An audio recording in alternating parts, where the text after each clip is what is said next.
guess Nova did that with PMGC. But still, how do you do that? That's insane. With their back-to-back victories, Vampire Esports have secured over $1,264,500 in cash prize, which makes them one of the highest earning teams in PUBG Mobile esports history. Are you looking forward to the Esports World Cup this year? Who do you want to see qualify and secure a portion of that sweet, sweet prize pool? Share your thoughts with us in the comments. Has Alpha 7 finally found a worthy opponent? Finally, a worthy opponent. Our battle will be legendary. PUBG Mobile Esports will now have a star football player, Neymar, rooting on his favorite team as Furia enters the battlegrounds. Furia is one of the most prestigious esports orgs in Brazil across multiple titles as they now look to take on a new challenge. Furia consists of players from multiple teams with a depth of experience as they come together to challenge the top. The team consists of Kayovski, the man who has won the last 2 PMPL Americas with Influence Rage. Adrian, coming in hot from intense game, bringing in experience from multiple PMGC events in the past. Arturzan, who was able to carry Team Queso to PMGC in 2023, looks to do so yet again with Furia. And Becker, loyal to Inco Gaming for 3 years, looks to make his next leap in his career. Furia is already qualified into PMSL Americas, but the real question is, what teams can even stop them? Share your thoughts in the comments. Good Nate could change the tides by doing expo. Oh, wait, I take it back. Okay, Yankee. That was pretty good. Again, do it again. One do it more? Again, Yankee. Do it again. Oh! Yankee. Yankee! He's got the smoke now. Go on, play around the smoke. He's got DBS. DBS finish. 1v3. 1v3. 1v3. Hit a shot! Hit it! What's happening? Reload, Sinister! You had no ammo! They won it. I can't believe that.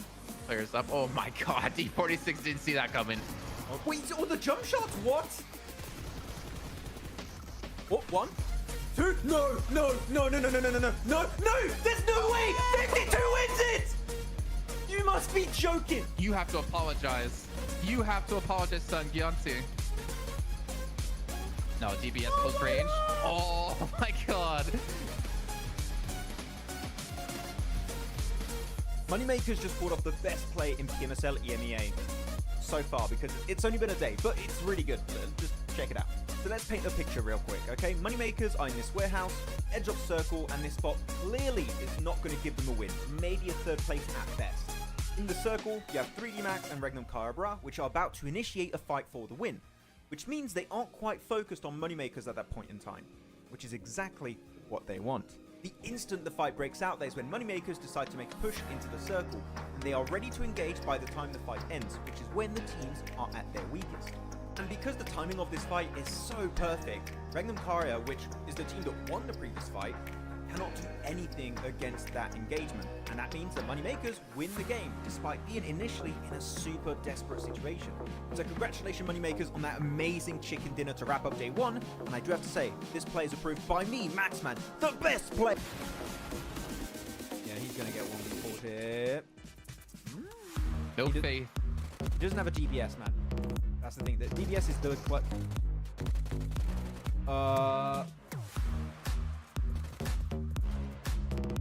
That's a cool UMP skin for the DBS. Stop looking at me like that.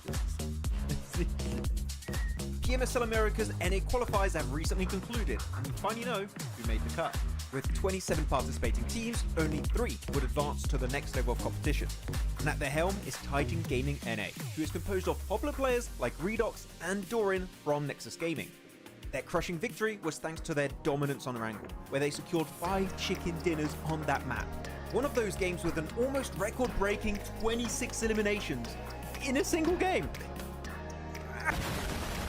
Heading into PMSL America's spring, they will be joined by 2nd place Taco Lovers and 3rd place Super Lazy Reflex, who qualified in the very last match thanks to a podium finish with 10 eliminations. These won't be the only teams representing NA though, as we will also see Hype Esports participating as the only partner team in the region. With PMSL Americas around the corner, tell us if you think NA can compete against the best of the best from LATAM and Brazil. Reject finally did it! During PMGO 2024, Team Reject from Japan finally secured not only their first international trophy, but also the first for their home region, by beating global superstars like Alpha 7, Nova Esports, and many, many more. They are currently one of the oldest orgs to join PUBG Mobile Esports, back in late 2018 where they were known as Reject Scarlets, with some of their old players who still remain to this day, such as Sarah and Duello. Before PMGO though, the highest rank the entire region of Japan has ever reached at a global event was back at PMWI East 2021, where Reject finished 9th. And on top of that, Regios Hill took home the MVP trophy, which is also a first for the team and the region as a whole. That's a double achievement in one event, by the way, so pretty good. So tell us in the comments, do you think Japan can repeat this success in future big events like PMWI or PMGC? One of the biggest roster changes in PUBG Mobile Esports history just happened. So this team has a very special place in my heart because they've been my favorite team for about 2.5 years now. The previous Stalwart Esports roster, composed of esports veterans such as Top, Action, Nuzed, and Icy, have just been acquired by the biggest org in the Middle East, Falcons Esports, who are sure to be able to provide everything the roster will need to play to the best of their capabilities. After a bunch of very close calls in the past global events, such as PMWI and PMGC, Falcons Esports have everything they need to conquer the battlegrounds heading into 2024. Do you think, just like me, the #1 Star Wars fan, okay, Falcons, my bad, we'll have to get used to that one. Anyways, do you think the squad can finally bring home the PMGC trophy in 2024? Tell us what you think in the comments. I think we just witnessed one of the most anticlimactic fights in PUBG Mobile Esports. Just check it out. Over the wall, hangs around the side of the building, just playing with the members of Nexus.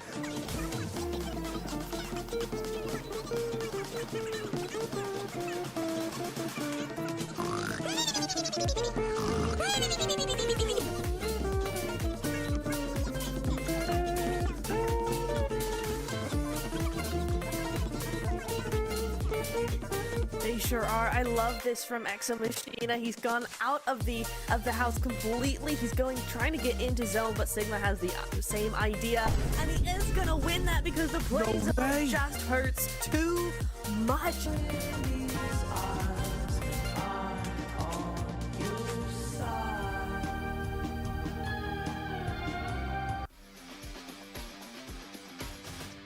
Don't go solo, man. If you get knocked, I swear.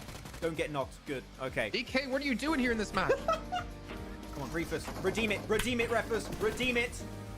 Oh, he got... Wait, Refus, he got 2? 1v1. He has 3 nades. He has 3 nades, but he's behind a crate. It's going to be so... Whoa! Oh, he got it! 4MV. The redemption arc begins. Right side, come on. Oh, Eugene, okay. Eugene's got a great angle here. Got good neighbor? Maybe? Oh! This is a very important fight.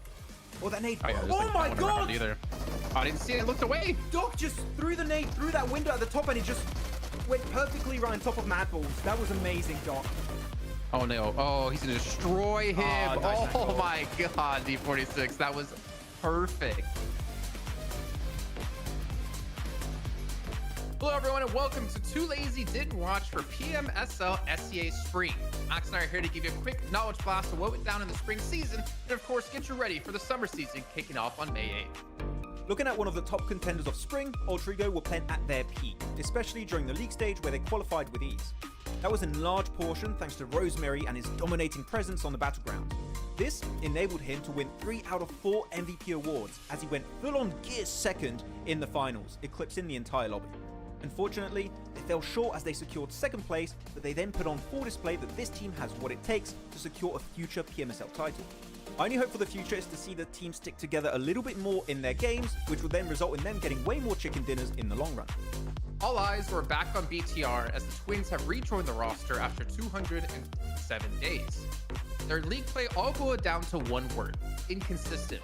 Whether it was their results or the roster they were fielding, BTR was able to dominate the lobby.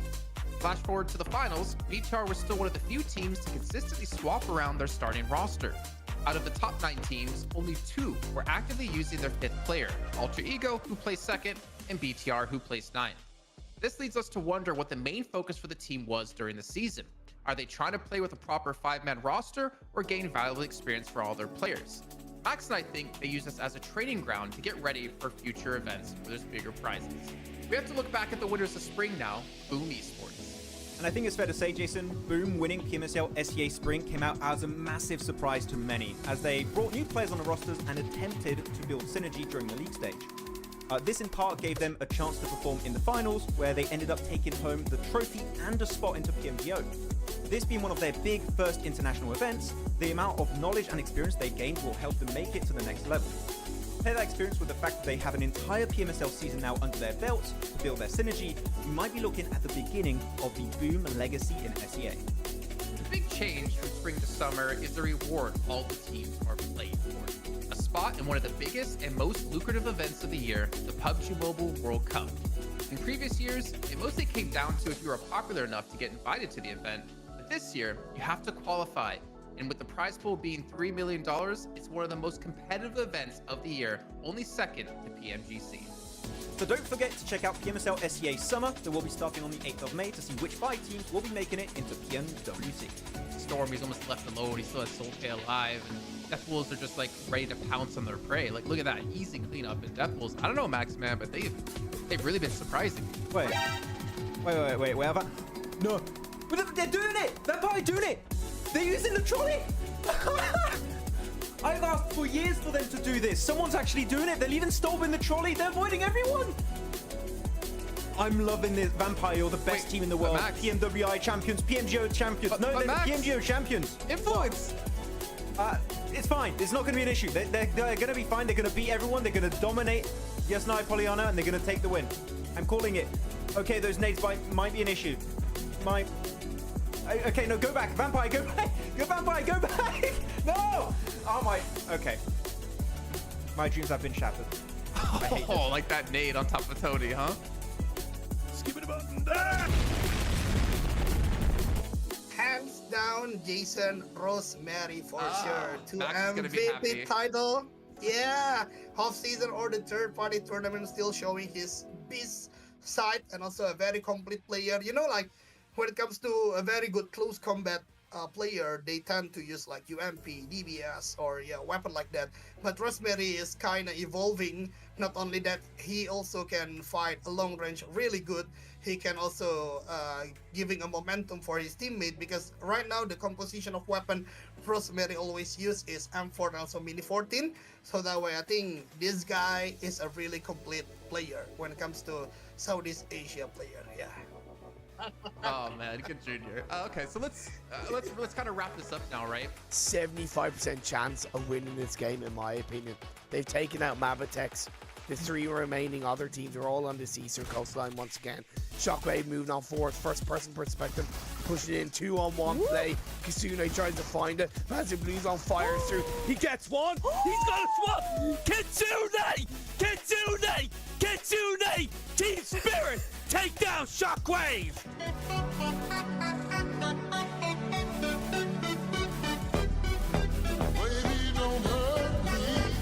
A new org is ready to make a splash in PUBG Mobile Esports. Brazil has always remained one of the biggest regions in PUBG Mobile Esports, and the shift from PMPL to PMSL has caught the attention of major orgs around the world. Alongside super teams such as ASagi8 Esports or even Influence Rage, Team Liquid have made their entrance into the scene as a partnered organization for PMSL Americas. TL have acquired the second best performing Brazilian team at PMGC 2023, Loops Esports, as they now look to drown out the competition. The roster is comprised of Ayala, Cardozan, Chief, and Mythic. They had the best performance in the group stage of PMGC with the highest points earned out of any group. This was quite a feat considering they had world-destroying teams like Alpha7 and Stalwart Esports to compete against. After such a performance, Team Liquid are sure to be thirsty heading into the 2024 season. How do you think they will fare up against their Brazilian counterparts? Share your predictions with us in the comments. Did the next PUBG Mobile Esports super team just get announced? Team Spirit, popular esports team known mostly for their presence in Dota 2 and CS2, have made their PUBG Mobile debut, and with that have released details of a killer lineup that will shock the world. This team will include 3 players previously from Major Pride. In fact, the rising star for EU who took the competitive scene by storm, Nomi, an incredible fragger always ready for conflict on the battlegrounds, and Naomi, the backbone of the squad able to set up his teammates for success. And of course, fragging power is important, but they will need brains to make this all work. Kitsune is ready to rumble. With his 5 years of experience with orgs such as Na'Vi and G Gladiators, he is sure to be prepared to bring the squad to the next level. With the qualifiers around the corner, do you think Team Spirit have what it takes to reach PMPL EMEA 2024? Let us know in the comments. One of the biggest PUBG Mobile Esports events of the year is back. As announced yesterday with an amazing CGI trailer, PUBG Mobile Esports will once again join the lineup of games of the heavily awaited Esports World Cup. Hey everyone, and welcome back to PMSL CSA Spring 2024. The watch party continues in English. You would not have without us. You're welcome. We are here for week 3, day 3 this time around, and we had some good times yesterday, but Niptura looks a bit different and is also called an entirely different name. It's Jason. He's back. It looks different, but Yes. is it an improvement or? I did not say anything. I will not say that. It's just someone else. But hello, Jason. I mean, How are you? could you confirm it? Could you say it? That would be. I will not. I do not want to cause no issues. So no. Okay. Okay, that's fair. I'm back. Oh my god. So I was just telling Max a story for people who care. Story time. Which I don't think many of you really care, to be honest. Long story short, my screens would go black. I bought new PC. Screens would go black. PC would restart. Spent at least 10 hours troubleshooting, and it turns out the problem was my graphics card wasn't pushed all the way into the motherboard. It must have gotten loose on delivery. Fun time. Oh, actually, yeah, it could have been on delivery, right? Because it moves around quite a bit. Could have been that. I think it was like during delivery the card moved. Makes sense. Well, let me just put the audio there. There we go. But no, it's fine. Jason's here. Hello, everyone in the chat. Denial, hello. I8 Doctor, always in the chat. Jason Kaplan and Pandemonium. What's happening? Wow. Koali, Harmony, hello. DK, MJ's here. Today's the day, Max. Today's the day for what? For hot drops again? Because you know that's going to happen again. And it pisses me off. Thought I missed a match already. No. This is match number 1. We're diving right into the first game. And let's get right into it. We're ready for the game. Woo! So, you didn't catch anything of yesterday, right, Jason? Because your PC was dying. Not really, no. Not Okay. really, no, unfortunately. Just the constant crashing made it kind of impossible. Okay, well, all you have to know is that ASagi popped the hell off. They got a third place, 2 chicken dinners. Could have been maybe a DRS win on their first chicken dinner, because DRS did a little bit of a throw. Just a little bit. And then we had a cool Fleek 1v3 with a shotgun, which is always nice to see. So, otherwise, it was a pretty chill day. But one thing you have to know, the hot drop is still happening in Picado. It's still happening, even though... Well, that I caught. That you caught, that yeah. I caught. The frustration of Well, you two of like, why are they still doing it? It's never ending, the hot drop.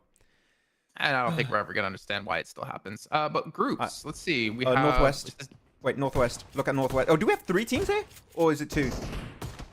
No, we have 2 teams. Okay. I was like confused for a second. Sorry. Oh! Ziol. On the last bullet too, you see that? He got on the last bullet. I was looking at groups because we have Rook, Lakers, Regicide, Stronger not playing. I wanted to get that out before. Yeah, but he got him on the last this. shot. That was sick. Good old Ziol. But yeah, groups today. Sorry, go for it. Can you repeat? I didn't look into it. No Rook, no Lakers, no Regicide, no Stronger, no Group D today. Yeah, and that means, guys, I know a lot of people were not happy.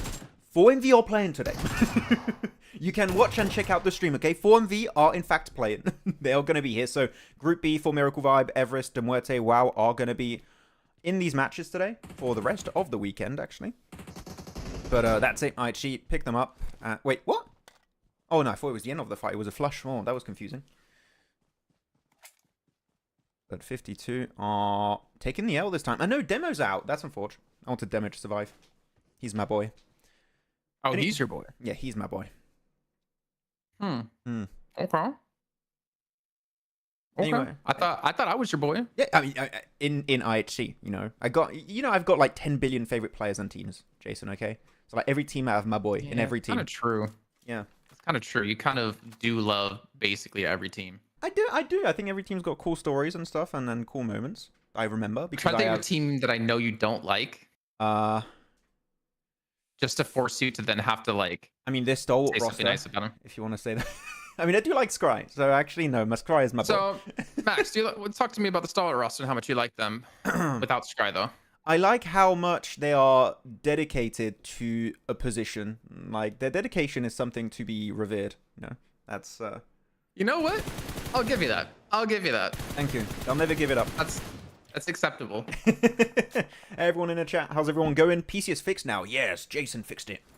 Jason fixed it. Bro, oh my god, man, that he was not helpful. He was not helpful. Yeah, the tech. What was it? Tech support, technically. Yeah, he didn't really do much, unfortunately. Reinstall Windows. It's fine. Don't worry. Yeah, it's not that simple. No. Like, I don't think he realized it's not that simple. It's just reinstalling Windows. Yeah. Is that the new gaming chair? Yeah, show your gaming chair, Jason. Look at that. Oh yeah. I mean, it's not really a gaming chair, but it do be a slight upgrade from the floral pattern I had. It is not King Jason anymore. It is Gamer Jason now. He's It back to has his like roots. it's got like a lumbar support. You can like move. It's like really far on my lower back, which is nice. But Oh, the one thing I nice. don't like about it, the back of it doesn't really come forward more. I like to sit up straighter more instead of like full on gamer mode. Let me see. Goblin. You can't go Goblin mode, yeah. The day the European hype train begins, of course. Oh yeah, MJ. Excited for EMEA. Very, very excited. I'm going to try and catch most of it if I can. We'll see. Oh, what did you do? Did you hear that? I didn't hear it, no. I just saw you do a face. Oh, Muerte there on the pivot. Going to get picked up. I mean, the center of Circle Phase 1 is around Tatmog.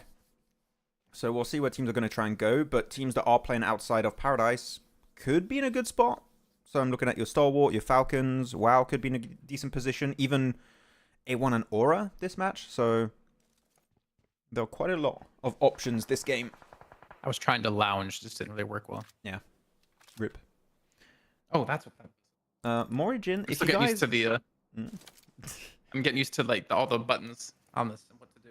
Morigin says, if you guys were superheroes, who would be your sidekick? What? That's an interesting question. Not at all related to PUBG That's a Mobile. pretty good question. I would pick Top. From Star Wars. From, not Star Wars. Falcons. I do it again. From Falcons now. Officially.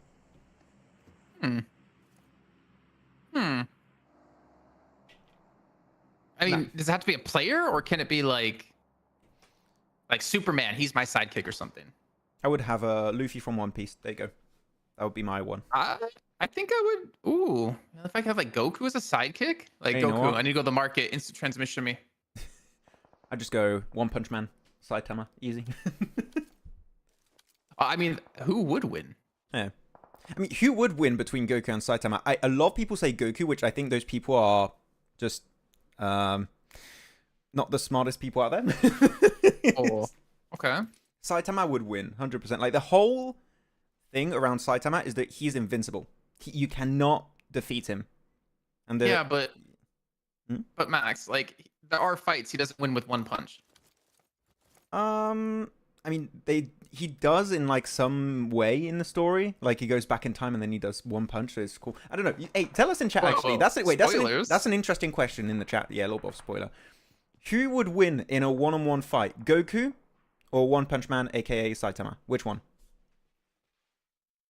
I want to know. Whoever says Goku, banned. I Goku. No, I think Goku. I think One Punch Man, Saitama. Yeah, Saitama but win. he's not fast enough to catch Goku. Is Becca fast enough to catch Goku though? Nope, don't think so. He got picked off. I mean, but we know Major Pride have a good chance of outlasting with one player, Goku maybe.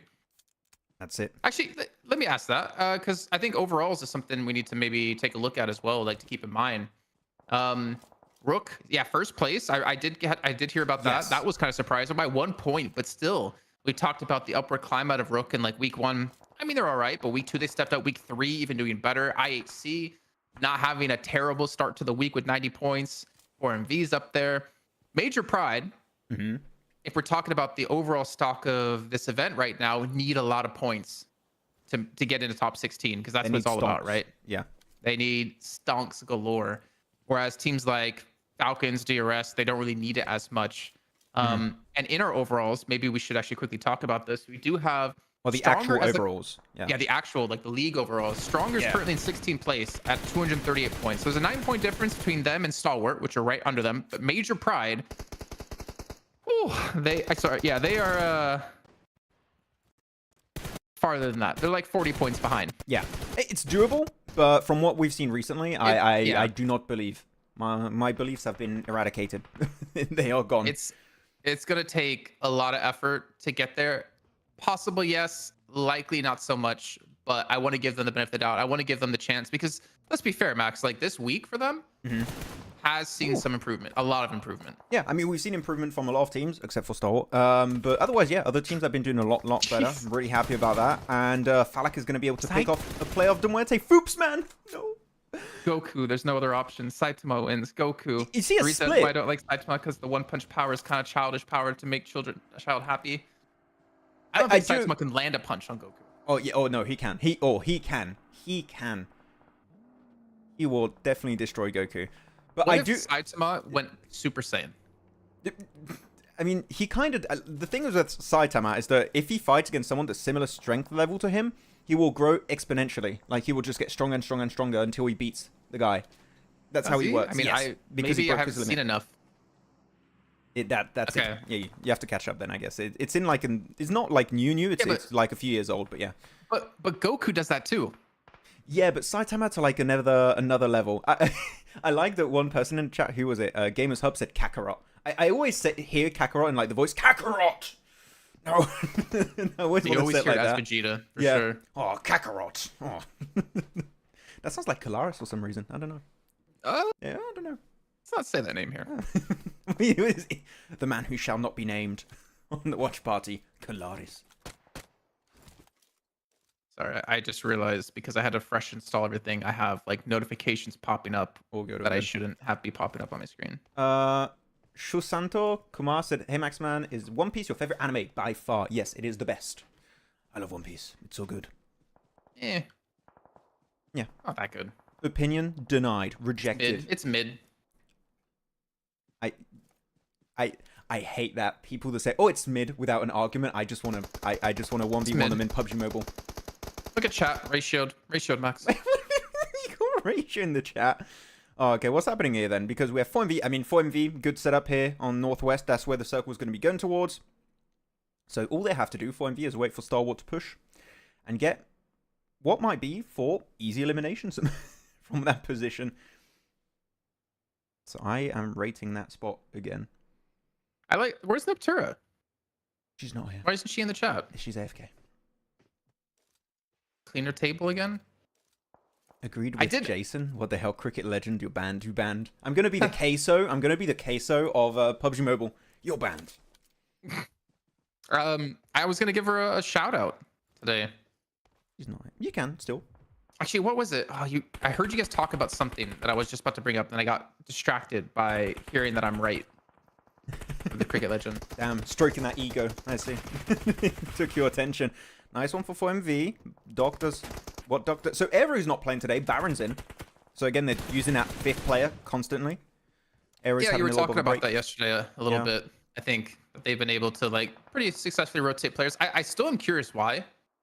Because like in my opinion, it's nice having a 5th player, yes, but I would rather I'd rather stick to 4 because you don't want to be the player that gets like subbed out or in because you just don't have subbed in because you just don't really have the feel of the lobbies. I feel like watching the games are so much different than actually playing in the match and getting like a proper feel of like how the games are going, how teams are playing.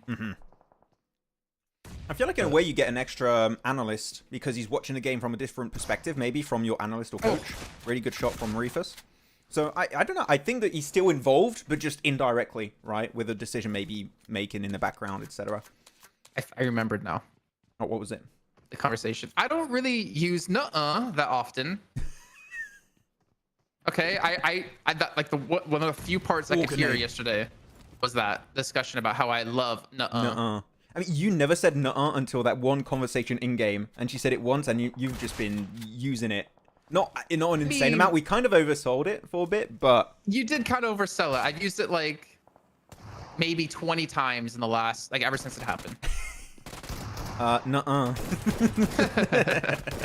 Okay, Crypto, goodbye. Not gonna work. Oh, no, goodbye, IHC. Okay, fair enough. Did IHC play yesterday? IHC were playing yesterday. Yeah, I mean, they got 2 chicken dinners and a 3rd place. So, was Alex playing yesterday? No, he was not. No, okay. Alex was not playing, which I'm still wondering when he's going to be brought back. Yeah. But, I mean, they were successful yesterday without Alex, so, you know. Maybe they're just saving him for the finals, you know? I activated my trap card, Alex. I mean, Possible.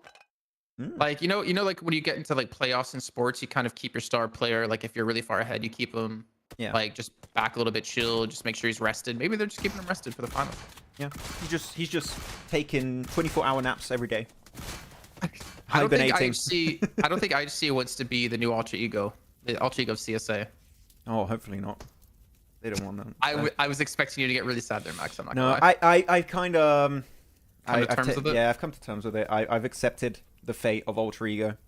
See, this goes back to my idea of like bonus points and how they should be valued going into finals. Because I feel like they played pretty well in league stage, and then you lose it all in 3 days. I mean, 3 days, anything can happen. Even if you have a point lead like alter ego, it can just fall off, right? So nobody's really safe. All you can do is give yourself a better chance of doing well with the bonus points, and it might work out. You don't know. What's happening over here then? You have Hardbass, A1. Hardbass are just getting wrecked at this point. Shamir just chilling in the water. Oh, we lost Gonna 4MV. wait. Did 4MV go out to Falcons? I think they did. Yeah. That transition I guess across so. the road was not going to work out. It's always hard to go north of Paradise crossing that road because it's a downhill then uphill push. And if you have a team that's already in position, which I think Falcons were already on that spot, it's really hard to pull off. Unless you have cars, which I don't think you have a lot of cars when you leave in Paradise. It's not a position that's known to have a ton of cars. I mean, almost any around it, really. So I kind of get how that didn't work out for 4MV. So good fight from Falcons. Though I want to show you the circle real quick. Okay. We've got an interesting circle here that's going to be around this high ground terrain that would be really good for WAOW. If WAOW can clear Falcons, or if Falcons can clear WAOW and play the high ground position center circle, that would be a game-winning spot. We've seen many, many games around that position that just wins you matches very, very easily. And not only that, it gets you a ton of eliminations. So I'm looking at WAOW and Falcons, maybe DRS too if they move over there, to maybe win the game. But it's based on if they make that transition to the center on the high ground while clearing their backside. It's going to be very important.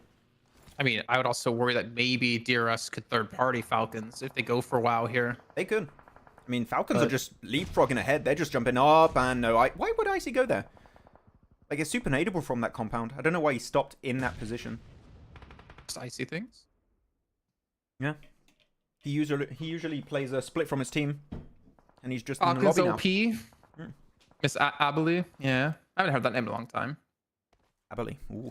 Takes me back to PMGC days. Shusantosh says, people who say OP is mid don't know the joy of adventure. Hey, my boy. Yep. Agreed. That's a real One Piece fan right there. Yeah. Pirates. So interesting. Okay. I have to find the One Piece. Well, what's the One Piece? No one knows. Oh, what's your hair color today? Am I going blue? Am I going white? Am I going blonde? I don't know. What is it called? Is it called Super Saiyan 3, 4, Pi? I don't know. Super Saiyan Pi. Super Saiyan Pi. It's going green for the monster banana cake color that I want. I meant Pi is like the number, like 3.14. Oh, gotcha. I was thinking, I'm hungry. I haven't eaten today. Falcons did take the fight up against WAOW, it looks like, by the way. And they're taking a couple casualties, a couple knocks. And Falcons actually... And they're still fighting. Might go out. I might be ahead on the map might stream. be ahead. I might have just spoiled it. Yeah. Oh, there it is. Oh, there you it's go. so hard to sync the map stream, I swear. It is. It keeps moving. It's a bit complicated, Yeah. yeah. Right now, I would rate DRS then because they have 4 players still alive. They're playing in Tapmock. And they can still transition to that high ground. I think they have cars. So DRS have a pretty good opportunity to win this. We got a lot of like solos, some snakes going on here. Yeah, We got Shamir still. He was able to make it in from the water. Teak from Muerte is still there as well. I almost want to count A1 as solos with Sinister and Rowdy just being so split from each other. No, a solo could definitely win this game. Oh, be careful though. Right onto one player. One is going to go for the spray transfer. He connects it. That's the double knock. Very nice from Rowdy, but fortunately, he will get picked off. I mean, right now, Sinister's getting there fast enough. I think he can get the confirm on Mafia Ninja and Himson if he gets a good nade. He needs to be... Oh, no, he's going for the res already. No, it's too late. I thought he'd get there in time. Doesn't seem likely. Unless he hits a 10 out of 10 nade, but no, he's too far. Nah, too far, right? Yeah, too far. Not working out. But this is the big fight. Like, DRS versus Everest. If DRS win this, they have a good transition point. I rate DRS opportunity to win the game based on that. I mean, you have to kind of think they're gonna be able to lock this in. I mean, you have a 2v3, v2, v2, v1, v1, v4, v1. Wait, repeat that again. I read that correctly. A 2v2, v2, v3, v4, v1, v2, v1. Yes. Agreed. They're just saying they're the only team with like 3 or 4 people left alive this late in, and it's DRS. Like they're definitely one of the strongest teams in the lobby. So it's a 2v2, v2, v1, v1, v4, v2. v2. Okay, can someone write that in the chat? Right, what kind of situation we're in right now. Okay, nade from example, go on. Check it over, a little bit of an off angle here from EVEREST. And they're even getting shot from Major Pride, I think. Yeah, Major Pride are third party in this fight, which makes sense. If you're Major Pride, you don't want a team to leave Tapmark. So you want to keep the pressure on these guys as much as you possibly can. I don't think Sleepy's going to make it out. He's in the blue. Yeah, Sleepy's out. I don't... Like, can he crawl out of it in time? Maybe? Oh, yeah, he makes it out. Oh, I thought that was going to do more damage on phase 6. And he's going to go for the res. Oh, it could be a 4v4v 4v 4v 4v 4v 4v 4v 4v 4v 4v 4v 4v 4v 4v4. That's a 64 player lobby. Is that what you were doing? Cool. Yep. But what if it was TDM? 4v4. Yes, nice. I actually was like, took a second No, there. I was like, is this a trick? Oh, I thought he was going to go in the smoke. There was a nade there. That would have been so unlucky to get eliminated that way. Goes for the spray. DRS clears it and still have 4 players alive. Very big. All the players of EVEREST are gone. Now they can transition. I don't know it. No. I don't know. I don't know if they have car still after they had to move further in the circle. So that's my question mark right there. But man, Major Pride's position is so good. If no one gets in nade range, they need to keep everyone at like a 50-meter range. Otherwise, they're out. Oh. Or don't get knocked. Also, that's bad. Yeah, that's not good. Yeah. Aura coming in from the side there. Pretty good position of Aura. And again, like Aura's still alive. Like this is a team I think still has been quite improving. I don't know if they're necessarily going to contest top 5 when we get to finals, but I mean anything can happen looking at SEA. Plus we have EMEA happening today, starting today, their finals, right? Yeah, we're gonna have EMEA. I want to watch it. I don't know if I'll be able to stay awake because I get tired after these. Bro, you're gonna be like 10 hours of PUBG Mobile because it starts right after this, doesn't it? Yeah, and I got an extra show tomorrow also, and I have a rehearsal today also, so I'm like, oh my god, I get to go make money working. Yeah, you're gonna see me tomorrow, just like, hello, welcome PMSL. Oh no. But this is still, I mean, currently Major Pride can survive. Good smoke here, able to make it a bit harder to hit those nades. I still talked about WAOW's position. The high ground spot is really good, though now they're gonna get pushed downhill. So with a man advantage, you would have to pick a DRS win unless they get some bad early knocks while transitioning away from Tapmark. That is the only way. Yeah, WAOW, not going to survive. That's GG for them. I would even go out to blue, I think. Like, too many teams are fighting each other and not DRS for DRS to not win this. Like, they would have to be attacked from, like, every team at the same time. You don't really have the manpower alive. It's them versus 4 anyways. Yeah, this is one of the best games from WAOW, by the way. This is a very good match. 9 eliminations, top 4, maybe top 3 if they can survive. No, top 4. Can't make it downhill. And now it's going to be Major Pride, 52, and DRS. Actually, the fact that Shamir is away from the fight, if Major Pride get maybe a knock or 2, maybe they can turn the tides to their advantage. That's a good nade from Evo Station. Like, don't count out Shamir. He could maybe do something here. I mean, it's gonna be tough. Oh, and no. I think winning's not very likely, but maybe to get an elimination to confirm. Well, speaking of, okay, you can count out Shamir now. yeah, I mean, DRS just kind of like not a very amazing game in terms of eliminations. Like, yeah, 8, you can't really like knock that, but it was just more of let's just play slow. We have a good position. Let's just clear like the angles we need to clear, tap mock like you mentioned before, and get a quick, easy win out of it. There you go, GG's. Nice game from DRS, very nice and simple. I mean, the moment you clear all of the teams that are in tap mock, so it was EVEREST. It's a very clear transition point, and you just have a few rocks to play. I am surprised we didn't see Major Pride try to like zone out. Yeah, like zone out teams trying to close that gap. I thought they were trying to do more onto DRS to stop them to get close, but when they got close enough, you saw just one nade, one player knocked, another nade, second player knocked, team eliminated right away. So I thought they would try and be a bit more, as you said, proactive maybe with their shots, but wasn't it like Aura with the initial knock and the player in the canopy, whatever you want to call it, that kind of started a little bit of the downfall? A little bit. They did take some nice early shots, but they still got the res after. They were back to 2 players. So it was interesting, BM. I mean, man, Sleepy got knocked quite a few times this game, and he still just survived, barely outside the blue zone. So, I mean, yeah, Sleepy's on point. Good stuff. Just a punching bag at this rate. Yeah, I mean, he's got to get knocked sometimes. Otherwise, he'd just be spraying everyone with a mini 14. Like, he is on point with those. True. Yeah, GG's. What's happening in the chat? Doctor says, OP for One Piece. Lol, Max is so much into One Piece. Yeah, man, it's my entire personality. it's One Piece. That is true. It's kind of actually true. It is. Who watches Rico Creation? I don't know. Jason, this is what you call an end game, because he was saying like 4v3 v2 v1 v1 v2 v3 v2. That's an end game. That's a proper end game right there. This is the proper Avengers end game. So damage. I mean, 600 for example. Yeah, example was doing a lot of work in Tapmock, so I'm not too surprised to see his damage so high. Top limbs is going to be Killer and Yante. So very cool. I mean, yeah, good first game. It is Sanhok. We did still have that weird hot drop happening on Northwest. I thought that would have ended, but they're still going for it. I mean, if you're IHG, they don't really care at this point. They're just going to keep doing it. It's 1 match per day. Who cares? I don't think they do. Abe. Hello. Hi, Afro Abe. I want to see some good old smack talking again. Oh. I mean, we've seen some good old TikToks about the hot drops and the reactions to the hot drops. Mm-hmm. That's been fun. It's funny. We're in like every TikTok, I swear. Like it's like I see. Whenever it's like stream related, it's just us. It's like us and our reactions.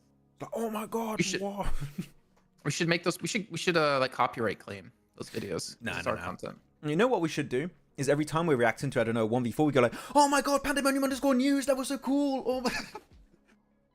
What? Up at the 1v4 because he just followed Pandemonium_news on Instagram. What? Oh my god, that was insane clutch top. Oh my god, once again, Pandemonium_news. Or you put a graphic up over our faces during like a reaction. Yeah. So you get to follow us. Just put a watermark on the stream. Hi Max and hello Afro Abe said again. I want to see some well, there's no Lakers today, unfortunately, right? So yeah, we're not going to see some trash talk. I mean, we should be having Picardo still, right? Yeah, but they don't like scream and yell at each other when they win or lose, you know? It might start today. Who knows? I hope. I just know what's going to happen. Stalwart are going to remain in bottom 4 purely because of the hot drop. And someone, I don't know if you were like reading that yesterday, someone in the chat said maybe the reason why Stalwart are so willing to fight there is because they're still a new team and they don't want to change their drop, which I can get the logic. I think it's flawed logic though, but I do understand. But I don't agree with that. I think that if you're a new team, it's even more important for you to show willingness to adapt and make changes. It's not like you've been dropping there for 2 years, right? It's just you've been dropping there for a few months.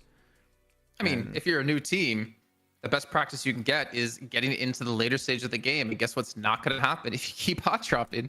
We're just training our TDM skills, you know, versus Hardbass and Picardo every game. If you want to train your TDM skills, go over to EMEA, okay? But they have TDMs. You guys are hyped about One Piece. DRS just got the 9-piece. Oh, that's a good one, Summon Cam. They did get the 9-piece. That sounds like a chicken nugget meal. Chicken nugget meal. I want some chicken nuggets now. Damn it. Will Aura take the drop fight? Not today, then. As Jason said, Team Lakers aren't playing, so we're not having that.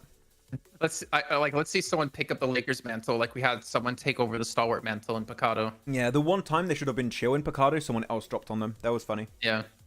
I think they might have done it just for the memes. They're like, yeah, we can afford one bad game. Let's do it. I wouldn't hate it.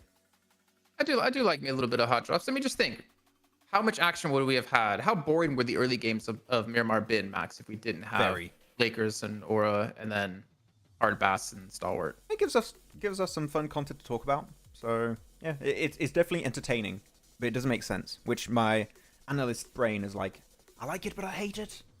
Yep. So weird. Your analyst brain hates it, but your entertainment side of your brain is like, yes. Give me some more. Are you guys condoning violence in game? Yes. Only in PUBG Mobile. Outside of game, no. Is it ego? I think it's an ego thing. Also, yeah. Some For teams. which teams? Stalwart? I think that's what he's talking about. Yeah, I Stalwart. think or Lakers for sure. That is purely ego. 100%. Especially Lakers. Yeah. Because there's no like they're qualified right into the finals. Like they're gonna make it. It's just about bonus points, which technically still aren't gonna be that big of a deal because of them being cut in half. It's strictly like we're gonna trash talk you. I think going into finals, it's gonna be interesting to see if they're still hot chopping each other in the finals, because it's obviously a lot more on the line. We're not going to see Stalwart at the current way we're seeing them play right now in the finals, so Hardbass should have the Kato relatively free. But man, if it happens in finals, Max, my head's going to explode. I'm going to join you. We're going to become like, what is it called? What's the thing that, just a pinata. We're going to become like human pinatas. Wait, I'll have to make an edit. Yeah. What would come out of our heads? Would it be candy? Smoke grenades and flashbangs. I think out of your head will come like croissants. Oh, okay. Whoa! I can't say that. Whoa. Sorry, croissants. Oh, whoa! Even worse. What the hell? Cultural appropriation, right croissants. There. Oh, okay. Croissants, Okay, I preferred before. Or like cookie dough. That, you know what? Yeah, that I would see that one happening. What about you? You would have Lil Oliver heads. Oh, don't even bring up his name. Anyone want a dog? Anyone in chat? You want a dog? This morning I had to remove about 30 of these little prickly things that get in his fur and like get tangled up in his fur. Yeah. He did not like that. He wanted to eat them actually, but he did not like that. I'm gonna read some of the comments in chat. I think 4MV will have a bad day. Do they ever have a bad day? Their bad day is better than like 80% of the teams here's good days. Yeah, I mean, they are before today, they were in top 3 with 1 day less play compared to Rook, MadBulls, ASagi8 or DRS as an example. So, no, they're doing really good. They had a first bad game. It's Sanhok. Don't really care that much. So, we'll see on Erangel and Miramar what really happens, but it's fine. Max, have you ever done 4-piece of any team in Classics, or you're 1-piece person there too? What? I don't understand what you mean, Doctor. Can you explain again? What? Who's your best PUBG Mobile team? Who's my favorite PUBG Mobile team, I guess? Or which team do you think is the best? I don't know. Oh, overall ranking. It's gonna be the same for you, isn't it? Falcons. I mean, it's gonna be Falcons, even though they've had a trash week so far. But yeah, I still think Falcons, when they play at their peak, is one of, if not the best team currently. I'm just waiting for them to win an international trophy now. A PMWC, a PMGC, PMGO, I don't care. They're going to win one. If Alpha 7 qualified at PMWC, I think I'm going to have to put them as one of my favorites, to be honest. Yeah? I think this team, I think they're tired. They are done not winning a trophy and winning a $3 million event. Place. We don't like it. We got leaderboards, by the way, if you want to take a look. So they're tied between MadBulls and Rook currently. Because again, Rook is not playing. But which position do you think, Jason, 4MV are going to be in at the end of today? Do you think? I'm thinking first place. Yep. I can't argue with that. Yep. I can't argue with that. I mean, they are competing with MadBulls and ASagi8 that are playing today, so it might be a bit hard to play catch up to MadBulls, but I'm thinking we're going to have some big matches from 4MV. They're going to get at least second, but I'm even going further and beyond and saying they're going to get first place. That's my prediction. But yeah, otherwise, they're like 23 points behind. That's doable. Yeah, but MadBulls are also playing, and they've had some big days too, where they got 2 chicken dinners, a third place on top. But it's 4MV. You know what? Yeah, it's 4MV and Doc's nades. Very nice. I mean, I don't even need to be an analyst. I mean, I could be an analyst because that's all you need to say. It's 4MV.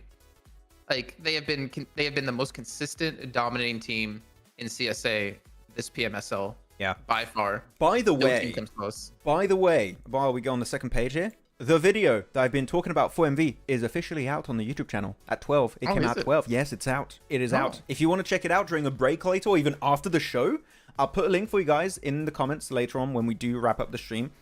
The analysis video on 4MV, breaking down one of their best chicken dinners, in my opinion, is out. It's about like 5 minutes something. So if you guys want to check it out after this game, it's only on YouTube. It's there. It's only on YouTube. Yes, it is only there. Did you make a post on Instagram about it? No, I was going to do it after the show because it's been posted. I wanted to do it after the stream ends. Okay. But it's out. So there you go. It's there. But second page, though. Wait to watch it. yeah, it's fun. I not as like big animations and stuff in it, but it's cool. But yeah, DRS jumped up extra 5 positions, so good for them. Falcons not having too much movement, as Ninja would say down there. Yeah, they're just chilling. And Stronger, man, with 2 full days played, 21 points. I mean, Stronger are going to be in the bottom 4. They're not. Well, they're not making it out. they're top 16 right now. Remember, they are the cutoff point. Yeah, but it feels like they're playing worse week after week. Or they're just, maybe not playing worse. I feel like teams are improving at a rate that they just can't keep up with. I think that's what we're seeing. It's just the downfall from Stronger. I think they're going to be overtaken by maybe a Star Wars, depending on what goes down over on Miramar. Maybe a Major Pride. I think Stronger might be bottom 4 at the end of this week. Well, it comes down to other teams. Like, take advantage of this, man. Take advantage of the fact they're not playing well, because this is your chance. Obviously, WAOW, I mean, I think they're too far in bottom 4 now to really break through, considering where they are currently. Stalwart, like you said, this is their chance to move up. KSX, if they... Well, let me look at leaderboards before I actually say what I'm thinking about saying really quickly. Yeah, never mind. They're like 90 points behind. Yeah, they're not making it. 90 points behind. I'm not talking about WoW and KSX too much, because that's what you have. And you got the league rankings also, if you guys want to check it out. Here we go. But yeah, 4MV still up there. And 4MV it tied. and MadBulls. Tied for first place. Maybe I need to rethink this consistency thing, but then again, 4MV have less matches played. Oh, for sure. And MadBulls are playing today too. Yeah, actually, there's a 3-way tie. Oh yeah, well, I didn't even look at Rook. I didn't even notice Rook. Wait, what? Yeah, You're right. Like, teams, 493. Is that right? No way. Is that correct? I mean, in terms of tiebreakers, it makes sense. 4MV's got 9 wins, MadBulls 7 wins, and Rook 4 wins, so that makes sense. But look at Rook's placement points with only 4 wins. Like, that is nutty. Yeah, that is really... I mean, they've been super consistent this week. Like, even in games where they don't get chicken dinners, they always get into the late game. Their survival time must be so high in week 3. Can you go back actually really quickly? Because Sure. I really want to hammer the game that is starting, point. by the way. Like, I don't care anymore. Look at this. I 4 care. wins. Out of 192 points, 152 came not from wins. That is almost as many points as 4MV has in placements with 9 eliminations. That is ridiculous. Their limbs, yeah, they're behind, but their placements, man, that's crazy. That's really crazy. Yeah, it is insane how consistently they reach the late game. Frag inside, maybe a little bit lower sometimes in the matches, but they just always have some great IGLing calls to make in the late matches. Major Pride. I'm sorry to interrupt. 3 points behind Stalwart. Oh yeah, they did catch up a little bit. They're going to catch up to, and they're not even that far behind. I mean, Stronger's still like 30 points-ish ahead, but they're not that far behind. I mean, they played 6 more matches than Stalwart, right? You have to keep that in mind. So they are going to fall off on their day where they're not playing. So we'll see. But yeah, we're going to get into the game. Go back one more time. Go back one more time. No. I want to see where Everest was in the leaderboard. We got the compared game. To the team. 'Cause is it realistic that Everest could fall off? Yeah, Everest isn't that far ahead of Stronger either. And Everest isn't playing that well this week either. So it is possible that those 2 teams could fall off. Anything could happen right now. You still have 3 days of play. In 3 days of play, so much could still happen. So it's not an easy one to predict, because you could have teams that just start popping off. They're like, okay, we don't have much to lose. It's all we qualify, all in bottom 4. Let's just full send it and play gig aggressive, which I think we are going to see that from some teams eventually during this weekend. Maybe not today, but this weekend we are going to see some teams just being like, we don't care anymore. Let's go for like 20 elimination chicken dinners if we can and just try and pop off. And that's, I mean, if there's no bonus money per chicken dinner, which I don't think there is in CSA. I don't think there is for PMSL, no. Then that also like kind of feeds into let's just wait, crazy. There are. Is there? The chicken dinner is $200. Okay. And team participation is 1,000, so every team gets 1,000 minimum.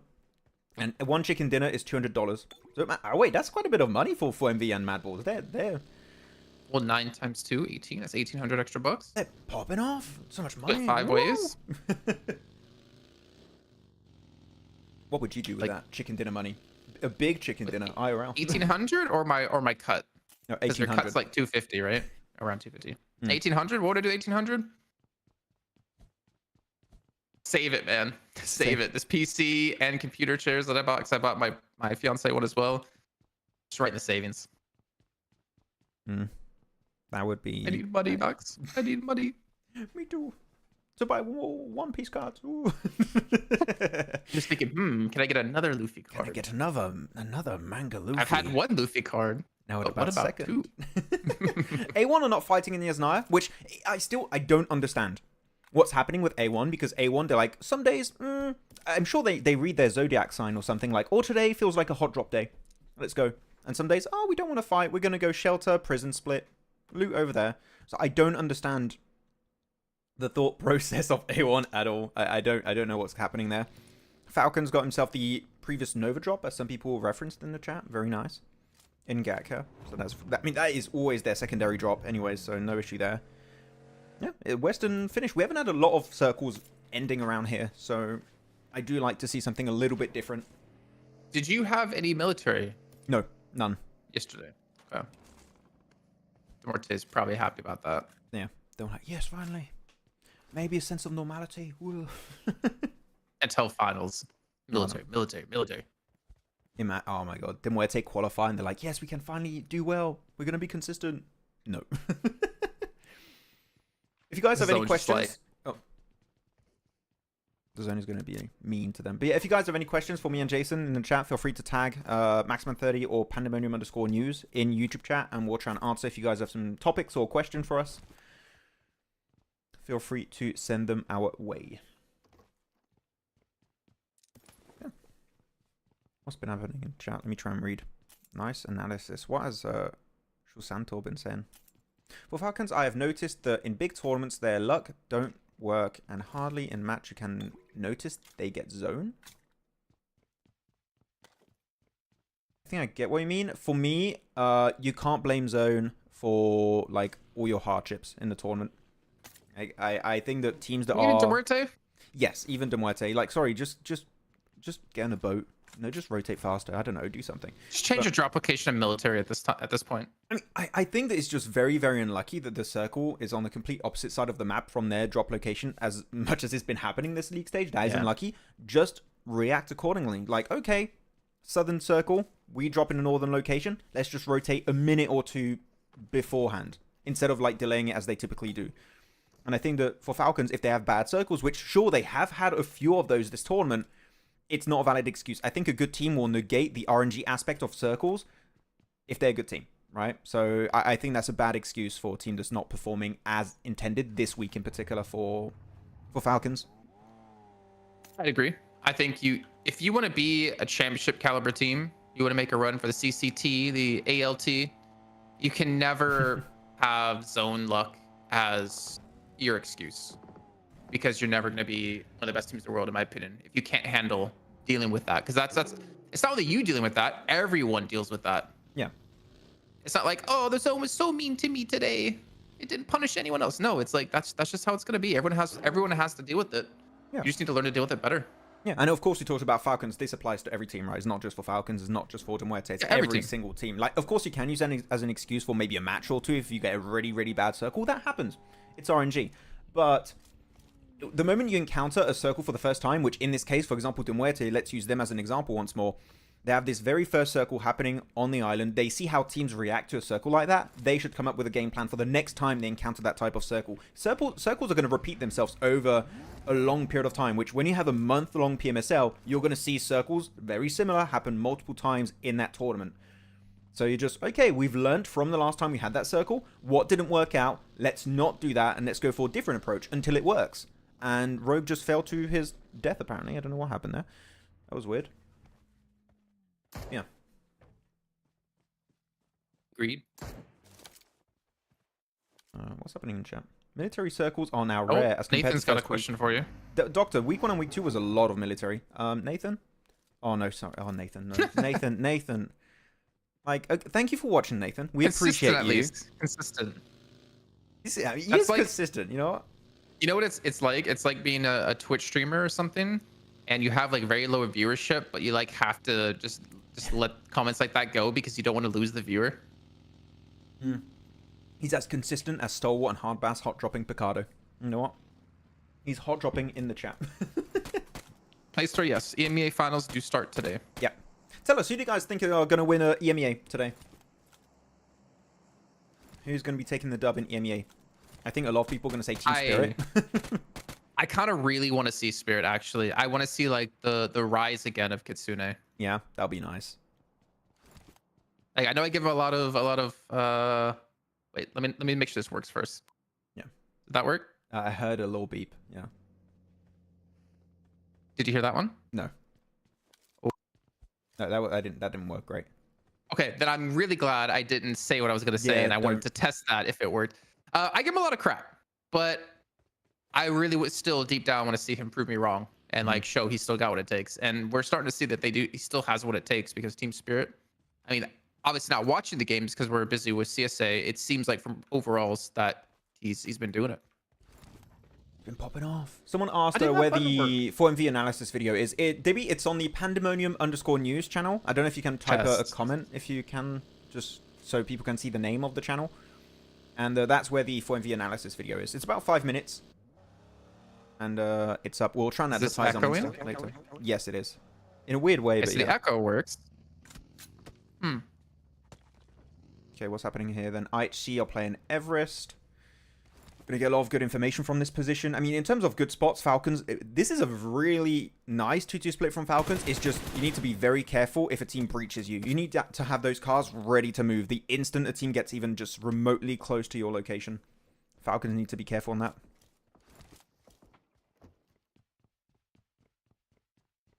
Did that work? No. You don't have to do it now. It's fine. We're on stream. I know, but yeah, okay. I don't need to troubleshoot now, but that's interesting. Yeah.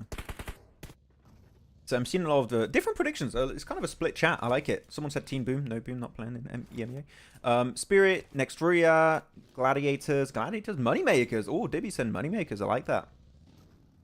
Moneymakers or G Gladiators. Okay. In 2021, the name of players was so simple. Now they are so complex. Why? Or like Moneymakers and stuff? I don't know. It seems fine to me. Team Spirit or S2G. Yeah,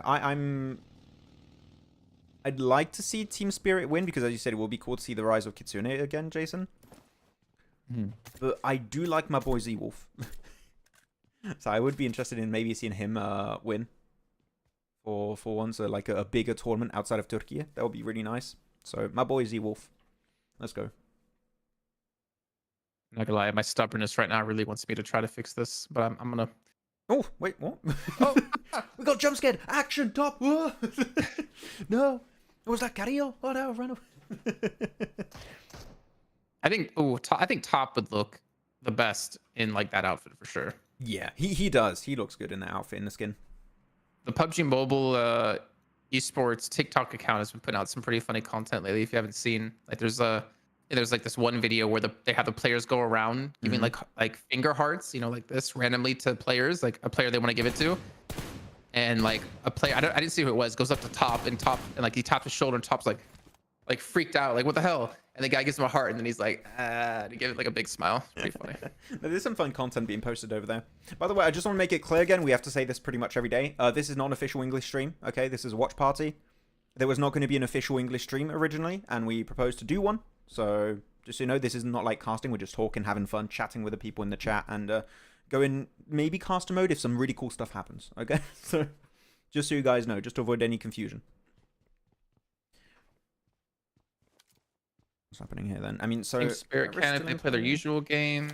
Any team from Turkey is gonna win. They play different in finals. Brute Force or 3D Max winning. ASagi8, I think you got a fan out of Maxman saying 3D Max there. 3D Max. I mean, I like 3D Max. I do like the idea that they would be the underdog, the dark horse of this tournament, right? If they win it, I think a lot of people would be like, what the hell? They won. But their fragging power, like in terms of fragging power, they can rival the best teams in the lobby. 100%. It's just when it comes to rotations and stuff, I still think they maybe lack a little bit on that end. I would love to see them at PMWC, actually. Oh, man, I would be chilling with the boys all the time. Oh, also, ladies and gentlemen, what's happening here? If you didn't know, PUBG Mobile Esports have officially released a power ranking. Oh, it's out now? For all the teams. Yes, it is. Ooh. But it's only 21st through 63rd. Which means, Max, it looks like we're going to have a countdown. Who the top what the hell? Wind shut it and I tried to cover it, but it didn't work. Interesting. Yeah, so no, we've been recording some content in the background, some power ranking videos that are going to be ranking the best teams in the world, like an official PUBG Mobile Esport ranking. So if you guys are interested to see which is the best team, it's not out yet, that episode, but we currently know some of the best teams in the world, and we'll have new chapters coming out, new chapters, new episodes, yeah, the same thing. And you'll be able to see which is the team at the very top, which is the best team. We know which team it is, but we're not going to tell you, because Actually, Max, it would be a spoiler. you could pull it up when we have some time on stream. It's a website. I don't really want to do. I don't want to have show links by mistake by transitioning. No. Not now. I'm saying we have time, like later, right? Like when we come out of the game, we go to break, you can like load it up to be there. I prefer to just send a link because it doesn't increase the viewership, right?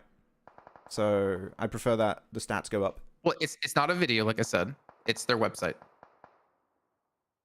Oh, the website's out. Okay. The website. The video's not out yet. I thought it was the video. Oh, okay, cool. No, because we have. Well, you know why the video's not up yet. Yeah. Oh no, wait. No, I don't know why that. I think it's been released later today. Yeah. Anywho, maybe we can get that up for you guys later to see, or you can just check out. I did post it in chat for you guys to see. Okay. I kind of want to focus on the game now because we're starting to get to the interesting part of this match. We're going to have some good positions. Falcons did do the typical regroup. I don't care. Falcons did do the regroup into the center, avoided the 2-2 split. I don't know if they lost a play on the transition, though. I can only see 3 players over there. I don't know if in-game they actually have 4. Hardbass playing the western side. Hardbass are going to have to crash, though. Hardbass need to start to think about getting in the car, crashing onto... You can all go onto I8 or the Gatka compound on the west, which is free, weirdly enough. I don't know why no one's there. That's very, very interesting. But, man, look at the northeast, though. You got 4MV, you got Everest, you got DRS, Stalwart, Muerte, Aura, IHE going to have to go downhill, too. Northeast is going to be completely clustered with teams very soon. I'm not sure who's going to come out on top of Northeast. We're going to lose a lot of teams very soon. I'm kind of wondering, does any team go up Everest here? Like, obviously, it's not going to be in the zone. Aura is it worth going there? Aura can. I think Aura might try and contest versus IHC and get some early scouting. Maybe not pushing onto them, but at least getting high ground a bit, getting information, then leaving. I don't think they're going to fully commit to an engagement. But I am looking on the minimap, and it doesn't seem like Aura are doing that, so they're just leaving. Going for the circle rush. But yeah, leaving ruins is not fun. DRS in particular, they're just surrounded by teams north, east, south. You just got teams everywhere. You talk about northeast teams. What about south teams? MadBulls, A1, 52, Major Pride, KSX, DRS. Oh no, DRS, sorry, northeast. There's a lot of teams stuck up there in that position as well. Crypto! That's the only player that's going to have you screaming their name. I think anytime like Crypto, or like if I'm ever working with Coops, I'm just going to scream their name so you know what I'm going to get on the highlight reel. That's what we need. Anyone that gets in a limb, I'm just going to scream their name, and then it's like, boom, highlight reel worthy right there. Top action. Smoke out a bear. Let's go. Okay, Doc's going to get res. Nice smoke. Yeah, you need to take that fight. Oh, scope in, refus. No. Oh, okay, yeah, the bloom shot was not going to connect. That was a bit tough. Yeah, 4MV are just surrounded by teams. Aura's going to be getting third-partied by Everest. Okay, Everest, hello. What are you up to? Oh, the explosion on the car, that would have been so good. But yeah, Baron gets rolled over. Doc and Apex remain. This is a weird fight. But DRS can third party. We knew it was. Look at DRS. There you go. Really good angle. Beautiful. We knew this was going to end up into a very weird fight, to be honest, considering what you talked about before with all the teams. Oh. I saw that. I was like, wait, is there an eclipse happening on Erangel? Night mode activates. Do we have a second to talk here about something not related to the game, or do you want to keep it on the game? I kind of want to focus on the game. Chat. We have a lot happening. I mean, depends if it's something quick. Yeah, sure. Go for it. What do you think about Pairboy, Agi, and Chengsti giving trials for WBG today? I don't know. Sook and Pairboy? Oh. Sook at that. That piques my interest though. Sook and Pairboy on the same team. Ooh. Yes. Yes, I would love to see that. That would be super interesting. I wonder how they would work synergy-wise. We'll have to see. Because I feel like, I mean, Pairboy's only really ever played with Envy, right? So it'll be interesting to see him on a different roster and like how they use him. That's piqued my interest. We'll see. Okay, what's happening over here then? IHC made it downhill, not quite in circle. They got 50 seconds to boot before the circle's closed up. No, before the circle starts closing, sorry. It's not closing right now. Yeah, I mean, Falcons still currently in the best position. I didn't check how many players. They still have 4 players then, Falcons. 0 eliminations, playing very, very passive, but playing for the late game, playing for that chicken dinner. Because yesterday, again, was really bad for Falcons. They were not, they're not playing good this week. So they need to have a good step up. And this might be that game for Falcons. That just might be that match because their compound is notoriously hard to breach. It's so hard to close the gap. Unless you go north, which I actually might do. I am not super confident teams can actually have a really clean push onto Falcons, so I rate Falcons for the win here. I think maybe they realize it's time to like start getting some proper points this week for them. They don't want. The thing is, I think like they're a team that's obviously going to make it into the finals, like for sure, 100%. No way they can't fall off. But I think what's important is your performance in the last week before finals, because you don't want to go into finals with like a bad week. You want to like end out on a high note, so then when you go into finals, you're just like, okay, we did this last week, we can do this again. It really helps like the mental, and just knocking out the mental right now is 52, getting naded down. T24, yeah, run away. Oh, Falak is going to get a good nade, isn't he? Oh, yeah, he does get the nade round to T24, explodes right in his face.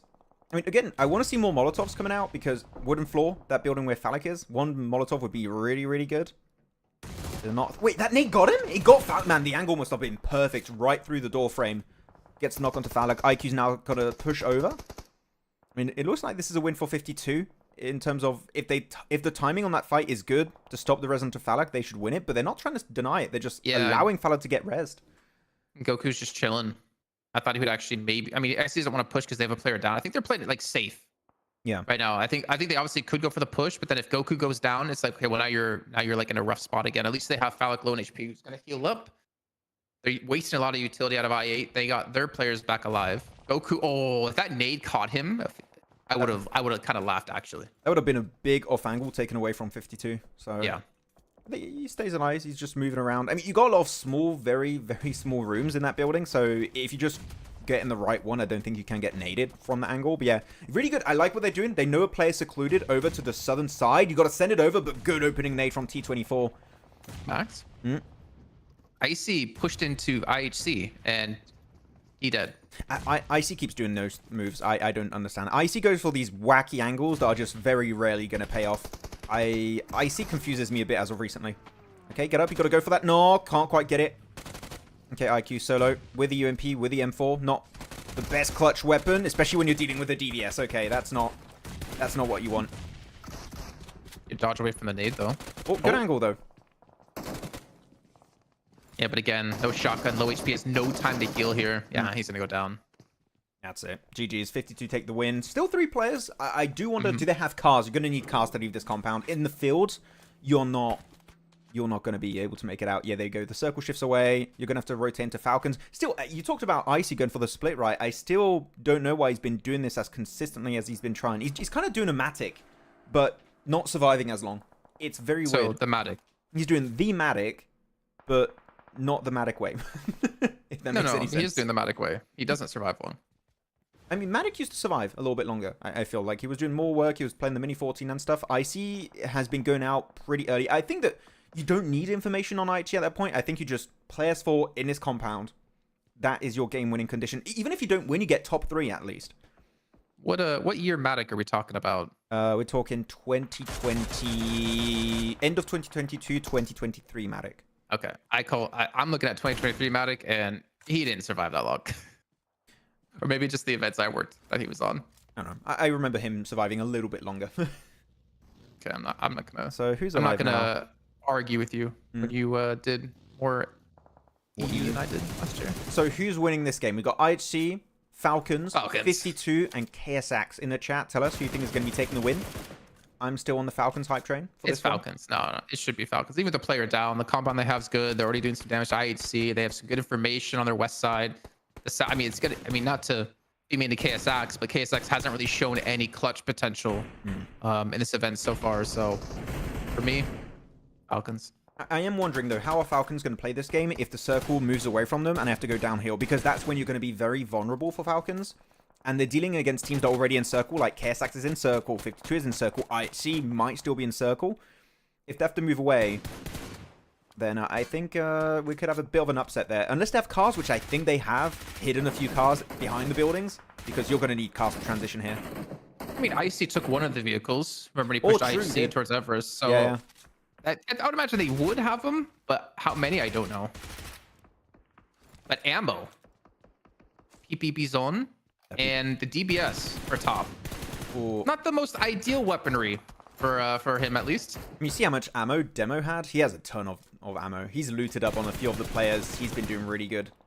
Actually, this kind of concerns me, is that if you're Falcons and you're low ammo like this, you really can't do that much more damage anymore because you don't have the longevity to keep doing it. And if you want to have ammo for when you have to fight later on, you've got to start conserving it now. So maybe that pressure they had on the IHC is not going to matter or really amount to too much anymore. You can see the Falcons even stopped spraying, right? They're not really taking shots anymore because they understand, oh crap, we out of resources. We can't keep shooting. So they got to hold on to their resources. At least keep 1 or 2 clips minimum is always kind of like the kind of amount you want to have remaining before going for a big push. I know. Look, Top is still spraying. Top, you're out of ammo on the PPV zone. Gotta stop spraying, man. I mean, unless he's got another weapon he can swap to, like maybe an AKM or something in the building, then sure. Look at his scar. 28 shots on a scar. Yeah, Action's got just a clip and a half.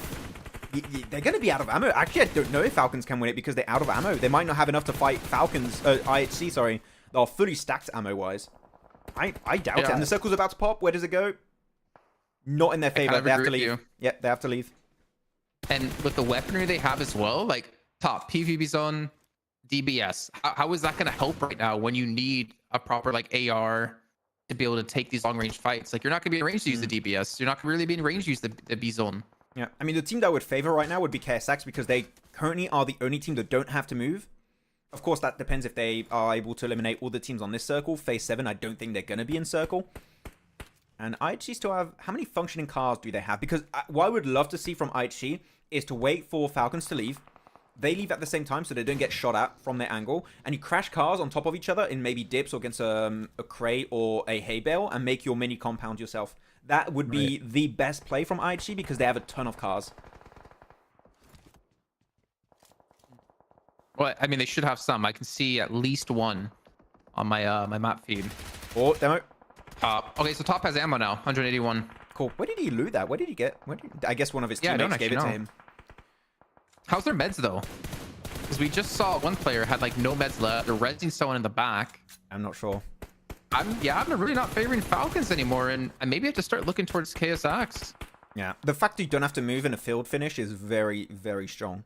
It's exactly what you want. Well, Falcons in this little fire that's happening between KSX and IHC was able to move up here with their vehicles and get in the zone. Yeah. Obviously with the help of the smokes too, so they at least have that for them. And obviously the range isn't that big of a deal anymore considering the weaponry they have. Actually, it's good. I realize KSX have a little bit of high ground advantage. It's very minimal, but they have a small high ground advantage in terms of getting info. This is good. It's going to be a lot harder to scout KSX than for KSX to scout the other teams. Really good. Oh, they have a little dirt pile here. I didn't realize that for Falcons. That's nice. Wait, you shooting a DBS at that range? This is not a sniper. He did hit. I think he did hit a little bit of damage. We'll have to, did he do damage? I want to kind of replay that after. I think he did like almost no damage, but just hit one bullet of the DBS spray. Okay, good spray. Madcap, man. Oh, 8 eliminations. Let's go. Madcap proven he can shoot from the front as well as the back of players. Is this the game that maybe qualifies them in top 16 for KSX? I mean, they're very far, okay, but they're very far. They're very far. I'm like, bro. I mean, by the end of the week, if they maybe have a good comeback, maybe this is the game that like starts a kind of a comeback storyline. I do like those storylines of a big comeback. They rarely happen, but I always love to hope that they might happen. Even though I don't really care too much if KSX qualify or not, like they're not one of my favorite teams. It's still a cool storyline. Yeah, they're not going to be a team that takes top 5. Like 2% chance, 1% chance that they make top 5 in the finals. Yeah, but at least the experience of getting the finals would be very good for them to come back for PMSL next year and or next season. Money. Sorry. Yeah, extra money as well. Falcons have been surviving. You talked about the meds. It seems like they're shared meds between all the players, so they're all up to at least 75% HP. Top is up to 100% HP. They have cars behind that dirt pile. Goku's just going to try and survive. He wants the third party KSX versus Falcons. Nobody knows where Goku is. Good push. I wanted to bring him up because I'm wondering, is there a chance he could actually pull off an upset here somehow if he really just lurks? A trade. You see, I love what Nozed did. He got to the hay bale and instantly went further back. because he knew that Hay Bale was going to get naded. Don't go to Molly. Zed. Ooh, okay, it's fine. Good nade. Oh, the nades are going too far, though. A little bit too far. The nades are good, but just undercooked. If he could hit these nades right now, like Falcons could win this. Ooh. He just needs to connect these nades. 52 are out, by the way. They got picked off. Okay. So 2 teams now. It's KSAX and Falcons. I'm not gonna lie. I'm going back to Falcons actually now. Like looking at this, I'm kind of going back to Falcons because KSX have obviously the blue directly behind them. Yeah. But Nerzed, if he can stay alive, if they don't actually nade him out here, he's gonna give him such a good position. But here we go, D46. And he has 1 clip on the M4. Only 15 bullets. 15 bullets. That's all he has. And Nerzed gets knocked eventually. Mad Cat, nice little angle on the side. Now down to 2v2 face Owl. Gonna be there. And they're also sending one of their extra players a little bit wider. So, I mean, I do like the 2 angles we're seeing. I don't think Action and Top know where face Owl is. They know where Mad Cat is. I don't think they know where the other player is going to be standing. So that big surprise factor of face Owl could be big. So all of the focus is on Mad Cat. They want to eliminate Mad Cat, and there you go. Face Owl gets up. Great opening knock. And he knows where Falcon is. He knows, sorry, where Action is. He just saw that nade coming out, and he gets picked off. GG KSAX. Nice match. Yeah, gotta give it to him. Yep. I give them a lot of crap as well, but hey, they closed it out when they knew they had, like, in a way that they had to against a very tough opponent. Obviously a very kind of underlooted opponent, under-meted opponent, but still a win against Falcons nonetheless. And yep. Maybe, Max, that bold statement of this could be the redemption arc for them to get into top 16 and play in the finals. Maybe it starts here. Maybe it starts now. I mean, it's not going to happen. But what if it does happen? You know, it's like, no, never know. I think this is the best game we've had from KSAX. I believe, like, Chicken Dinner with 12 eliminations. I don't recall them doing that before. So it might be their best game so far. But good. I mean, they waited. They had circle advantage. They tried to play around it. And again, sending face out to that angle was very good. Sending this...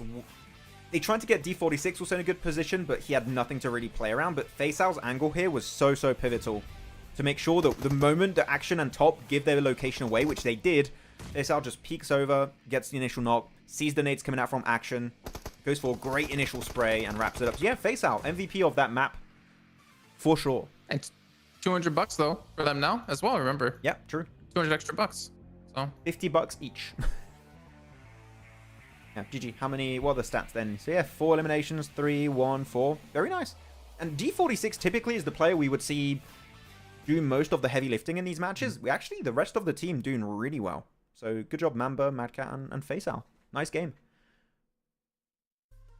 It's only if we saw that like earlier, yeah, in the weeks, we can maybe start to get behind them a little bit more, being like a potential to get out of bottom 4. But I mean, a win's a win at the end of the day, right? They still had to fight for it. They had to put themselves in a good position. But if they do want to come back, Max, the road is very long, very arduous, and it's only just beginning for them. It's a rough road ahead for them. I mean, I believe, you know, I like to believe in the underdogs may be able to qualify in the last minute, in the very last match, and these are the type of games that are going to allow them to do that. But we really did with Alter Ego. Yeah, okay, sure, whatever. But it was Pygmy the one to actually do it. Oh my god. Continue. I'm sorry. I can move on. I hate tiebreakers. But we saw it happen from Major Pride though, right? They got himself a chicken dinner, and we were like, okay, where's that momentum? And it never really happened. So I hope we don't see something similar from KSAX. I hope we can see a kind of continuation from this kind of performance. We'll see. Okay, what were people sending in the chat? Forget that shot. Yeah, man, that DBS shot from a distance though, from who was it, Nazed or player from Falcons? No, that was Top. I kind of want to go back and see if he hit a shot. And I think it was a purple number that came up. There was a number that came up. I'm just not sure if it was his. But it was, if it's purple, it would have been KSX's. I don't know. I'm not sure. I think you can only see the damage if it's you or your team doing it. So I think no. Well, the color that you see of damage is representative of the position in the lobby, right? So if your Falcons do damage, it's kind of orange. But it's purple there, yeah, for KSX. I don't know if I'm going to be able to see it. Okay, I think it's around here. Do we see it? DBS. I'm going to put it full screen. Oh, we're not seeing it? I think it's before this. I think it might be. I think you're right. I think it's like when IHC were fighting. Or like IHC were still alive. Is it around here? Maybe a bit further back. I think I saw it. Okay, I think it's there. Look. Does he hit it? Yeah, DBS. Oh, was it Nerzed? It was Nerzed. He did actually do damage with the DBS at that range. That's Why is it purple though? That's interesting. because they're purple. I think that's why. Well, no, the damage that's done is representative of the color, like the team you are. Not the damage Now you it's do. doing purple Still, too. it's Here purple too. to him, So KSX. and it did orange earlier for Falcons. I don't know. I'm not sure about that one. I don't I'm know. not sure, but I think it was him with the DBS. How much damage did you do? Can you get a pause on that actually? That's going to be tough to see the exact damage. Yeah, but you're Maxman. Okay, let me try and see. Put it in slow mode. Slow it down. What was that? 17? 17 There's damage. another number, isn't there? I know. There's I two only saw numbers. that one. I only saw that one. Is it 17 or 13? I can't quite tell. 17, but I think there was two numbers. I only saw one. Yeah, 17. That's a 17. Play it again. Play it again. Play it again. Okay, you know what I'm gonna do? I can go it slower. I'm gonna do playback speed. I'm gonna do 0.25. We're going deep on this one, guys. See, 17. Only one. Okay, it's just 17 damage. Man, Yeah. 17 damage on the DBS at that That's range. not bad. That's pretty At that cool. range. The odds of that hitting the bloom, like that's why I think the bloom should be reduced. I think the player is just like, he gets hit by like a little ding and he's like, what was that? Like, what the hell? Yeah. That was cool. That was a cool time. So this is the time we're going to have a break normally. I just want to check the chat before we head on into a break. Hey, Max. Faisal's name is pronounced Foysal. Foysal? Why is it written that way then? Oh, man, this confuses me. Link to the YouTube analysis video. I'm going to link it right now. Give me a sec. Give me a sec, guys. You can check it out during the break if you want. I'm gonna link it. Pandemonium _ news. It says no views, but I know it's got views. Yes, it's got views. There we go.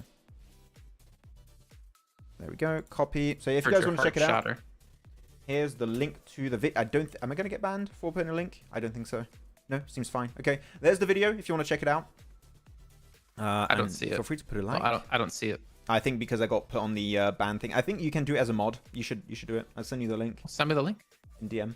There you go. Can send it. Max, thoughts on NRX? I like NRX this season. I think they could literally win. It's going to be tough because the competition for the top teams, like your Team Spirits, etc., is not easy. But I think that NRX could be a team to win it all. So I am excited to see how things are going to work out. Let's check out the match rankings. Long time views, first time chatting, great watch party, guys. Hey, thank you, Hilaliverse. Thank you very much. Welcome. Sorry, call me Abdullah. Well, thank you, Abdullah. Appreciate it. Thank you very much. KSX, I think need a miracle to qualify. I mean, yeah, they need a miracle, but what if it does happen, you know? That's why I like. I think we can also set up the power rankings for when we come back from break for people to see too. I'll try to do that. Okay, I think we're ready for break then. Yeah, let me sure. go with that. Boom for live. Yeah. Okay, so 10-minute break, maybe a little bit more.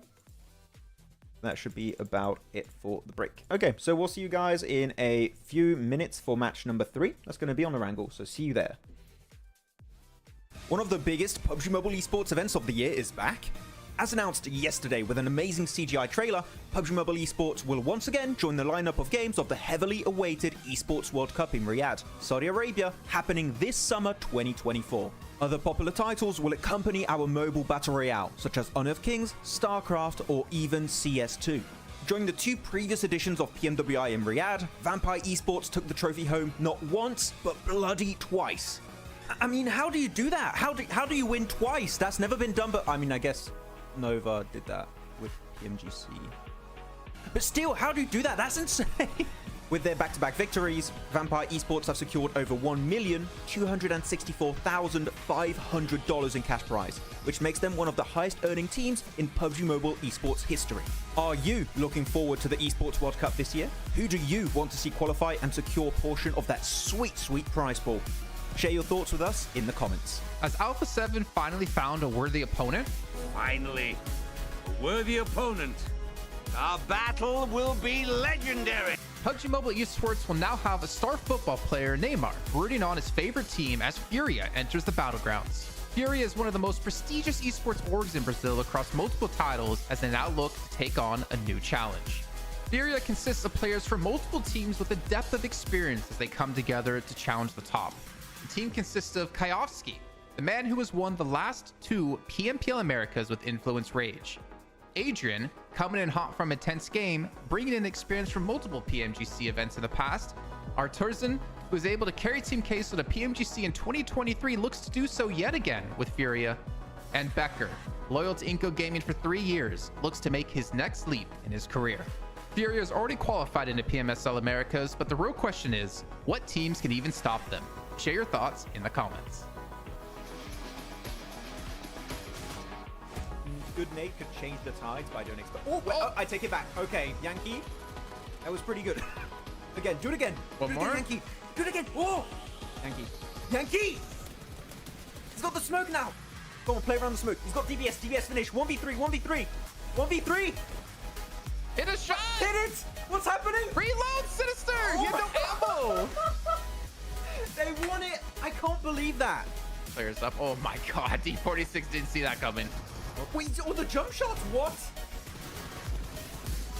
What? 1, 2? No, no, no, no, no, no, no, no, no, no, no! There's no way! 52 wins it! You must be joking. You have to apologize. You have to apologize, son. Gyonti. No, DBS close range. Oh my god.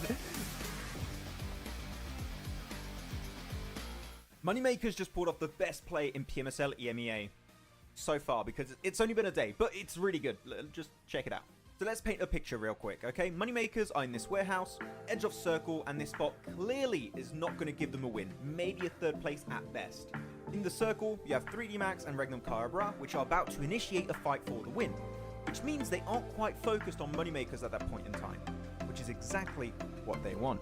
The instant the fight breaks out, there's when Moneymakers decide to make a push into the circle, and they are ready to engage by the time the fight ends, which is when the teams are at their weakest. And because the timing of this fight is so perfect, Regnum Caria, which is the team that won the previous fight, cannot do anything against that engagement, and that means that Moneymakers win the game, despite being initially in a super desperate situation. So congratulations Moneymakers on that amazing chicken dinner to wrap up day 1, and I do have to say, this play is approved by me, Maxman, the best player! Yeah, he's gonna get 1v4 here.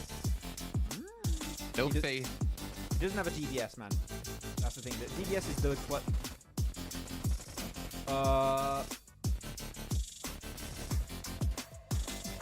That's a cool UMP skin for the DBS?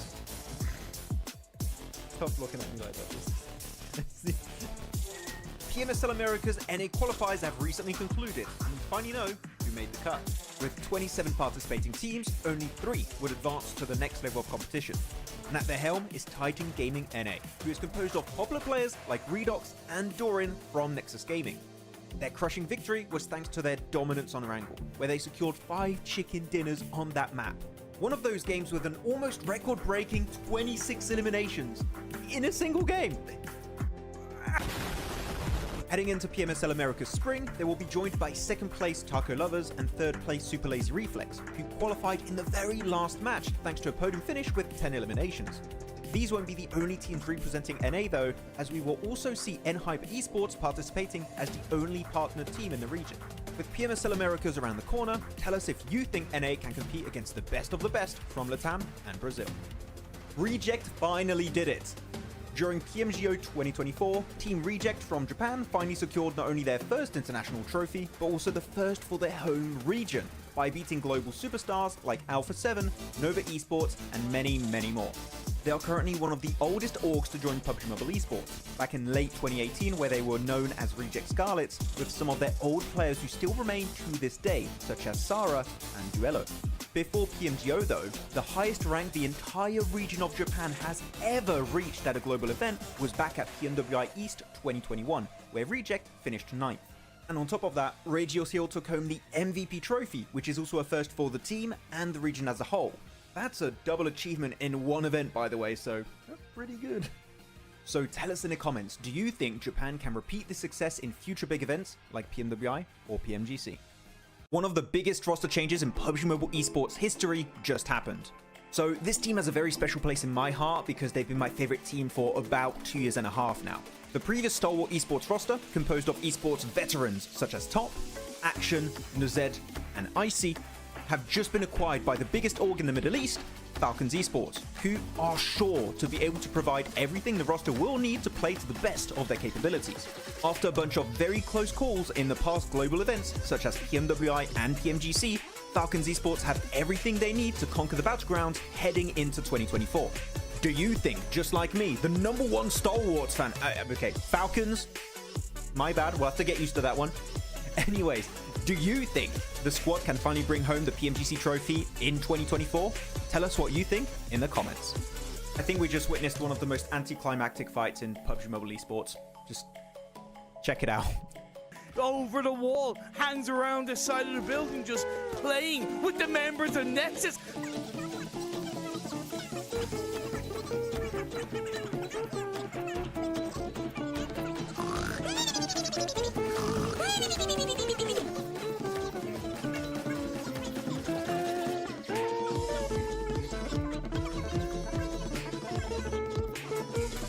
They sure are. I love this from ASagi8. He's gone out of the house completely. He's trying to get into zone, but Sigma has the same idea, and he is gonna win that because the play zone just hurts too much.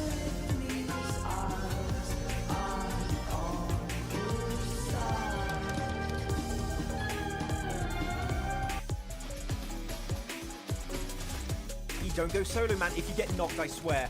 Don't get knocked. Good. Okay. DK, what are you doing here in this match? Come on, Reefus. Redeem it. Redeem it, Refus. Redeem it.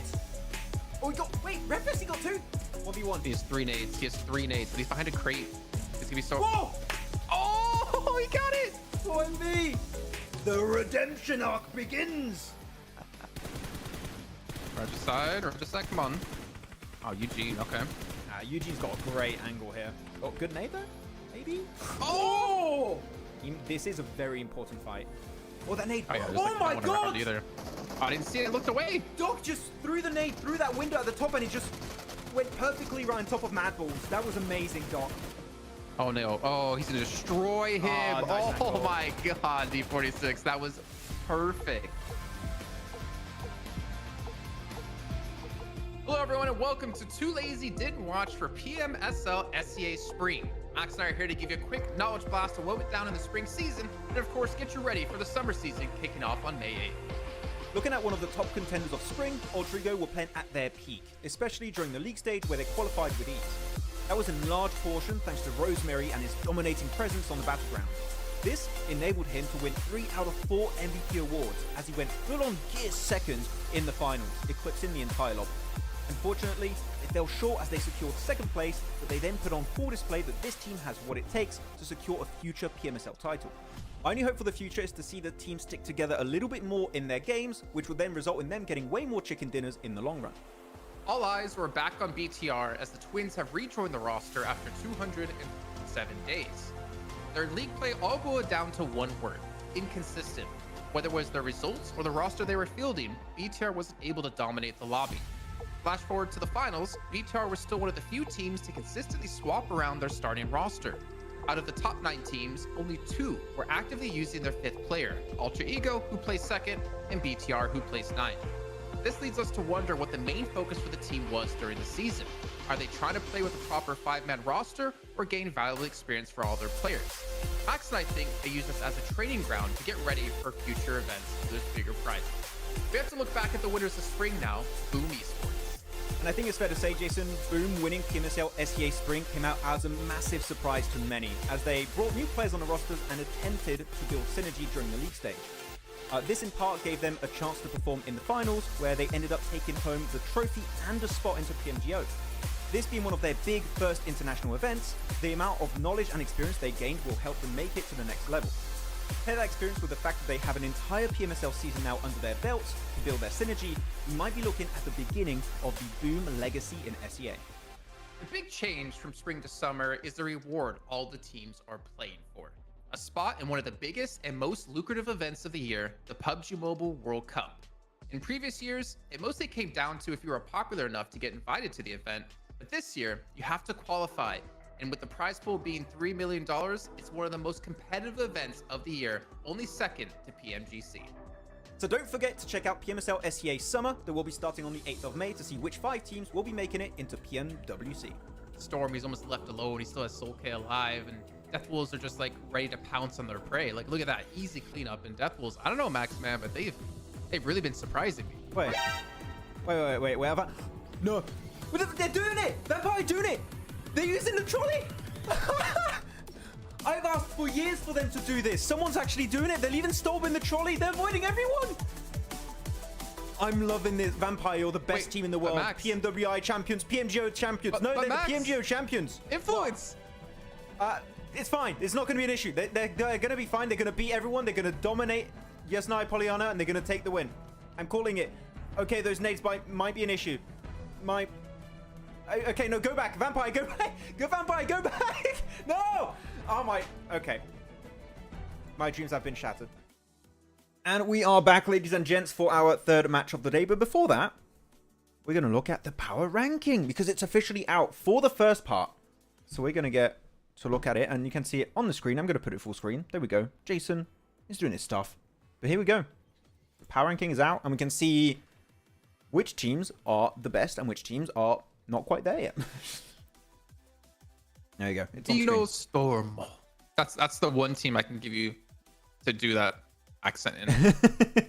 Beano Storm. No, I've stopped. Canina Power. Yeah, Twisted Minds. I8 there. Again, all the events that are taken into account are global events. So your PMGCs, your PMWI/PMWCs, and also your PMGOs. Those are the only events that really weigh in on this ranking. Well, it's the last 3 global events. And last 3 is how the ranking is determined. So PMWI, as you mentioned, which is not PMWC, PMGC, which accounts kind of twice because there's a league stage and a finals, and then PMGO that just happened back in Brazil. Yeah, we don't have a lot of time before the game starts, so we're just going to scroll up a little bit, see if we got some interesting teams. Nova is in 50th, which, to be honest, ever since PMGC 2 years ago, we haven't seen much of Nova, so that is why they've kind of fallen off since then, because they haven't even been in all global events. What's the last one they've been in, really? I'm not even sure, but they haven't been recently in the last few, so that's why Nova's a little bit lower, because they have not been participating a lot. Hi-Fi's, that's the Game Lord team, or 3D Max. Pug, yeah. Yeah. We've seen a lot of Brazilian teams like Intense, Inco. MadBulls. Yeah, Rook in 39th. That's interesting. Wow. MadBulls above them. I'm really excited to see how this is going to be fluctuating after PMWC, though, which is always cool to see. After your big global events, you'll be able to see where teams are. And Hyper, let's go, NA! Woo! Nigma Galaxy! Falcons White. Wait, Falcons White is... Oh, no, Falcons White is not the Falcons. Oh, look, 30th. Falcon Force. Falcons Force. Oh, okay. That confused me for a second. No, you got Falcons Force and you got Falcons White. Falcons White is the team that was playing in Africa. I don't think they exist anymore. Mm-hmm. And now you got Falcons Force, which is this current... the old Stalwart roster? I'm not sure. Wait, say that again? It's the old Stalwart roster, Falcons Force, or is that another? No, that's them. branch? It's these guys. Okay, fair enough. That's Falcons who are playing CSA. Okay, yeah. And currently, we only have until 21st because the rest of the ranking is going to be revealed at a later date. What date is that? I don't know. But currently, 21st, we have Ultra Ego Ares, which are going to be up there with 261.82 points. The decimals are pretty important to make difference between teams to avoid a bunch of tiebreakers. Yeah, Ultra Ego, the highest current team, which with their performances in their region, I'm not surprised. It's just when they're making global events, they tend to struggle a little bit more, which is why they're maybe not like in that top 10 that some people might expect from Ultra Ego, because global is a significant step up. Well, and they might get kicked out because into the global event. Yeah, because they're not making it to PMWC, right? So that's why you have to keep reminding me that. Anyways, match is ready. So we're going to go in game. So I can forget my sorrows. I see Boom in there as well, right? Boom below Ultra Ego, even though they've won PMSL 2 seasons in a row now. But this doesn't count PMSLs. This is only the global events. So yeah, as we mentioned before, PMGO, PMGC, PMWC, which is why you're seeing them lower. I think Boom would definitely be higher now than them, considering they've won. If we didn't include regionals into this, sure. Some people are saying Stalwart would be above. Yeah. No 4MV. No 4MV. 4MV is only played in PMGC, and you need to play in no. No. No, wait, I'm confusing it. Or Wait. MV are going to be higher than 21st because of their 4th place at PMGC. PMGC, yeah, Most 4th likely. place. Sorry, yeah, you're right. I was So confusing they're it. it only goes to 21, right? The teams above 21 will be released at a later date. Yep. But for MV, if you're not seeing them there, they're probably going to be higher. But I think what you guys should let us know is who do you think is going to be the #1 team? Yeah, in the power actually, ranking? I think that's the interesting part. Yeah, who do you think is going to be #1 in the ranking? Tell us your top 3, actually. I'd love to know the top 3 of people, because top 1 might be a little bit hard to predict for some people if you haven't been watching too much international events outside of your region.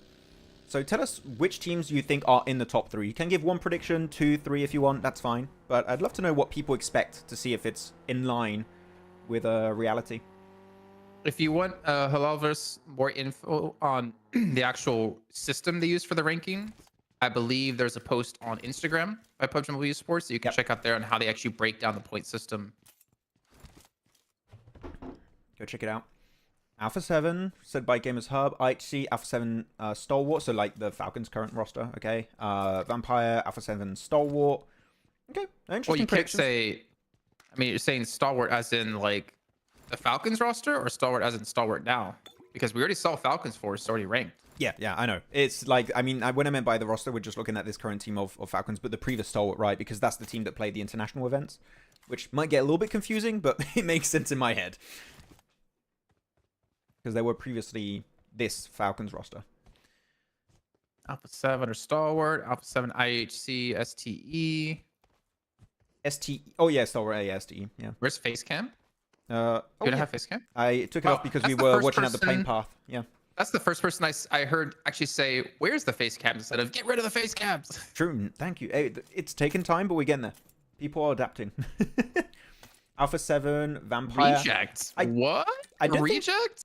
I mean, Reject won PMGO, so like, in terms of like recent performances, yeah, but I don't think that'll be quite enough. Vampire, we have to keep in mind for Vampire, they've only ever won PMWIs. Is that going to weigh in enough? I don't think so. Because PMGC, PMGO and stuff, like, it's not quite there for them. Optimello, you already did see in the power rankings, boom, already ranked. Yeah. So there's no way they're going to be top 3. They were below Ultra Ego. Some interesting predictions, though, I do have to say. I do like where you guys are going. Old Gladiators. Oh, GG. Would GG be up there? They had a decent PMWI last year. What was it, top 5 or something they had? Or top... They got, like, a decent ranking. So Gladiators might be there? I don't know. It's really fun. I do enjoy this. We're going to be revealing every once in a while, like, some extra teams in a ranking until we get to top 1. So, hyped to see how people will react to it.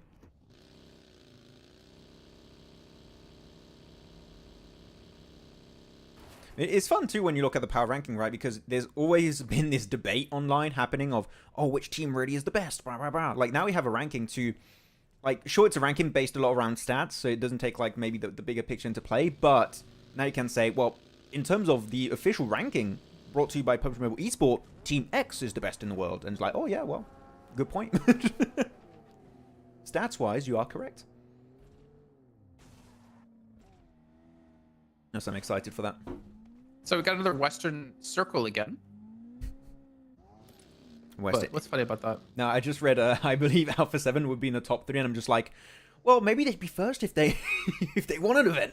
Maybe they could do it. So they might not get first in events, but can they get first in a power ranking? Ooh. They'd have to win first in an event. Like, maybe they can be first place somewhere. For once. So again, no, Slimani. No Slimani. Regional events do not count. Only global events. So PMJL does not count. Yep. PMSLs do not count. Only PMGO, PMWC / previously PMWI, and PMGC. That is all that would count in the power ranking. America, hell yeah. What is drinking, Max? You want to make Water. a bet on that? This is water. Yeah, water. In a one-piece glass. Nice. It's flavor. I'll hide the brand because we're not paid to show that, but it's a liquid water enhancer. It's water, but even more watery. It's basically water flavoring with like no sugar. It's berry pomegranate. I don't like this one. Oh, I love pomegranate. when my parents visited from the States, they brought me like 6 or 7 of them, so I'm running low. Alpha 7, 4MV, Navi. Navi? So, oh, you mean like Navi. Gladiators? I think he means that the GG roster. Interesting. S2G could be top 3. Surprising he didn't say Stalwart. I thought people would pick Stalwart based on their results. Oh.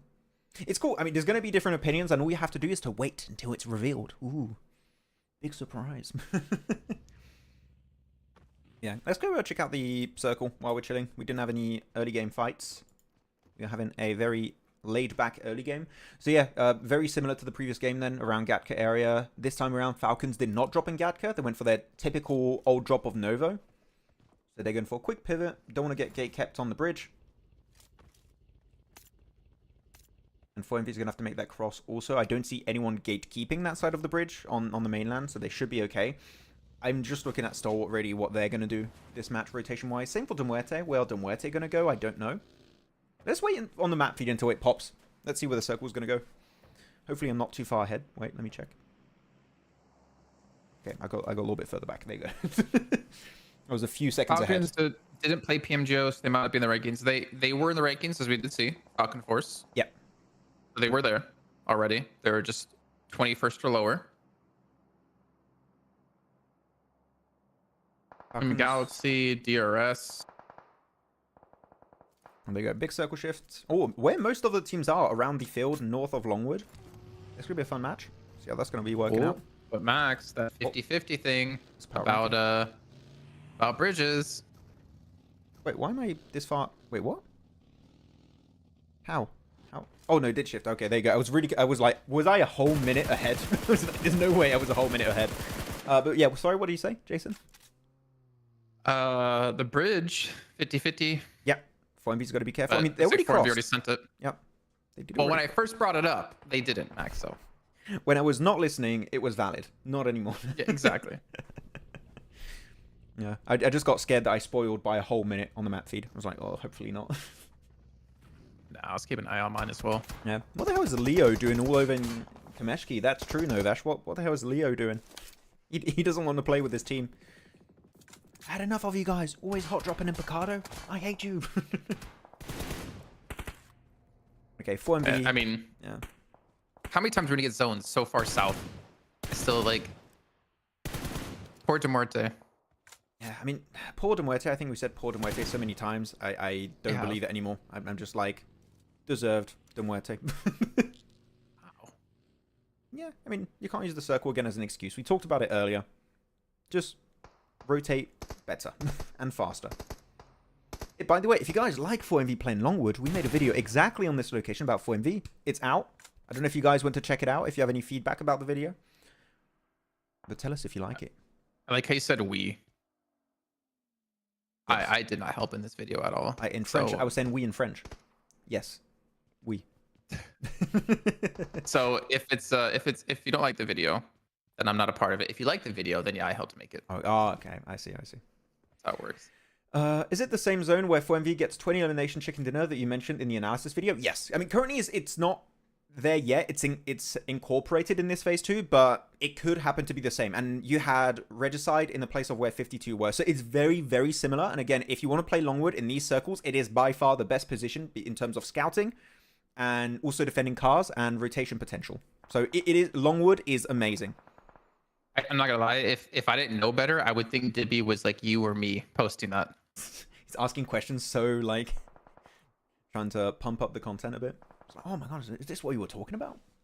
Is this the same spot that Mad Cat in your latest video actually got the shot in the back of Apex from 4MV? Yeah. You said you couldn't even find Apex. I just wrote Apex and I found it instantly. I just wrote Apex. No, I searched it and it didn't find it. I just wrote APE and it was like Apex _ PUBG. And I'm like, okay. Yeah, but you were already following him. Yes, yeah. That's why. This is our account wasn't following him. Very similar circle though here. We have Ferry Pier in play. I wonder if we're going to see a wide rotation from IHC, maybe de Muerte, maybe DRS into Ferry Pier. I don't think DRS are going to do it. That'd be a bit risky going in between 4MV players because they have a 2-2 split. MadBulls are going for Longwood, also the western side of Longwood, which is also a very good spot. I like where Tulika's going. Just crash it. There's a small dip in that position on his left. I think that's where he's going to go. good rotates, but a lot of teams are still not in circles, so I think we might see a fight or two break out. Muerte, man, poor them. They just literally been driving this entire time, chasing the zone. We're out of gas. That's definitely not an eco-tation. It's not eco-friendly. Oh, so DRS are going between them. Oh, you know what? What if they're in Teslas? That is fair. What if it is a Tesla? Just do a bike rotation. You're safe, you know. PMWI isn't a competitive tournament. Most likely, celebrities tournament. Not anymore. PMWC is going to be a mini PMGC. Again, like now the fact you have to qualify, I think PMWI was more of a fun mid-year tournament. Sure, it was still very competitive, but it was nowhere near PMGC. We're getting very close to PMGC level this year for PMWC. Like, whoever wins PMWC, unlike maybe Vampire winning it, is like, okay, they could actually pop off in PMGC 2 if they remain as the same team. Like, it does have a lot of weight this year. Not to discredit Vampire too much, though. I think winning both tournaments in back-to-back years, like winning 4 events basically back-to-back to back-to-back, is pretty damn hard, to be fair. Actually, I want to jump on this because you bring up an interesting topic, and I want to know what people think in the chat. I think that when you look at Vampire playing PMWC, especially with Tony K last year, right, they had some of the most amazing macro decision-making I have ever seen a team do. Like, it was amazing IGLing. As an analyst, I was like, this is the best team, like, in terms of rotation and the game plan they have every single match. They are so damn good. And then they play in their region, or they play in a PMGC. They look like a different team. I'm sorry, they look bad. They look genuinely bad compared to PMWC and / PMWI. And I don't know why that is. And I don't know if I'm the only one who feels that way, because sure, they're a great team, but they're nowhere near PMWI level of what they did back then, which is so weird. Don't know how you feel about that, Jason. No, I don't disagree with that. Nice, thanks. I mean, it's same like looking at the Xavier, I guess, from PMGC, and then that event we did, the Global Esports. I think it was that we did in Saudi Arabia, like GET. Yeah, like Xavier looked horrible.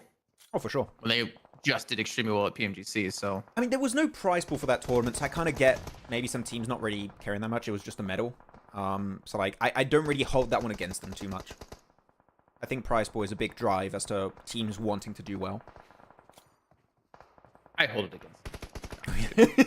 I hate them. How dare they? Okay, so big fight here happening on the 52. I like that breach from Hardbass. They know how valuable this position is. Goku. Super Saiyan. Ah. He's only got 9 bullets though for Kage. Oh, that was enough. That's all he needed. GG. Who would win? One Punch Man or Naruto? I am offended you're even making the comparison right now. Like, what? One Punch Man or Luffy?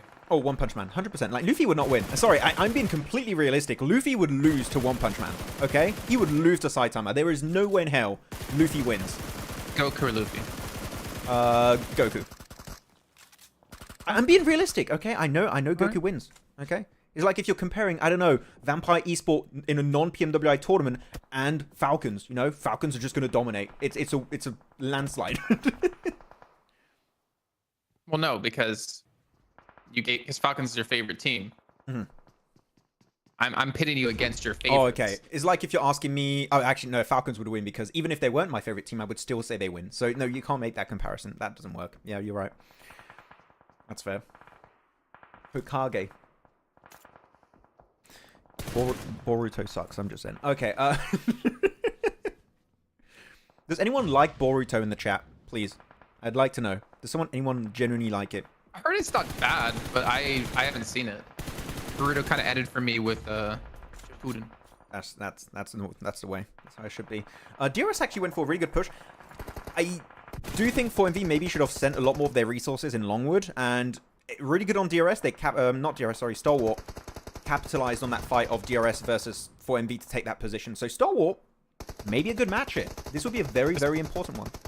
This position looks very familiar. The MadBulls were inside the positions A1 are in, and also the blue house to the left, and we had a team with 2 players inside that warehouse. Like, the zone ended up going this way. Yeah, I can't remember all the teams that were involved with that, but that was a big boy fight. That was an interesting game.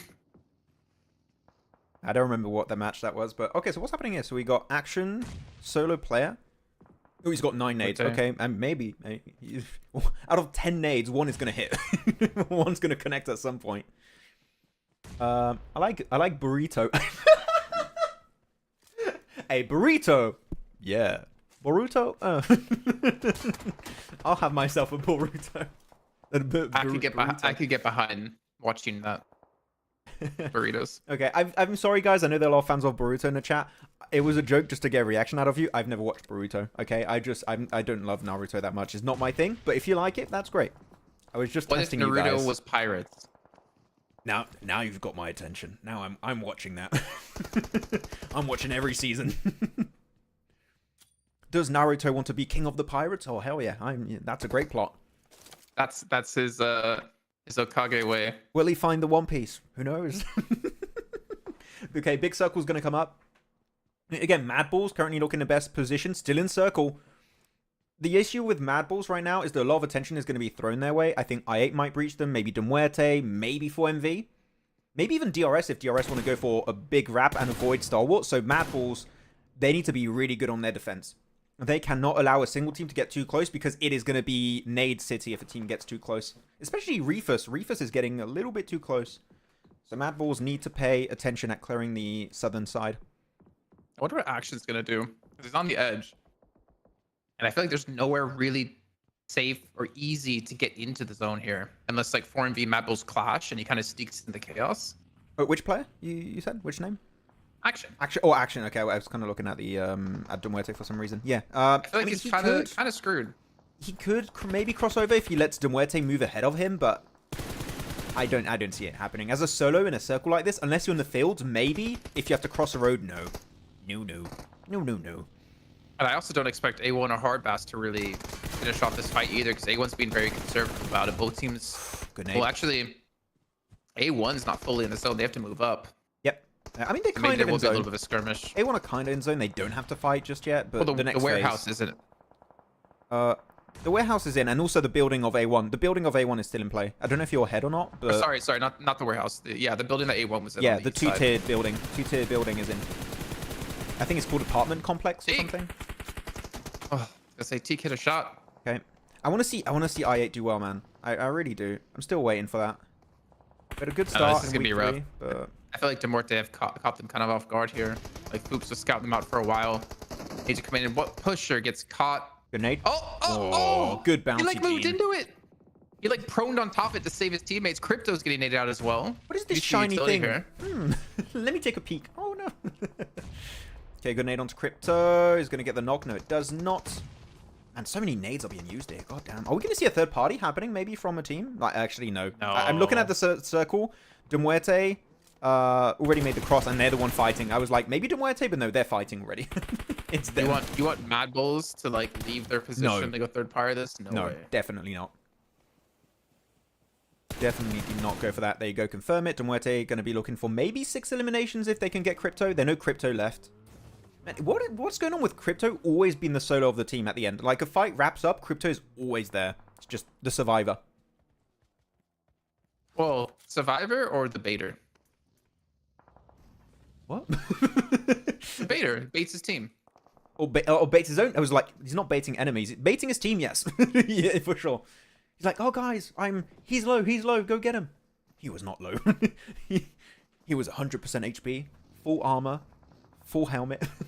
I mean, I remember baiting you in school in one of our matches. Oh, yeah. That was an interesting one. I really messed up that play. That's fine. Neptura and I carried. Yeah, that's true. Okay, 4MV. Oh, Reefus, the blue zone. Reefus, run. Okay, ooh, don't scare me like that. You can't tank that. The nades are good. Nades, might get the knock. Oh, it doesn't get the knock. Man, Reefus he's just gunning for it. That one might connect. Guardian Angel. Oh, Baron. Nice killer. Good job. That's a good nade too. Doc is not there to nade. That's why they're struggling. Such a risky position too, because they keep running, like the blue's closing, or not closing yet, but they keep running into the blue to like dodge as well without taking ticks. Yeah. Are they sending it? I mean, you might as well. You might as well. Though they got to be careful because MadBulls. How many elims do MadBulls have? 5. They're gonna get a ton of eliminations possibly here in the bush. That bush was very suspicious. Shoot it. But now MadBulls is doing exactly what they need to do in this scenario, which is gatekeep the entirety of DRS. This might open up an opportunity for Muerte. Muerte, or even maybe EVEREST, or maybe A1. I don't know which team wants to go for it. Every team alive can still hear this fight happening. If you want to go maybe for a game-winning push, third partying here, DRS versus MadBulls, if MadBulls get knocked to some extent, would make a lot of sense. But you also see what MadBulls are doing. They're doing a really good 2-2 split. 2 players looking in the circle, maybe trying to slow down a potential push, and sending 2 players to clear DRS because they have terrain advantage. This 2-2 split is really good. And look, English just pops off, gets example. DRS down to 1. Amazing play from MadBulls. Wow, I love the way they did that. I mean, A1's just full sending it in as well after they cleaned up Hardbass. You were saying like maybe A1's going to pounce on this in third party, but they had to clean up their own fight, and then they kind of sent it in and get completely caught out. Yeah, DRS is going to go down. Everest is kind of also set up, but they've lost Hardboy, who is kind of like not the anchor, but he was kind of the player in the very back, who was trying to give him some cover, give him some angles as well. So I don't know. I was kind of favoring Everest a little bit, but now I'm just kind of be full favoring MadBulls. Yep. That's how this played out.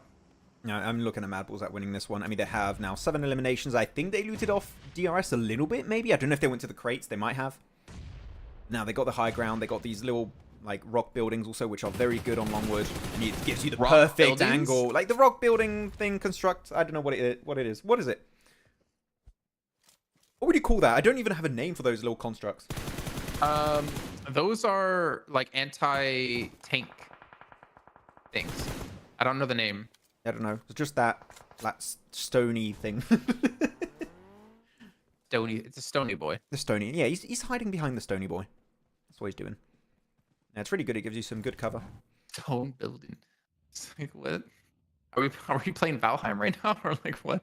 I don't know. I was thinking build like Minecraft, I think. Okay, yeah, look at the split from MadBulls. So much information. Again, vulnerable to getting knocked if a team fully pushes onto a single player. But now everyone's going to be fighting each other. Everest are going to fight Muerte. And I think the moment that happens, MadBulls might even want to pull the trigger and push a bit to get those extra points.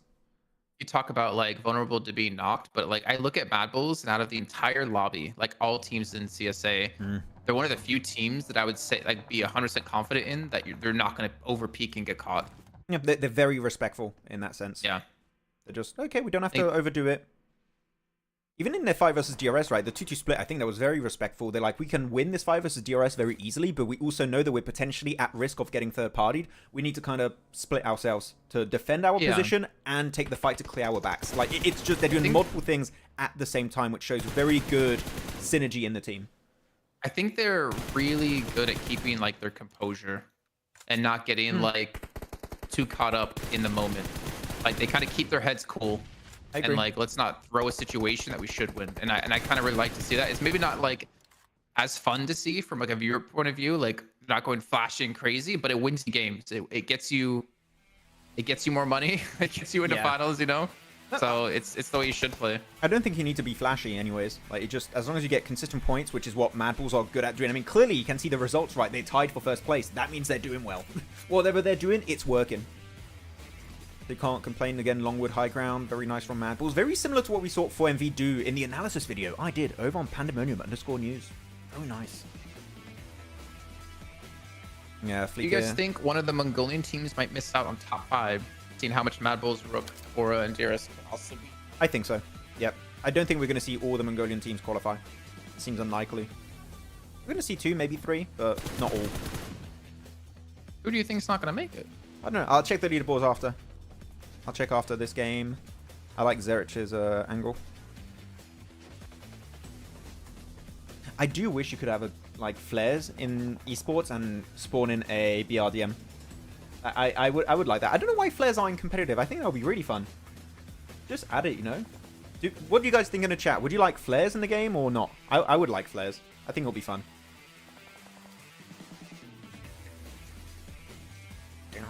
I like the... Oh, no. What's up? Never mind. Music's so hype for so little action. Everyone just sleeping in the grass, like waiting for circle. This is where they should play like the elevator music. Wait, can I find one copyright free and just do it when we have a Probably. circle like this? The PUBG Mobile team are going to be like, no, don't make fun. This is very intense.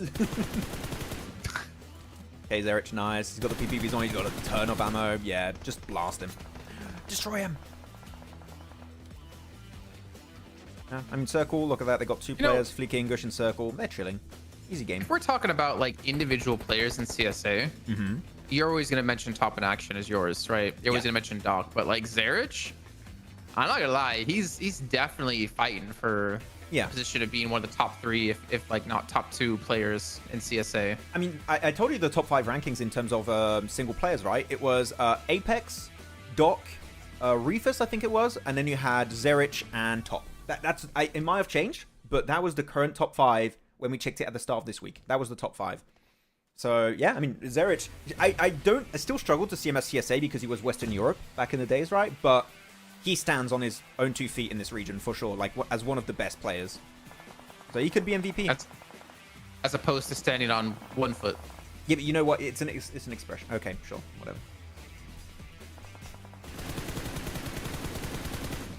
Okay, a lot of spray. I mean, Helios is just trying to get 2nd place, but you're not getting that 2nd place. No, nice headshot with the M4. And now it's a proper 4v2. Yeah, 4v2. They lost a player. And they still have to push in circle. They have to deal with nades. How many limbs are MadBulls going to have? Well, they had 5 originally, right? Before fighting DRS. Yeah, I think Cats, they have 11. Okay, 13 points incoming. Oh, wait, rolls over English. Eugene? Yeah. Wait, no. Oh, he's gonna flush it. He got an extra point. Yeah, that's big. That's an extra 1 point. That could go far. Nicely done, Muerte, but it's MadBulls to take the win.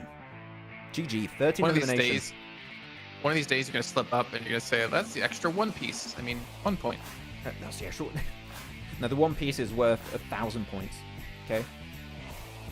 It's like getting the golden snitch in Quidditch. You know, you just win the game instantly. You win the whole tournament. Over 1,000 like manga. What do you call it? Chapters, and it's worth only 1,000 points. The disappointment. Oh. Yeah, GG's. Nice game. No way Zerich top 2. What? Are we not watching the same games?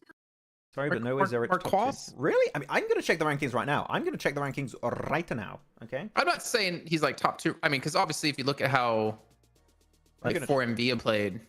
PUBG Mobile, Esports, stats. No, I can't even say that because like MadBulls are still kind of ahead of them overall. It's fine. Wait, let me cook. 3 points. Let me cook. I'm gonna show you. Let me cook. Okay, I'm getting you a nice filet mignon right now. Ugh, gross. What? What? Man, filet mignon is amazing. What are you talking about? Okay, so we're looking at CSA region. Confirm. By the way, we've got the player stats. I put it full screen for you guys. To like it, individual players, league overall. Let's look. I might not be able to show it on screen because I don't want to share the links to the stream or I'll get in trouble. Okay, so right now, if you're looking at all of that, we're purely going to look at eliminations because that's all I can really show. So currently, the top 5 fraggers of the entire tournament in order is going to be Doc with 107. Zerich is 2nd place with 89. So very, very cool on that front. Slonic. Oh, Snonic from Rook. 3rd place with 84 eliminations. Vic also, we got 2 players of Rook. Okay. Vic in 4th place with 84, which changed a lot recently. And Top is in 5th position with 79. That's your current top 5. Again, Doc, Zerich, Slonic, Vic, and Top. Top 5 current best fraggers. You know what I say to that? What? Suck it, Marquez. I already say his name. Marquise. Marquise? Suck it, bro. What the hell? Man, he did nothing. Wait, if I look at total, I think he did do something. I think Sorry, but no way Zerich top 2. He's 2nd. Total points there, 4, 5, 6. Okay, so if you look at total, this is also with placement points. It's kind of a soft MVP data leaderboard. And Slonic is number 1 right now? Really? Wait, I need to look at it. Placement points don't matter for MVP, though. This is interesting. Wait. Oh, okay, so... I mean, technically, Vic is MVP of whole tournament then. If I'm looking at the stats properly, Vic is MVP of Rook. Because of placement points, survival time, eliminations, damage. Placement points don't matter. But sorry, but when I mean placement point, you get survival time, right? Like, that's what I'm looking at. They always reach the late game. So, unless this stats board is wrong, which I'm not sure if it is, Vic is currently MVP, followed second by Slonic. Third place is Doc for MV. That's what I'm seeing. Unless, again, something didn't update right on the stats page. Are you looking at week 3 only? No, or looking at overall. Overall. This is overall. So that's the top 5 I'm seeing. And Keeper Boss is 5th position in MVP. So wait, man, this has changed I was a gonna lot. say it doesn't sound right, but at the same time, considering the points, these teams that they were all tied at the start of the day, overalls. Do you guys want to see it? Makes sense. I think everyone wants to see it. Okay, you know what? I'm gonna hide the screen. So please let me cook. I am going to hide it for a sec, and I'm gonna show you the stats page. Okay? I'm gonna show you the stats because anyone can see the stats page as well, right? Yeah, but people might be watching on their phone and stuff, so I'm gonna make it easy for everyone and just show it myself. So I'll let you cover for a second if that's okay. Covering by not talking. I said cover. Okay, so there we go. Stonk. CSA Spring is the season. League overall. We want to look at players. Okay, Jason is really not covering. Okay, there you go. So here it is. Let me put it back to full screen. This is what we currently have in terms of MVP ranking for individual players, right? I do believe the MVP ranking is done that way. We can't see the stats exactly, like survival time and stuff. Placement doesn't necessarily mean survival time because it's individual, right? That's the you get placements based off your team. So no, that's not right. Yeah, but I'm looking at the rank. I don't know how it's calculated, right? This is the only stats page we have, right? Realistically, this is all we have. If it's calculated like normal, it's a mix between damage, eliminations, and survival time. But survival time does not translate to placements here. I mean, this again is the only one we have. This is the only one we have. I'm just saying, because if Vic died in the beginning, right, you're technically giving him, if you accumulate placements in there, the same amount of time as Doc, who might have been alive for all the games. I don't know. Maybe they have a different system also in CSA that this is how they calculate. I have no idea. But this is what we have. Currently, Vic and Slonic are the, in between parentheses, MVP. Doc is third place. I'll stay. I don't like that. I don't like this. I put it between quotation marks. I'm like, I don't know. And Doc is up there. It has changed a lot, though, because before, as I said, it was Doc, Refus, and Apex to win top 1, 2, and 3, followed up by Zerich and Top. That's not the case anymore. Zerich is top 4. Keeper Boss is up there, too, because, of course, the placement points, that's why they're all up there. If you really want to compare the top eliminations, this would be the most interesting one. This is purely ranked on eliminations alone. We're not looking at the survival time and stuff. Elimination-wise, Doc is first place, followed up by Zerich, Slonic, Vic, and Top is in 5th place. That is your pure fragger, like your top fragger list of the entire tournament so far.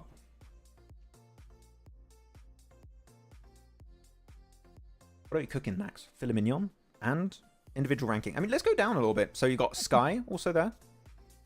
Ziol, Sleepy's in that position. It doesn't say the exact spot, but that's fine. Yeah, Apex did slip down a little bit. You're going to be so happy when you read what's up, by the way. Why, what's up? Something Vlad said. Mango's fine. Last few episodes are fine. What is he talking about? Said fire. One Piece, I think. Is it? I'm going to ask One Piece. Oh, no. He's a fellow One Piece enjoyer. If Vlad, by the way, if you guys know, Vlad is like one of our contacts at PUBG Mobile Esport that we talk to behind the scenes. If he reads One Piece, he's going to get spammed by me. And I feel like he might not hire me anymore for events. Yeah, that's cool ranking. It's not list of MVP, the points only, eliminations plus placement. Yeah, exactly. I say it's like, this is the most exhaustive. No, what's the word? This is the I best. don't even know what you're trying to say. Extensive. This is the most extensive list we've had. A reminder? Reminder? Who knows? That we have. This is the closest you're going to have to an MVP ranking. It might look similar. It might be a bit different in like a rank or two, but eliminations weigh the most in MVP rankings typically, so you can have a good preview of what it might look like. So I'm seeing Doc as MVP would really not shock me. Right? I think that one makes a lot of sense. Followed up by Zerich here because he's been popping off also. But yeah, seeing Rook players like Slonic and Vic, that also makes sense. They are lacking on the elimination front, so they might be a bit lower on an actual MVP ranking. But top is also up there, so it's actually wait. So top actually has less eliminations than Vic and Salonic, which he's played less matches. He's played 6 matches less than the rest of his team. So in that sense, it does have some kind of logic to it. But he's gonna catch up. That's fine. Don't worry. Okay, let's get ready for the match then. Yeah, we still got some time. Yep. Well, quite a bit of time. I'm gonna hide. I want to close my feeds real quick. There we go. There we go. Bap, bap. There we go. Ding. Nice. Do you guys read manga or watch anime? I do both. Dynamic Prash. I've been reading a lot of manhwas recently. Also Korean mangas for those who don't know. I do like those quite a bit. If only we have an API access for PUBG M, we can pull more data to bring more extensive data and more charts. We did have one list like that for EMEA or Europe back then, but yeah, it's not there anymore. We don't have it. Where? We had a private stats board. Oh no, that was for a lot of different regions. Was that? No, that was just we only had that for EU. No, we had North America in there. Yeah, but it's only the ESL ran regions, not that like because ESL were making it. They ran North America back then. Oh, true. There was NA because I never covered Turkey. NA and Turkey too. And you're right. And no, actually, we had also Arabian stuff, which is now only one region is PMSL. This guy. That's this why. guy. Yeah, for one region. Oh yeah, that region. Yeah, but, now, now you only have PMSL. You have PMSL EMEA. I'm sure you do have. Wait, do they? No, they don't have Americas anymore. That's why. That's why I was getting confused. They don't have NA. I'm sure there's one for CSA if we asked. Maybe. I don't know. Okay, we've got leaderboards, by the way. Let's check it out. Leaderboard time. So leaderboard, MadBulls are going to be in first place, not a tie anymore. Yeah, 57. I mean, yeah, MadBulls. I mean, such a big drop off between third and fourth place, by the way. Like 60, well, like 58 points. That's kind of crazy, actually. It's kind of a big gap between them. You're right. Especially because I actually have 3 matches played more than Rook, and also an extra chicken dinner. So, and Rook are just on fire when it comes to placement points. And the eliminations aren't that far behind, really. As we saw from the top players list, top fraggers list of earlier. Kind of makes sense. They're also our reigning global champion as well. If they're that far behind, it's kind of crazy. Yeah. It is weird to see Falcons in 7th, though. That would be the kind of biggest upset of this tournament, is Falcons and how they're performing in week 3, which is not fantastic. So I think that's fair. Yeah. I don't know. A1, IA. I mean, all these teams that are here on this list, they're going to qualify. No questions asked, right? They're chilling. It's all about how many extra placement points they can secure heading into the finals. That's all they have to focus on. And getting wins, right? Because you get $200 per win. So might as well go for a win if you can.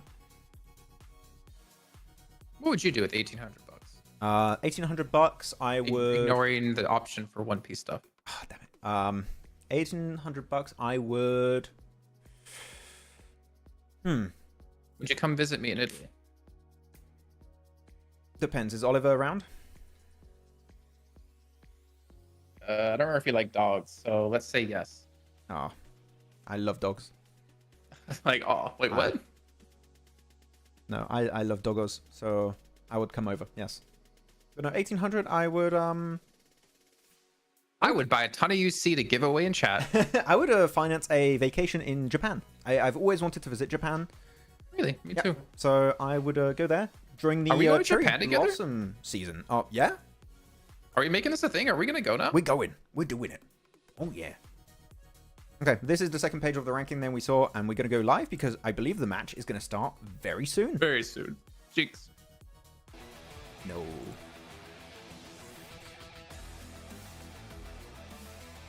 Have you all read Berserk? I have not read Berserk. I need to read Berserk. Not watch the anime because apparently it's not great. The 3D one is not amazing. But I have not started Berserk, but I need to. I've watched and I refuse to watch or read it anymore. Why? So sad. It's it makes me very unhappy. Makes me very angry.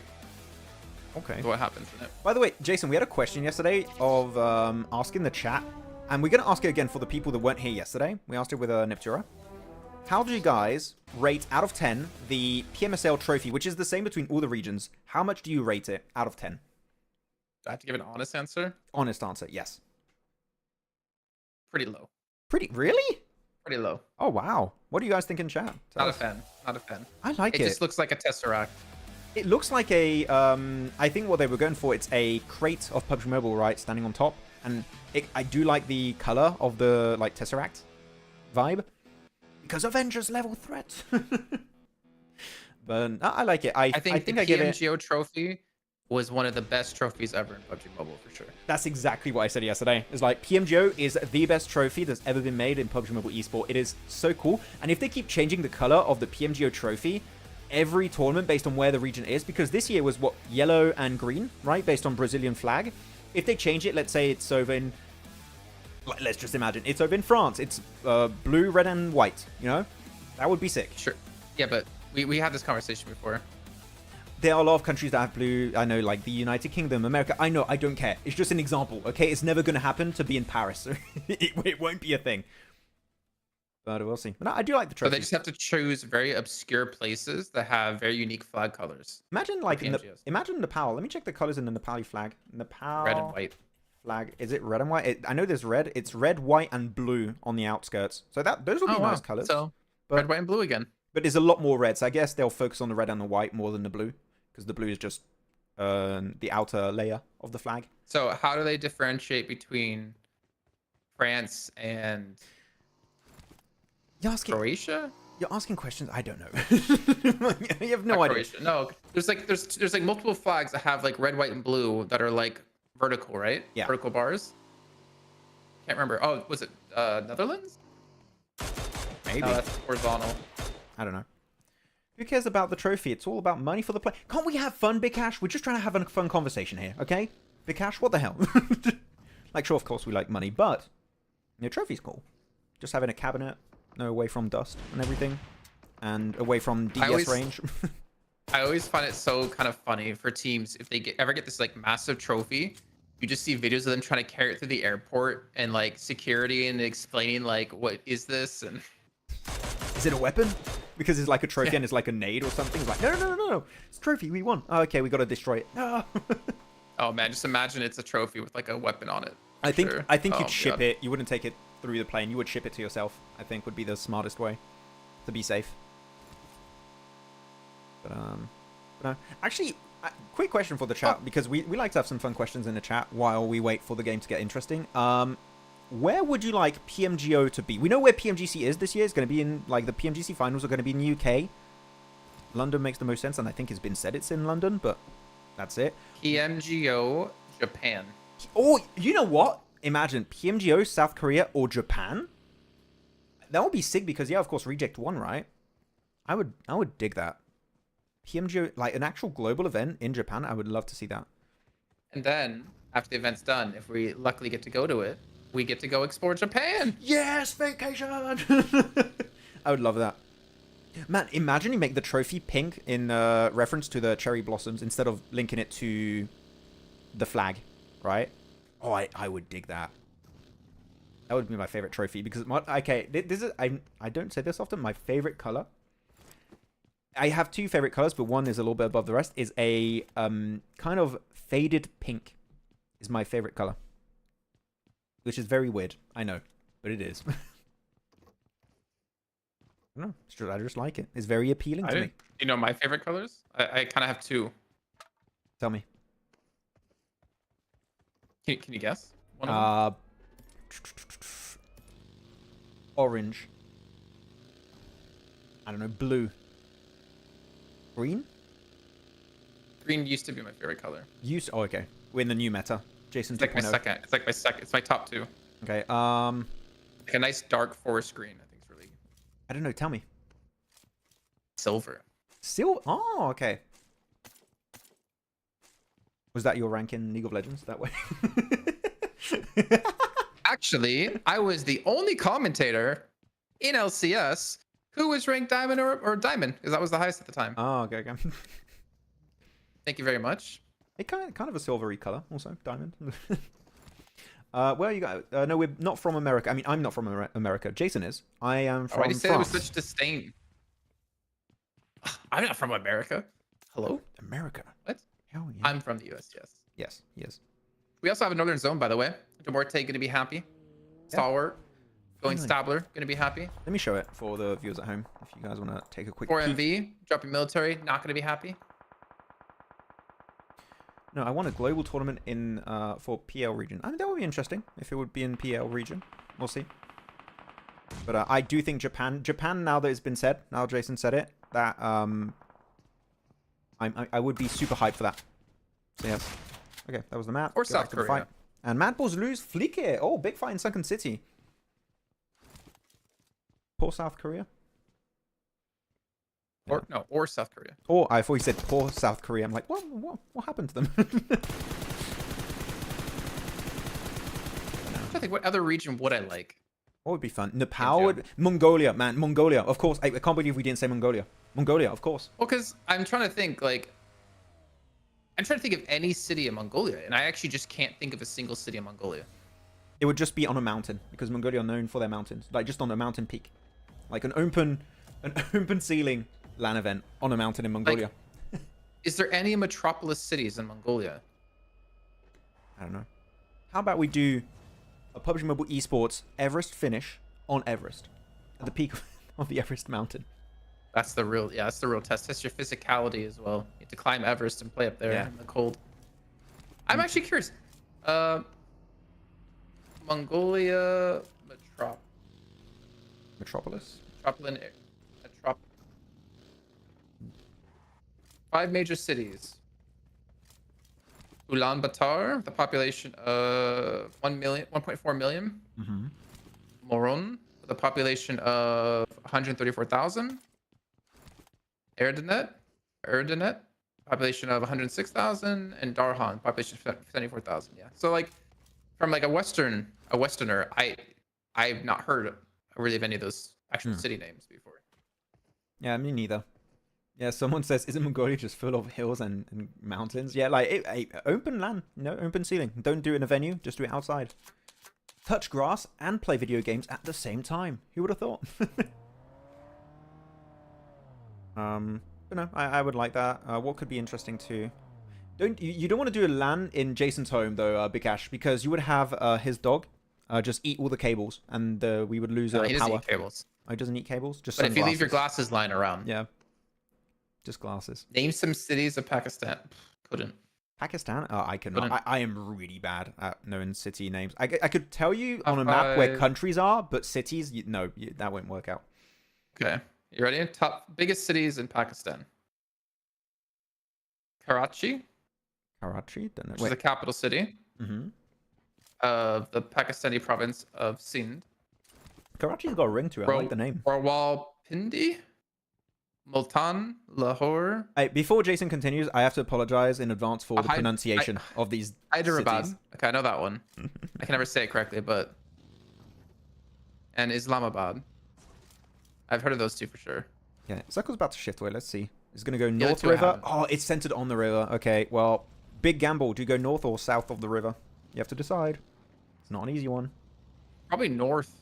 Less likely to be teams up there compared to south, right? But you have only more- like really Muerte drops. Yeah, but you have more playable positions south. That's the thing. When you look at the northern side of that river here, it's a downward slope. You have a few compounds, but not super playable. South, you've got a lot more playable compounds you can just hold on to. But of course, if you have to transition, you're screwed. So it's a gamble here. Is it going to go north? Is it going to go south? Nobody knows. If you're able to... That's the really interesting fact is I love to see games when you have these circles and you see a team that was on the opposite side of where the circle went win a game. Now, that really goes to show how good a team is if they can win a circle that is not going to their advantage when they have to cross a river late game. That really shows how strong a team is at making good calls and executing the entire strategy to make the rotation work out. So I'm always excited there. Agreed. Islamabad is capital. Is it? Is it, Doctor? Islamabad? I don't know how you guys said that. Would be interesting to see. And there's so many areas I would love to have like a global event in. Do you guys remember, everyone in chat, I think it was 2-3 years ago, there was a massive rumor going around that PMGC was going to be in Paris? There was a massive... I think it was PMPL updates that kind of spread information at one point. I don't know if they started the rumor, but it started on the PMPL updates page saying it might go to Paris. And it was like... That would be the weirdest decision. I mean, Was that when we knew it wasn't going to Paris and we saw them post that? Yes. Yeah, and I remember I sent a message to, I think, PPL update saying, okay, be realistic, okay? It's just not going to Paris. It's not going to Paris. Come on. As much as I would like it, yeah, it won't happen.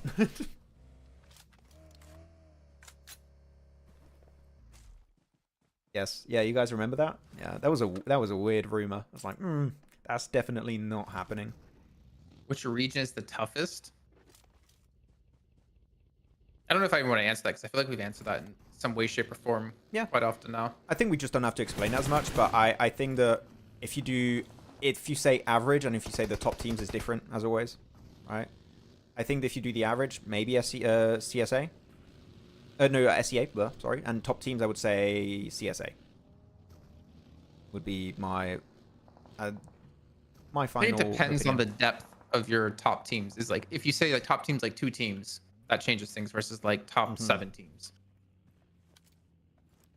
Yeah, I mean, it's true. Again, it's really hard to compare because all these different regions have so much depth to them anyways. It's hard to say, like, you know which what, is the Max? best. Mm-hmm. The easiest way to figure that answer out is by taking a look at the power rankings, because we have an official source now to actually use for that. We can't see who the top 20 teams are just yet, but you can easily just look at the top 20, see which region has the most teams, or which teams are from the same region, and then you can say that region's stronger. Boom, look at that. I mean, theoretically, yes. That would be how it works. We'll see when we get the entire list out. How it works. EMEA is the toughest region. That's the thing. I think that every region could have a few teams that could compete very easily and become world champions. I think that this year, because you have PMSLs who don't have PMPLs anymore, every PMSL region has a few teams that could literally win PMWC, could win PMGC, maybe PMGO next year too. I think it is a lot closer than it used to be. So, yeah, it's a hard topic. Tell us who you think, guys, is the best region currently. Okay. So, yeah, we have these showrooms here. I forgot that showroom is there on the east for KSAX. I mean, I think we're waiting for like maybe one more shift before we start to have real action break out. I think we have a couple of fights here for some teams who are on the edge trying to get in. That show. So like your 4MV, but they should still be like generally safe to not need to fight here. Yeah, you could start making somewhat predictions here, because if you look at the percentage of landmass available in the circle, it should go south. If you have a good circle that goes as you would potentially predict, it would go south of the river, which would be great for i8, would be great for WAOW because they're playing Castle of Ruins. MadBulls, of course, got a really good position south of Ruins. DRS are playing the high ground position of Everest. IHG's got a good transition point if they regroup on the western side. I do really like what IHG are doing, actually. Look at that. 2 players north, 2 players south, not taking too big a risk in their position. If we have a really bad northern circle, IHC can regroup onto Rogue, push in circle, maybe go for a breach if they really need to. I do rate what we're seeing from IHC.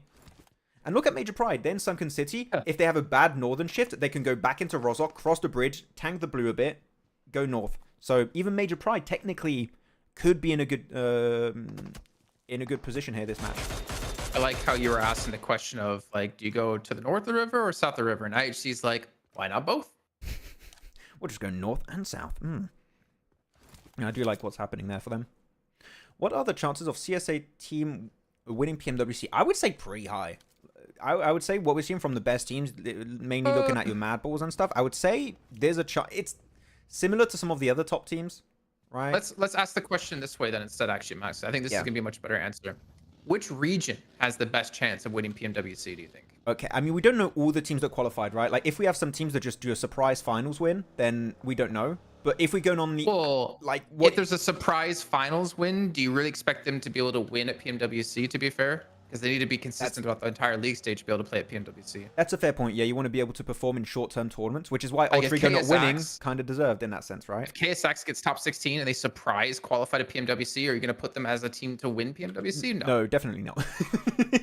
And now imagine, like, we'll go back to this, I don't know, in 2 months, me saying this and KSAX, champions of PMWC. What? No. And the back-to-back champions of PMWC and PMGC. It's your winners, KSAX. What? No, I don't know. This is so tough to... I mean, what's your prediction? Who would you say? Which region has the highest chance of winning? I'd say It's hard for me to say without knowing the teams. I'd say CSA. You'd say CSA has the highest chance? Without Rosemary there, I feel like CSA has some of the strongest and biggest clutch potential players and teams. Yeah, I would say if the teams that I expect to qualify, I would also say CSA. I think that we could have other regions. I think it's not as cut and dry as people might expect. I do think we could see EMEA win. We could see maybe Americas. Finally, Alpha 7 won something. Maybe we're going to see SEA win, or maybe one of the other regions like Japan, maybe other regions could win. So if I had to make a prediction, I would say CSA. That would be the one I would go towards. Yes. I think the region least likely to win is going to be like South Korea, Japan. Yeah, no, I would agree in that sense, right? But we saw something happen with in PMGO, right, with Reject, so you don't really know. But the caliber of teams in PMGO are still not even close to the caliber of teams. That's right. Or PMWC. I think all it depends on is how many Mongolian teams qualify from CSA. If you have 5 teams from Mongolia making it into PMWC, top 5 is going to be Mongolia, okay? I have PTSD from last year's PMGC, okay? It's just like, oh my god, Mongolia. They're not giving any team a chance. So we go Stalwart taking on a fight against 52. And 52 we haven't really been able to talk too much about the last 2 weeks. It was only really week 1 we really praised them for their positions in the zones, getting in early, but they haven't really adapted their strategies since then. I mean, they have had some individual clutch potential, but I feel like that's also been far and few in between. And good from Goku getting himself in the water there, just trying to survive. Yeah, I think that as a solo here, Goku sitting in the water is the right approach. Just swim. Oh, I wish you could understand this reference of him. It's like he's fighting Beerus for the first time. Yeah, I don't know too much. So in the like mini movie that was made, he they're fighting in a cave and he goes underwater to buy time to fight Beerus. I think I think I remember that clip I've seen on YouTube. I think as a clip. Oh, Rowdy. Should just anime references, Max. Do you even watch anime? Dragon Ball, not really. I just know kind of what happens, but I don't really watch it. It's not my vibe. It's not for me. I'm not saying it's bad. It's just not for me. That's all I'm saying. You just don't like good and cool things. I understand. I mean, I know it's cool for some people. It's not my thing. It's like Bleach. I know a lot of people like Bleach. It's just not for me. I'm not a big fan. WoW, actually, how many eliminations do WoW have? Because they need to really step up if they want to be in bottom 4. 0. But they have, 0. And they're playing Church, slash, I actually would call it Castle in Ruins, which is a really good position. You can see all the teams going in the water. I would like to see eliminations start to rack in for WoW. They need to get... It really, in this match, in this circle, they got Circle coming right on top of their location. They need to get 10 eliminations plus. This is a very important match for WoW. They need to step it up. This is the match that needs to happen. Okay, good damage on I don't know. I mean... I don't disagree, but I personally feel like they're just too far out of the mix now to have a chance. Which, I like Krishna's comment. In which region top action Icy Nazed play, that is the toughest region. You just base it entirely around one team. They're 7th overall. I mean, week 1, week 2, Falcons, yes. Week 3, debatable. Maybe not. Because week 3 has been a bit tough. So the zone, by the way, it did shift south. IHC were able to regroup on the south side. DRS still going to be there on the south side as well. There you go. It's going to be like a Ruins finish, which is not tough. easy. Yeah. The thing is, I was trying to think of a nice way to say it, Max. You got so many little nook and crannies you can hide behind as a solo that a solo could very easily make it to top 3. Like, generally, if you are solo, you can make it super, super fine this match. Though I'm looking at WoW, I don't like their 2-2 split anymore. WoW need to regroup because you've got 2 players high ground and 2 players low ground. If they breach on some of those players on the low ground, they're going to get no assistance from the players on the high ground. Like, you might have a few early shots, but the moment they close that gap and they're behind the walls, it's not going to work for them. So, WoW need to think about what the hell are we doing this match? Are we maintaining the split, which I think is a bad call, or are we regrouping? I want to see what WoW are doing. I just feel like Ruins is so tough as well. Just in general, obviously talking about solos, right? But like... Yeah. If this does center up even more on Ruins, how the hell do you even get to Ruins? If you're where? Like DRS or Everest? If you're not in Ruins. I feel like it's just such a tough breach area to break into. Like, you have to have vehicles, maybe some smokes as well. Because you could easily be shot from Ruins. Like, during the transition, not to mention all the other teams around Ruins who are watching it. So, I feel like if you're not already in ruins right now, you're just kind of hoping the zone doesn't go there. Is anyone in the Loops Church? I don't even know. The infamous Loops Church. Who's there? I'm always going to call it Loops Church, okay? It's what it's called. It's the official name. It's Loops Church. Does everyone agree in the chat that we call the church in ruins the Loops Church, okay? I think it is necessary. Or does anyone have a cooler name for the Loops Church? I think I might have one. Tell me. What is it? Dadin's Church. Lord Dadin. I'm assuming you understand why. Yes. I will not go in the lore. The lore is to be kept secret. The lore is locked behind a DLC. We are holder of the Book of Knowledge. Yeah, we're not releasing this DLC or this book anytime soon. Okay, but who's in there? Is a team in the church? I haven't seen anyone. I don't think WAOW. Not Oh, sure, WAOW in but... there? I think WAOW in there. I think they have one player in the church. In the church of my eyes right now are honestly focused on this next shift. Like where this goes to determine how the rest of this game finishes off. And it's gonna be so rough. Paradox, the only church I go to.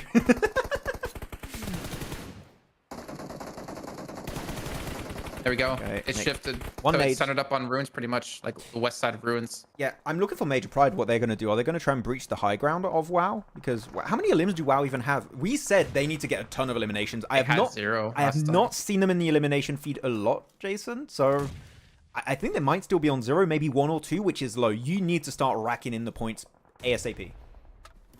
That's a cool crate. Look at that little pixel thing. What if? Ooh. Good nade. Oh, good nade there, Rogue. Nice. A little buff damage.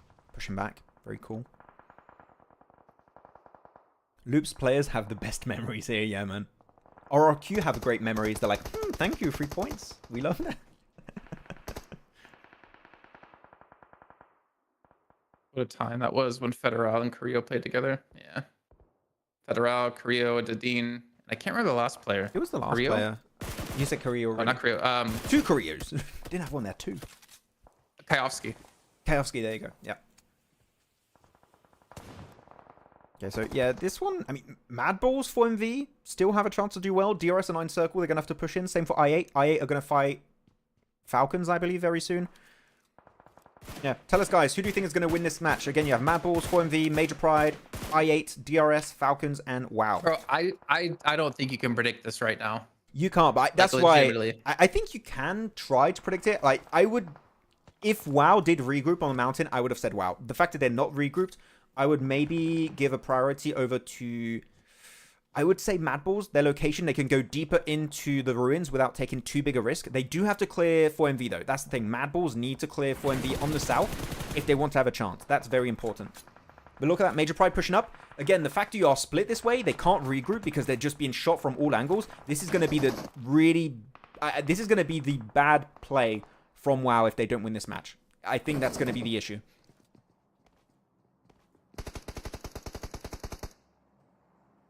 Well, you do see I8 trying to push in as well on the west side. So WAOW is going to be in a very tough position, especially the split. They're going to actually lose control of the church completely as Knight's just there to defend alone. Yeah. Falcons already being knocked on the north side as well. Like, you can see, how are they supposed to transition in here with DRS? I8 just watching it. DRS can make the play. Church of Loops. Let's go.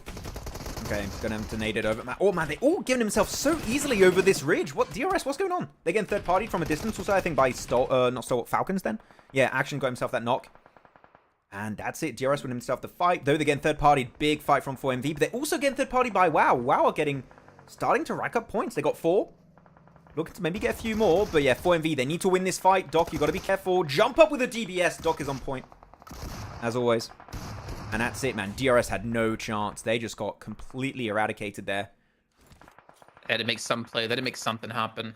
Yeah. I think while this has been happening, though, I think Falcons, I was actually wondering, would they try to transition? Because they were being shot from church, which is like the real tough point to have to deal with. Yeah. But this is it. But they didn't actually move too much, unfortunately, for them. This is the issue. Look at that. Retired, got knocked. I don't think he's going to... He might get rezzed, actually. I don't know if MadBulls still have an angle on them. Major Pride. I thought Major Pride were going to try and push it, but it seems like they were getting third-partied by MadBulls, potentially. So they're not Fully interested. Good nade from Zerich there. Confirms onto one of the player and gets an extra knock. What are we on, like Miramar right now with these positions? Like with Elementrix down there below? Please don't hurt us. No. I mean, MadBulls, like they've kind of just like, I feel like they just waited for their moment to like move, and they're in here pretty cleanly. I mean, obviously down one player. I mean, look, I'm just going to show you the circle for a split second here. Look at the circle. They have circle priority. Again, they have the easiest access to the rest of ruins from their location. 4MV didn't. That's why they had to go for crash onto DRS.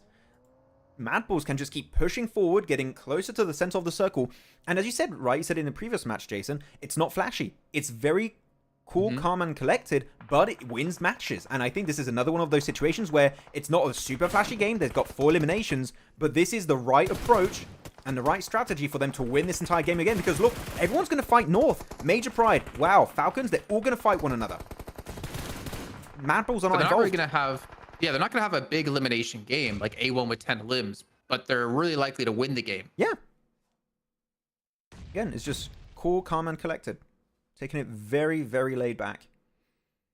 And, I mean, now WAOW lost the high ground position because, again, I still think that was going to be the downfall of WAOW, is not regrouping from that 2-2 into a 4-man split.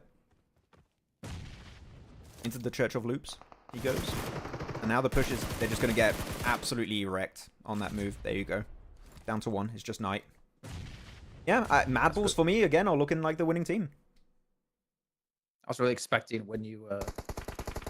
Actually, I don't think I have this set up correctly to do it, but like the... Whenever you mention the Church of Loops, you do the Halo thing. Yeah. WAOW Esports will wait to split. And MadBulls will take the win. Amen. Amen. That's pretty good. And now you got the music in the background. This is a very hip church, guys. It's actually a disco now. It's like a like in Italy, in Lucca, where I live, it's a desanctioned church where they actually did a esports event in. Yeah, I mean, Major Pride, like, they're not going to get the win, but they should get a decent amount of points. And again, this is one team chasing. But it's Baron. Top 16. It's got a DBS, Jason. I mean, 5 limbs. Trust the process. 3rd place. Does he have nades? He has 3 nades, a bunch. I would use smokes right now to throw them in other directions to kind of maybe make it harder for MadBulls to pinpoint your location. Use those smokes. Use the smokes. Please, Baron, please. Use a nade. I like the idea. A little bit short on the throw, but it was right on the money. Oh, good Molotov. It blocks out his escape route. Casting. Yeah, that's a very good molly. Right now. Sorry? Get some hype casting. Like, this is the best play in the world about to happen. Yeah, all wait to the cap. No way! Baron! Are you going to make it 1v3? Oh, okay. I got... There was no way he's going to have his Spidey senses tingle that way. Fine, you're doing it for me. It wasn't... You didn't actually think he was going to win. No one really thought he was going to win that. But there you go. MadBulls again. Another chicken dinny. Yeah. Again, I love that Molotov at the end because it really blocked the only escape route for Baron. So he had to go on the high ground, which made him invisible. He did get a very good 2 knocks, though. So good job to Baron. But yeah, 3 players that way, it's going to be tough to take it and clutch it. GG MadBulls. I'm kind of surprised you let me get away with that, by the way, Max. What did you say? Sorry. I was focused on the end game. Chicken dinny? Okay, if you want. I don't care. I mean, whenever we're at events together, you're just like, I can't. Just don't say that. I can't. Yeah, I don't like it. It's like the word moist. It's a weird word. I hate it. It's a weird word. How's moist a weird word? I don't know. It's disgusting. I don't like it. Moist is like... It's not the word itself. It's what it represents. How do you like your chicken when you eat it? Dry? Juicy. Yeah, so moist. I don't know. It doesn't sound right. Talking about food and calling it moist. I don't know. Anyways, MadBulls, back to back. Okay. I was gonna say, what's French for moist? Humide, which is like humid, but we don't really have a word like say moist. We don't have that as a perfect translation. Okay, GG. Nice game, MadBulls. Back to back win. 800 damage, 3 eliminations. Again, what? That's 3, 4, 6 limbs. Who cares? They're playing from a really tough spot, obviously with Ruins as like the finishing area, and they get themselves the win. Like, they're consistently climbing up the leaderboards here, and I don't know, man. I think I might have to put MadBulls in my top 5. Yeah, I mean, from their consistency alone, yeah. Again, you said it earlier, not flashy, but it puts them. That should put them in first place, right? Like, they should be the new first place team in the overall, like the overall. They were rankings. already first place by over 20 points in overalls. Yeah, they were already. So I mean, they're going to be lengthening that lead to what 30, 40 points now. That should be. I mean, Baron did get a second place for 4MV, so maybe not. They might increase an extra 10 points here.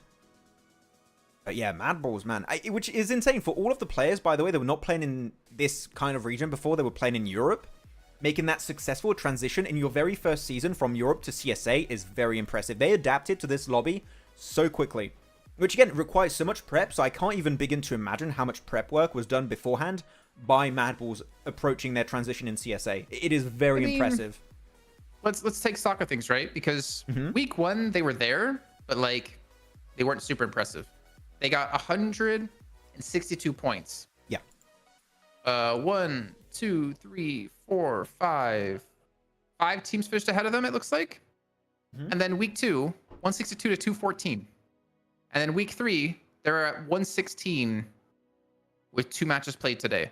Like, pretty good. They're pretty on point. And it seems like they're one of the few teams that's really kind of caught on to how, or has kind of grown into the tournament, right? Like Falcons falling off, IHC falling off, 4MV consistent, MadBulls, Aura, Rook, like these are some of the teams that have actually shown improvement during this league stage from week to week, and I think it shows the work they've been putting in. Yeah, there's been so much work done. I would love to talk to them and do an interview, like how did you guys prepare for this tournament and know what their regime was to get ready for this tournament. Yeah, man, Baron, he was turned around too. He could have got that extra shot on his, what was it, DBS I think he was playing? No. I didn't see what shotgun it was. I don't remember. It was a shotgun for sure. No, a really good transfer from Baron. Nice attempt. Very good attempt. Bruh, I8, such a disappointment. Yeah, I8 not really living up to the hype. I mean, let me check their position in League. So, let me refresh to see the latest version. So I8 currently on Wikipedia, so it might not be completely up to date. Well, it's definitely not up to date, right? But we should be there somewhat. I8 are in 9th position, so right in the middle of the pack team. Clearly going to need a big step up if they want to qualify for PMWC. Like, they're not going to make it at this current rate. Finals, very easy to qualify, but yeah, PMWC I think is out of the question for I8 unless we see a significant change up for that part of the tournament. MVP, by the way, ASagi8, GG's. Yeah, he had some really good nades. Max 1, Jason 0. I don't know why. I don't even know what that's reference to. Yeah, Free Andika. Why do I get a point and not Jason? Even though I agree. I don't know what you're talking about. I don't agree. I do the opposite of green. You disagree. Okay. Oh, Max. Yeah? The power ranking video is out. Is it out? Nice. And it was out. Oh, my glorious mustache. Beautiful. What, are we on the thumbnail? Or in the video itself? In the video.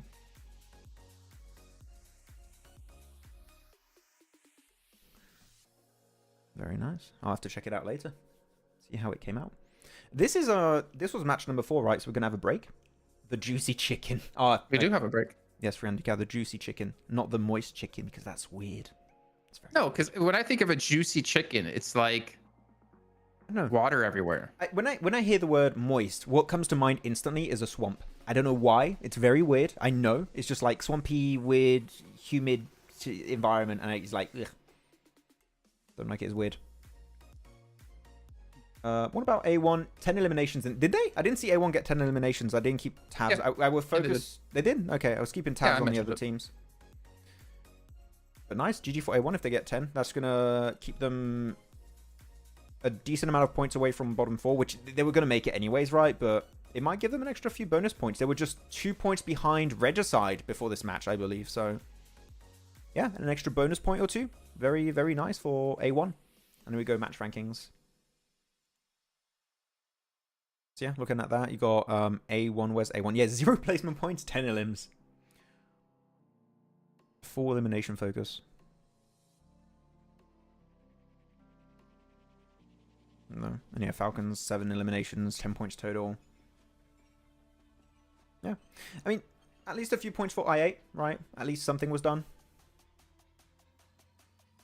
Yeah, Stalwart, still only 4 points. I mean, we're moving into our Miramars. Yep. Now here's the real question, the real check. Have they stopped doing the thing? No. They have not. They have not stopped doing a thing. They're going to keep doing a thing until the universe implodes and a reversed Big Bang happens. They're going to keep doing it. I'm like actually going to be quite livid if it happens again. It was happening yesterday, man. It's going to keep happening. They're not going to give it up.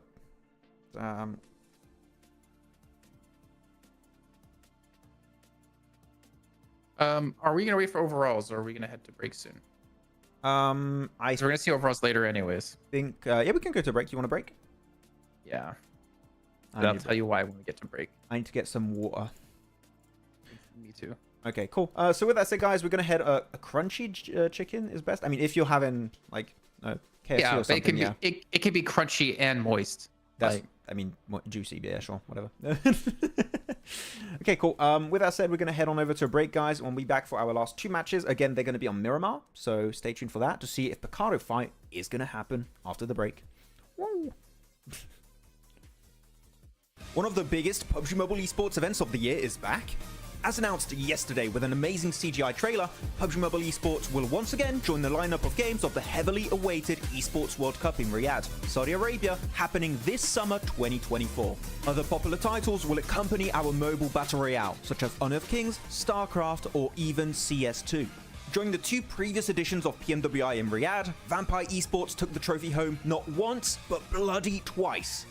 I mean, how do you do that? How do you win twice? That's never been done, but I mean, I guess Nova did that with PMGC. But still, how do you do that? That's insane. With their back-to-back victories, Vampire Esports have secured over $1,264,500 in cash prize, which makes them one of the highest-earning teams in PUBG Mobile esports history. Are you looking forward to the Esports World Cup this year? Who do you want to see qualify and secure a portion of that sweet, sweet prize pool? Share your thoughts with us in the comments. has Alpha 7 finally found a worthy opponent? Finally, a worthy opponent. Our battle will be legendary. PUBG Mobile Esports will now have a star football player, Neymar, rooting on his favorite team as Furia enters the battlegrounds. Furia is one of the most prestigious esports orgs in Brazil across multiple titles as they now look to take on a new challenge. Furia consists of players from multiple teams with a depth of experience as they come together to challenge the top. The team consists of Kayovsky, the man who has won the last 2 PMPL Americas with Influence Rage. Adrian, coming in hot from a tense game, bringing in experience from multiple PMGC events in the past. Arturzan, who was able to carry Team Case with a PMGC in 2023, looks to do so yet again with Furia. And Becker, loyal to Inco Gaming for 3 years, looks to make his next leap in his career. Furia is already qualified into PMSL Americas, but the real question is, what teams can even stop them? Share your thoughts in the comments. Good Nate could change the tides by doing it. Oh, wait, I take it back. Okay, Yankee. That was pretty good. Again, do it again. One more? Yankee. Do it again. Oh! Yankee. Yankee! He's got the smoke now. Go on, play around the smoke. He's got DBS. DBS finish. 1v3. 1v3. 1v3. Hit a shot! Hit it! What's happening? Reload, Sinister! Oh You had no ammo! They won it. I can't believe that. Players up. Oh my god, D46 didn't see that coming. Wait, oh, the jump shots, what? Oh, 1, 2, no, no, no, no, no, no, no, no, no, no, no, there's no way, 52 wins it! You must be joking. You have to apologize. You have to apologize, son. Gyonti. No, DBS close range. Oh my god. Moneymakers just pulled off the best play in PMSL EMEA so far, because it's only been a day, but it's really good. Just check it out. So let's paint a picture real quick, okay? Moneymakers are in this warehouse, edge of circle, and this spot clearly is not going to give them a win, maybe a 3rd place at best. In the circle, you have 3D Max and Regnum Carabra, which are about to initiate a fight for the win, which means they aren't quite focused on Moneymakers at that point in time, which is exactly what they want. The instant the fight breaks out, that is when Moneymakers decide to make a push into the circle, and they are ready to engage by the time the fight ends, which is when the teams are at their weakest. And because the timing of this fight is so perfect, Regnum Karia, which is the team that won the previous fight, cannot do anything against that engagement. And that means that Moneymakers win the game, despite being initially in a super desperate situation. So congratulations Moneymakers on that amazing chicken dinner to wrap up day 1, and I do have to say, this play is approved by me, Maxman, the best player! Yeah, he's gonna get 1v4 here. No He faith. He doesn't have a DBS, man. That's the thing. The DBS is the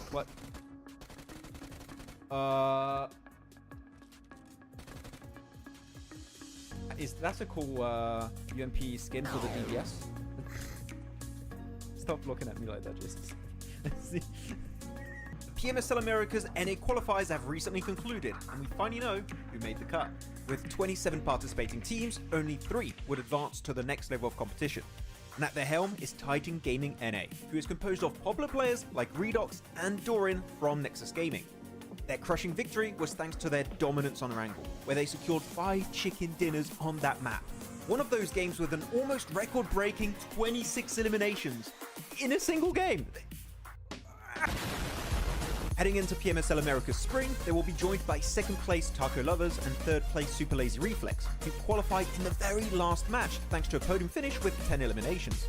These won't be the only teams representing NA though, as we will also see ASagi8 Esports participating as the only partnered team in the region.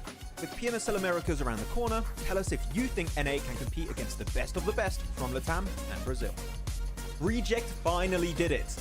During PMGO 2024, Team Reject from Japan finally secured not only their first international trophy, but also the first for their home region, by beating global superstars like Alpha 7, Nova Esports, and many, many more.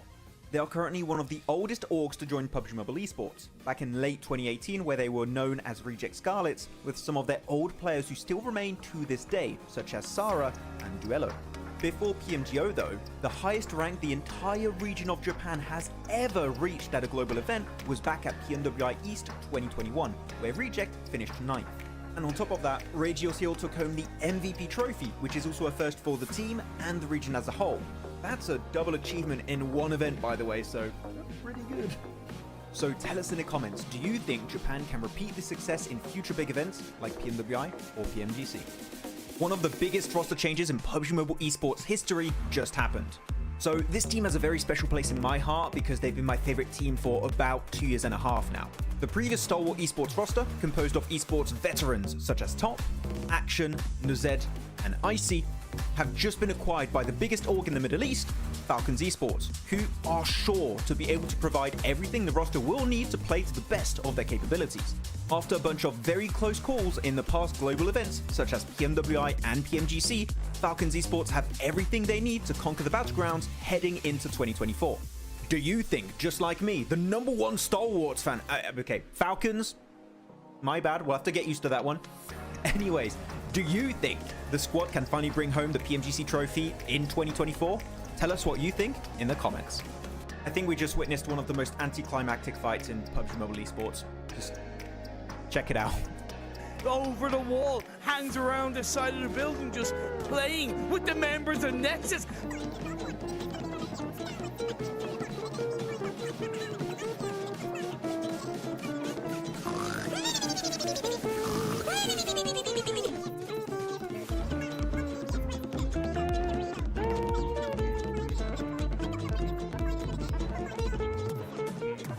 They sure are. I love this from ASagi8. He's gone out of the house completely. He's trying to get into zone, but Sigma has the same idea, and he is gonna win that because the play zone just hurts too much.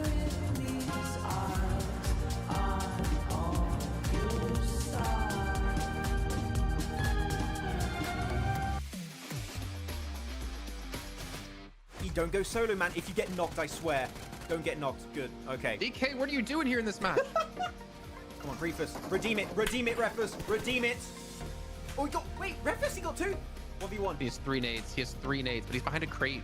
He's gonna be so... Whoa! Oh, he got it! 4MV. The redemption arc begins. Right side, come on. Oh, Eugene, okay. Eugene's got a great angle here. Got good neighbor? Maybe? Oh! This is a very important fight. Oh, that nade. Oh my god! Either. Oh, I didn't see it. It looked away. Doc just threw the nade through that window at the top and it just went perfectly right on top of MadBulls. That was amazing, Doc. Oh no. Oh, he's gonna destroy him. Nice oh my god, D46. That was perfect.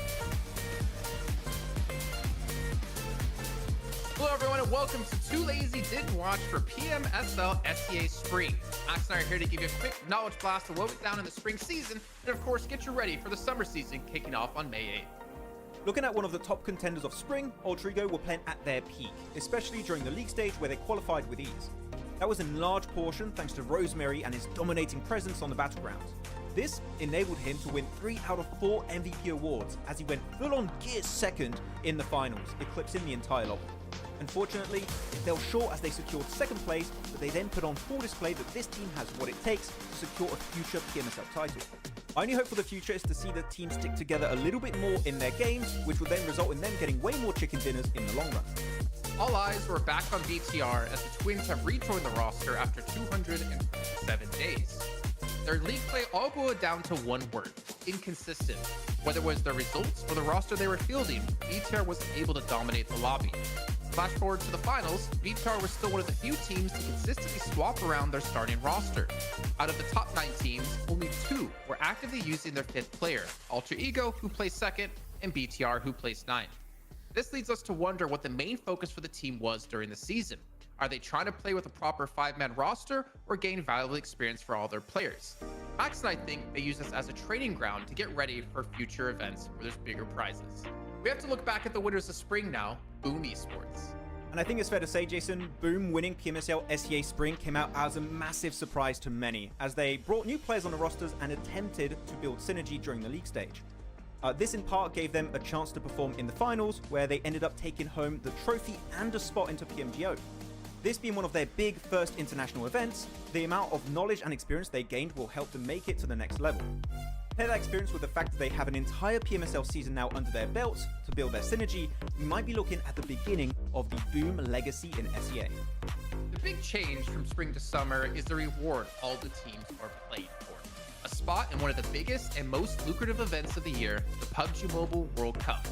In previous years, it mostly came down to if you were popular enough to get invited to the event, but this year, you have to qualify. And with the prize pool being $3 million, it's one of the most competitive events of the year, only second to PMGC. So don't forget to check out PMSL SEA Summer that will be starting on the 8th of May to see which 5 teams will be making it into PMWC. Storm, he's almost left alone, he still has Soul K alive, and Death Wolves are just like ready to pounce on their prey. Like, look at that, easy cleanup in Death Wolves. I don't know, Maxman, but they've really been surprising me. Wait. No. They're doing it! They're probably doing it! They're using the trolley! I've asked for years for them to do this. Someone's actually doing it. They're even stopping the trolley. They're avoiding everyone. I'm loving this. Vampire, you're the best team in the world. PMWI champions, PMGO champions. No, they're the PMGO champions. Influence! It's fine. It's not going to be an issue. They're going to be fine. They're going to beat everyone. They're going to dominate Yasnai Pollyanna, and they're going to take the win. I'm calling it. Okay, those nades might be an issue. Okay, no, go back. Vampire, go back. Go, Vampire, go back. No. Oh, my. Okay. My dreams have been shattered. I hate this. Like that nade on top of Tony, huh? Skip it up and down. Hands down, Jason Rosemary for sure. To MVP title. Yeah. Off-season or the third-party tournament still showing his beast side and also a very complete player. You know, like, when it comes to a very good close combat player, they tend to use like UMP, DBS, or a weapon like that. But Rosemary is kind of evolving. Not only that, he also can fight long range really good. He can also giving a momentum for his teammate, because right now the composition of weapon Rosemary always use is M4 and also Mini 14. So that way I think this guy is a really complete player when it comes to Southeast Asia player. Yeah. Oh man, good dude here. Okay, so let's kind of wrap this up now, right? 75% chance of winning this game, in my opinion. They've taken out Mabatex. The 3 remaining other teams are all on the Caesar coastline once again. Shockwave moving on forward, first person perspective, pushing in 2-on-1 play. Kisune tries to find it. Bazu Blues on fire through. He gets one. He's got a swap. Kitsune! Kitsune! Kitsune! Team Spirit, take down Shockwave!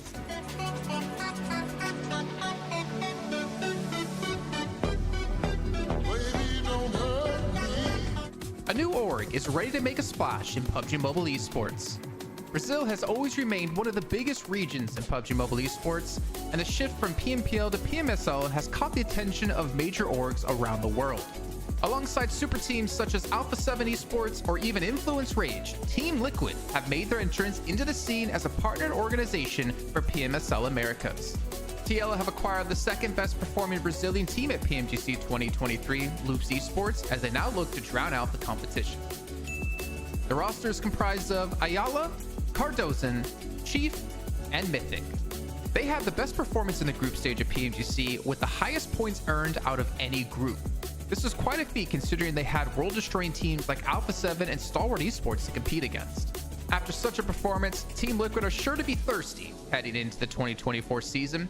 How do you think they will fare up against their Brazilian counterparts? Share your predictions with us in the comments. Did the next PUBG Mobile Esports super team just get announced? Team Spirit, popular esports team known mostly for their presence in Dota 2 and CS2, have made their PUBG Mobile debut, and with that have released details of a killer lineup that will shock the world. This team will include 3 players previously from Major Pride: Effect, the rising star from EU who took the competitive scene by storm; Nomi, an incredible fragger always ready for conflict on the battlegrounds; and Naomi, the backbone of the squad able to set up his teammates for success. And of course, fragging power is important, but they will need brains to make this all work. Kitsune is ready to rumble. With his 5 years of experience with orgs such as Navi and G Gladiators, he is sure to be prepared to bring the squad to the next level. With the qualifiers around the corner, do you think Team Spirit have what it takes to reach PMPL EMEA 2024? Let us know in the comments. Hey everyone, we're back for Miramar, and not a good plane. Not a good plane this one. Not a good plane. Not a good plane. No, very bad, very sound. But- But it is in reach of Picardo. And ladies and gentlemen, we have a very interesting question. I have a very interesting question Okay. for the chat, okay? I need everyone to respond to this. Don't ideally. talk about peanut butter. I'm not going to do that, are you? Are you a fan of peanut butter or not? Yes or no, and why? If you're not, why? If you are, I already know why. I'm curious if peanut butter is that strictly just an American thing? It's not that Because- popular in France. We only have one brand Yeah. of peanut butter in France. That's it. I don't think it's popular in Europe for some reason. It's not. But like peanut butter, good source of like protein, of calories when you're trying to bulk. What else? Has some good fats in there. Wait. Stalwart or not in Picardo? Oh my god, they didn't do it. Oh my god! Wait, I need to put my face cam on. Wait a second. I need to do the reaction for the TikToks. Oh my god! Yes! Stop, wait, oh, they're in another hot drop. Who are they fighting? They're fighting Everest. Man, I was so happy, but they're just doing another From hot one drop. hot drop to another. No! Stalwart, why give me hope and then take it away? And now you're gonna get eliminated by a... No! Peanut butter, it's okay. It's not the rage. Have you ever, so for people who don't like peanut butter, have you ever had peanut butter and apples? Like sliced apples? Oh, what a shot at Krita.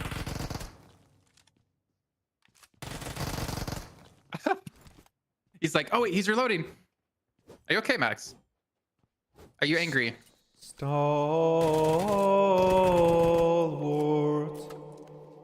why are you always hot dropping? I hate this so much. I don't like it. It was so good until it wasn't. I didn't know how to end it. I was like, Can you just go somewhere else? It's not activated. It's not. You I just- know. I was Oh. giving you the line. Oh, okay, I thought you were just trying to do it. I was like, no, I just hear voice crack. I don't know what to put it on. What do you have? Reverb, echo? Where do you have the pitch on that stuff? What if I try and talk with the hard tune activated the entire Oh, it's hard tune? time? Why are they heart dropping? I don't really hear anything. Yeah, it doesn't by the kind of way. work. Doesn't work. Yeah, not really. Oh well. Anyways, Stalwart lost 2 players. Is it deserved? Yes. Peanut butter and bananas on toast. There you go. I would- That is goated. I think I might. You know what? Because I know the flavor profile of peanut butter spread, right? You don't call it peanut butter spread, right? It's just peanut butter. That's Just peanut butter. Just peanut butter. Okay. I think the flavor profile would fit nicely with banana. I might try that. It does. Well, like banana bread, you sometimes have peanut butter in it as well. That could be And I know you're a fan of banana bread. I love banana bread, especially if I put Monster in it, like It's last good. time. My fiance makes a pretty good banana bread. Yeah. I like banana bread. Chocolate on pizza. Now, Maury Jim, you're hitting a very very sensitive topic here, and a very topic close to my heart because of where I grew up. Max, your initial reaction to chocolate on pizza? I don't hate it. I'm okay with it. Like a dessert pizza. I think it's fine. A dessert pizza, yes. Yes. So, where I grew up, we had this place called CC's, and it was like basically all you can eat pizza, and they had a dessert pizza section. Ooh. And it was basically like a chocolate sauce on like the dough, right? And then it had like other stuff on top. Like it could have like bananas, it could have like powdered sugar, and oh my god, it was awesome. That seems nice. I would like that. I would eat that. Though Leo's gone M249. Go for it. Just spray them. Go on, do it. Do it now. It sounds a lot like yes. the MG3, Max. Yeah, but I can only do that sound. I was gonna say you have to find a new sound. Well, I can't like. You need to go. What was it where James would go? You need to go into research and development or something. Yeah, research and development. I gotta work on the sound for 3 months. Okay, go for it. Hair Fragger. I mean, he cannot afford to take a single bullet, but he takes it right to the face. But sure, I mean, you get 4 points, but guess what? Again, down 2 players. Woohoo! It's not going to be enough if you want to make it out of bottom 4, Stalwart. Oh.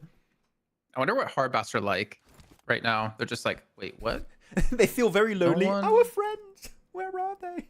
Guys, Where's Stalwart? where's Stalwart? Do we stink? Yes. Come back. Yes, I can say they do.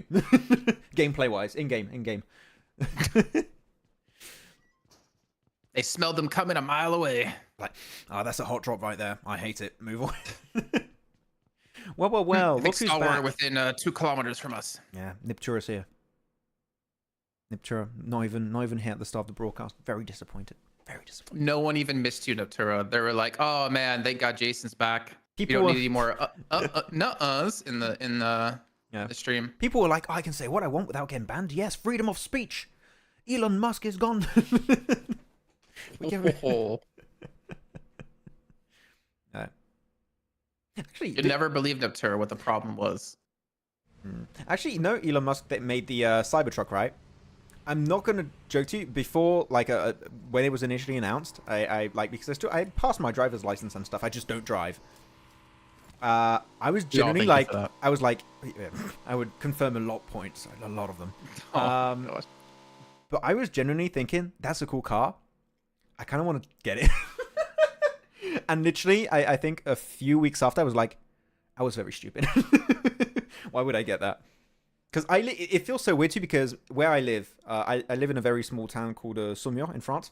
It's a very, like, small town that's full of, like, history. There's a castle there, like, very old buildings. And you would just have this super futuristic car just driving in the streets of this super ancient city.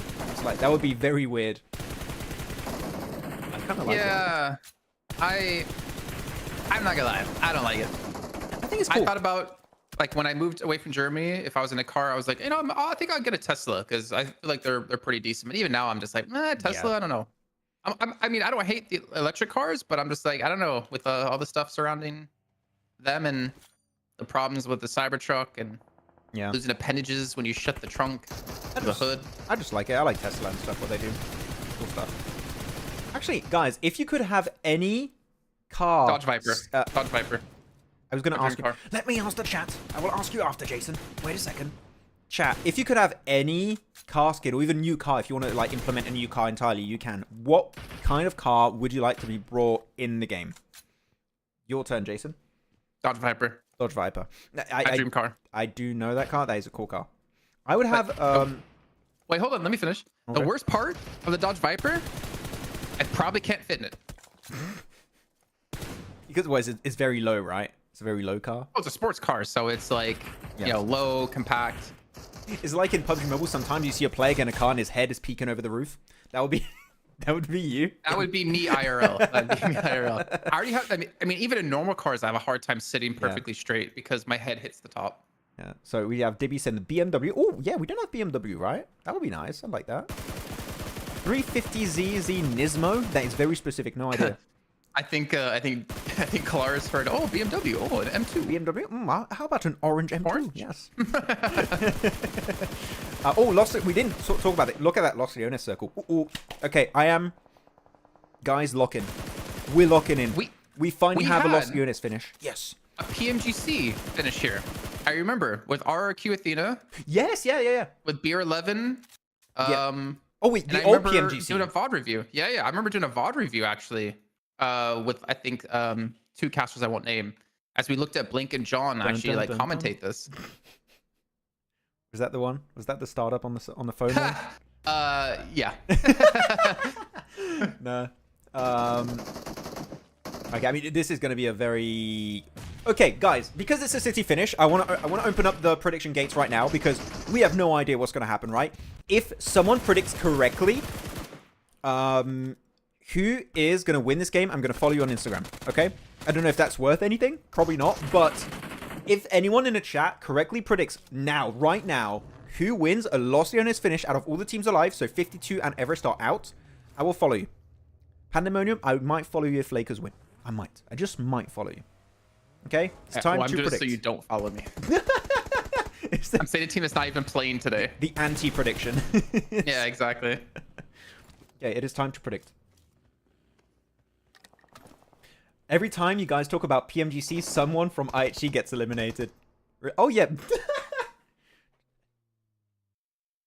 They're just like, oh no, we have to live up to the expectations of PMGC. IA, I8, 4MV, Aura, DRS, MadBulls. MadBulls. 4MV, A1, DRS. Okay. I'll have to... man, actually, I don't know why I said that. How am I going to remember who said what? I don't know. I'm actually surprised at the amount of people who want you to follow them. Yeah. You guys really want me to follow you? Like, I don't know. Please show the map feed. Okay, I'll show you the map feed so you guys can do a more educated guess. I don't think it's going to help too much, but you do what you want with this. Use it as much as you want.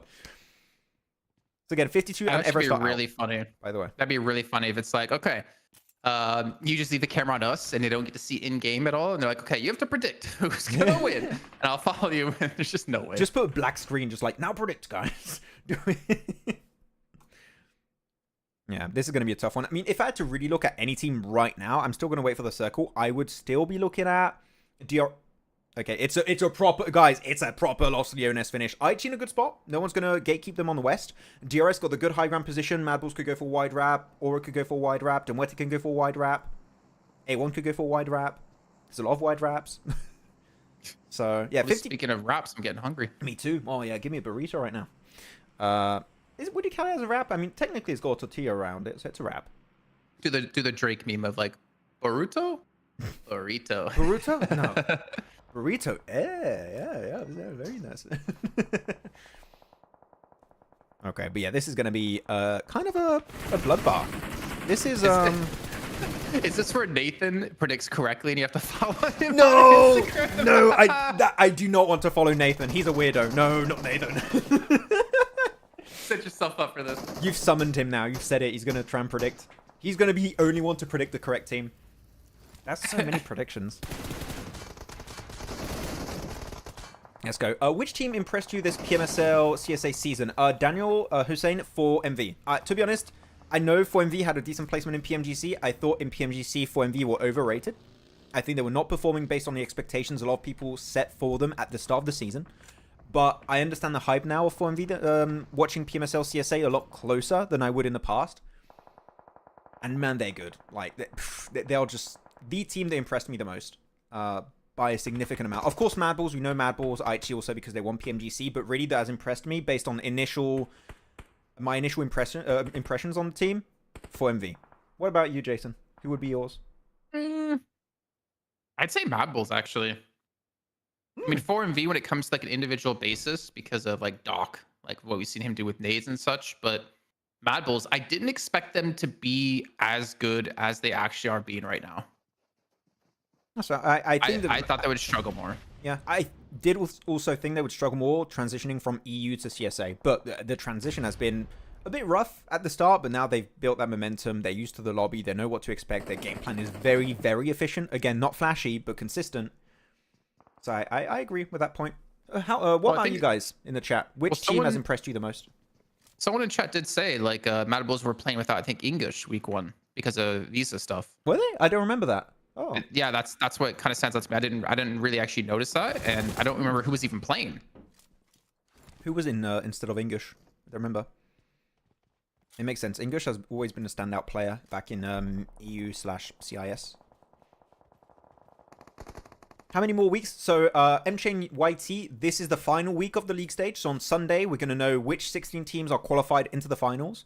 And we will then have the finals next week on Friday, Saturday, Sunday. And after that week, we'll know which top 5 teams qualified for PMWC in Riyadh.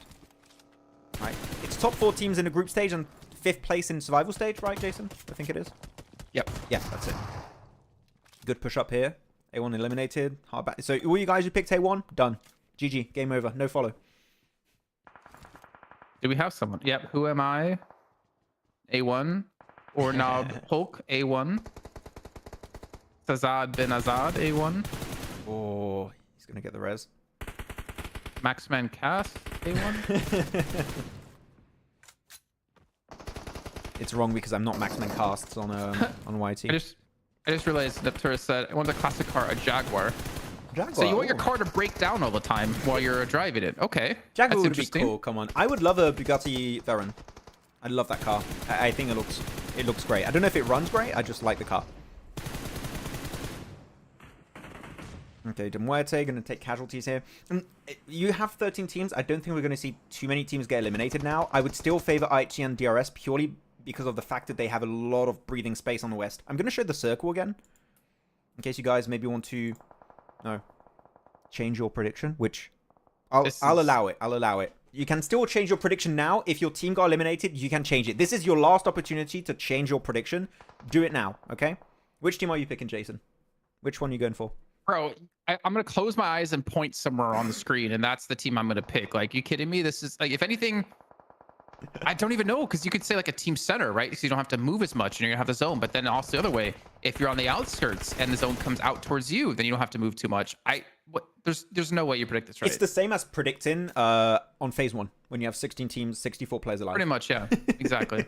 I'm still going to go to DRS because of the amount of space they have available. They still have 4 players. They still have a lot of resources from what I saw earlier. So DRS would be my pick. IHG could be a contender. I think it might be between those 2 teams, depending on how the circle goes. If the circle goes to the east, and those 2 teams are forced to push in, like, what is that, like 11, 10 teams, it's not going to work out. But if good circle, maybe could be good. I think this is the only example, because we were talking about this before earlier, right? Like, oh, you know, zone look, we didn't have zone, that's why we lost. I think this is pretty much like the only time I'll be like, okay, that's fair for this, for like a city finish. It's fair if the zone shifts away from you, that you're most likely not going to win. Like, that's like the one time I'll be like, okay, RNG was not in your favor today. I can accept that. It's like, it'll be funny. You talk to a team, you do an interview. So, you guys, what happened in that game? It's like, oh, we had a really bad circle. I think the circle really hurt us, and the position was just really bad. We couldn't have done much. Like, that's kind of a bad excuse. It was Los Angeles. Oh, okay, fair enough. You know what? Good point. You know what? Okay, makes sense. That Checks was a gotcha moment right there. Yeah. But city finish. Ooh. So what we see in prediction-wise, we see MadBulls, Aura, IHC. We're seeing some DRS getting picked also. 4MV has the best edge play. The thing is, edge play, I love edge play when it's not a city finish. Edge play in a city finish is super risky. It's do or die.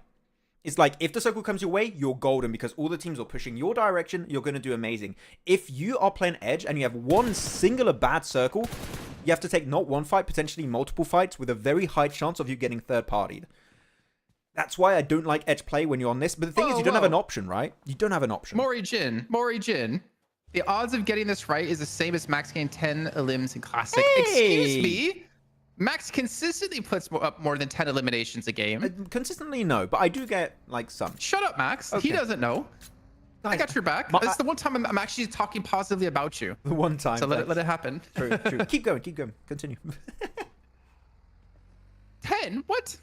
So circle. Max carries me in PUBG Mobile. Like, I carry him in every other game we play. Sure. Yes, it's true. You carry me everywhere except PUBG Mobile. Even then, PUBG Mobile you do well. I think PUBG Mobile. I'm a good PUBG Mobile player in the sense of making rotations and stuff. I love doing analysis in a game and like what's the best position, scouting, getting info, and I just like getting my team in good positions. Fragging, I'm decent, but it's not where I shine in my eyes. You'll see. I mean, maybe I think it would be fun for us to do streams where we play on Pandemonium. Maybe if you guys would you guys like that? Seeing us play with other talent and stuff on stream, then you can see if we like we can back up our claims and stuff. Oh, I mean, I never claimed that I'd play well, so I'm safe there. I do. I think I'm pretty decent. I think I'm one of the gameplay wise. I think I'm up there when it comes to PUBG Mobile talent. I think I'm one of the best, except for ex pros. Like we're talking like all talent. Yeah. Like, outside of your Seven, your Hot Jukes, your Enigmas, your Zutes, like they destroy me, okay? But outside of the realm of pros that have turned talent, bro, you're really like limited the amount of talent you're up against now. You're up against me, John, Blank, Kalaris, like Cameron. I mean, Kalaris is okay. He's good. Like you're not really putting a high standard on yourself if you're comparing yourself against us only. Guys, can I 1v1 Zute? What do you think? I mean, I think I want to do more of that like 2v2s we did way back when we played with a pro each on our team. Those were I was ran you over. That was hilarious. I remember I did really bad that one thing because my device did not keep my settings, so my sensitivity was completely off. So I'll take that out. That was my excuse for that. I didn't do great. Do you remember what my excuse was? No, I don't remember what it was. Okay, we'll talk later. Okay, we'll talk later. Okay, so Star Wars going to get eliminated. So only 4 teams eliminated. A1, 52, Star Wars, Everest. One team is down to a solo, which is 4MV. Again, edge play, city-wise, you're going to lose a lot of players. So I'm not surprised. Reefus is just in the middle, which actually, a solo player, even a duo, could do decently if they just hide in the right rooms behind maybe some furniture and stuff. You could make it really far if Circle goes your way. That's why. So, I mean, right now, who would you favor the most? Still DRS. You're the opposition. Still DRS. Still, for me, it's between 2 teams, maybe 3 if you want to count in Aura. It's between IHC and DRS, in my opinion, purely because of how much space they have. So why would you choose DRS over IHC? Because I think DRS have 4 players and IHC have 3. I think. Yeah, IHC's got 3. That's fair. I was just wondering if it's a positional thing. Yeah. Zute form IG. Yeah, I mean Zute was a pro. He was really good. Dude, 1v1 with Jason, he's gonna smack me. It would be fun. Yeah, maybe we could do a stream in the future or something. Or record some videos. That'd be fun. Can we expense a tablet for me so we're playing on equal footing? We have to get an Infinix phone. What do you mean? Okay. DRS push up. So I am going to be looking at Falcons now. WAOW, MadBulls, Muerte, KSX are going to have to move in circle. Actually, Hardbass, if you're Hardbass, I don't think you hold edge of circle here. I think you leave because you have a lot of teams coming your way. But I don't think they have the time to make that rotate. I think they might have to just fight. But leaving would be the best, especially because Tapok, this is a really good spot for Tapok. No one can knock him down unless he overpeaks. And he's getting free information with third-person perspective without putting himself at risk. So Tapok, good spot. But wait, we're not in the patch, right, where you can parachute down, correct? So no. We're not in that patch. So he would have to go by foot. I think he would get eliminated if he left that position. The staircases are exposed. I think this makes me think of a phrase we always kind of say, but I think it's even more valid here, is that information is key. In a city finish like this, I feel like information becomes that much more important. It is. For you as a player and team, knowing what's free compound-wise and what's not free, where people are and where they aren't. Because the second you leave a building, your TTK, right, or your time to be eliminated, we should call it, is extremely high. Because there's so many angles you have to cover. There's so many things you have to watch. But like knowing where there's teams and not teams allows you to actually formulate some sort of a plan, at least a plan of attack, a plan of movement to transition further into a zone. It's very information based, as you said. I think it's not information in the sense of because you want to pick fights. I think it's information to try and avoid picking fights and just stay passive, because here you do not want to take fights. You want to avoid it as much as possible, but the thing is, purely based on how city fights go, you're forced into taking fights. Like, wow, they're forced into pushing onto MadBulls. They cannot delay that any further. Unless they maybe have cars and go for a wide wrap, but you can't do a wide wrap anymore. It's too late. There you go. That's getting eliminated. Confirmed by English. Yeah, I think they're going for the wide rotation. WAOW. They just want to avoid it, but a car and a city finish? Yeah, that's not working out. Shorto's going to get headshot, and I think WAOW is just going to get completely wrecked. I mean, they make it... Do you hear the engine of that car? It's saying, "Here I am, shoot me. Here I am, shoot me." Look at that. Ooh. Just put a target on the car at that point. That'd be a cool skin. Did they survive? Bullseye skin. No, they got eliminated. GG's. I mean, now looking at this zone, if we could, actually, let's just quickly show it if that's okay. Okay, sure. The map. Here we go. Now, who would you favor? DRS. Still DRS, really? Yeah, still DRS. I think that they have Sleepy, and also I think it's Example across the road. Giante and Killer can join and group up if they really need to based on the next phase. They're just keeping the options open right now. They have that in mind, which is it could go north, it could go south. We'll just see based on where the circle goes. We're delaying it, and then we'll regroup in the strongest building for us. Let me change the question slightly. Okay. Not knowing ignoring the teams, right? Ignoring like, oh, there's DRS, IHC. You still feel like DRS have the best position, ignoring the fact that they're DRS. It could literally be I8 or A1 here. You'd still favor them? Yes. Okay. Now with this circle in mind, I would maybe go more towards Aura than DRS. Because, of course, it's circle right changes. But I still think DRS has a lot of potential to make it through IHC, especially because IHC only have 3 players. Though I'm not sure how much DRS knows about IHC's location. If they have no information, they lose a single player or 2, and then the man advantage is instantly turned around. So, currently, Aura would have the best position, but I still believe in DRS's capabilities to make that transition work. I mean, looking at Aura, it's like, how can you not get like a top 3 finish right now with this? Because the amount of teams that are going to clash getting into the zone is insane. Like, and there's no one on your side except I think I have a player and Major Pride have a couple of players over there. I'm trying to see that. Still DRS. Yeah, so people on DRS still in the chat. IHC, I8. MadBulls for the win. Let's go. MadBulls are... to be honest, I would love it for MadBulls to win this because they've had horrible circles multiple times in a row. It's very similar to the circle I talked about earlier, right, Jason, where if you win when the circle does not go your side of the river, it's very telling of you being a good team. And I think that here, if you're a team that constantly has to fight on the edge, maybe it doesn't show how good your team macro-wise, it shows how good your team fighting is.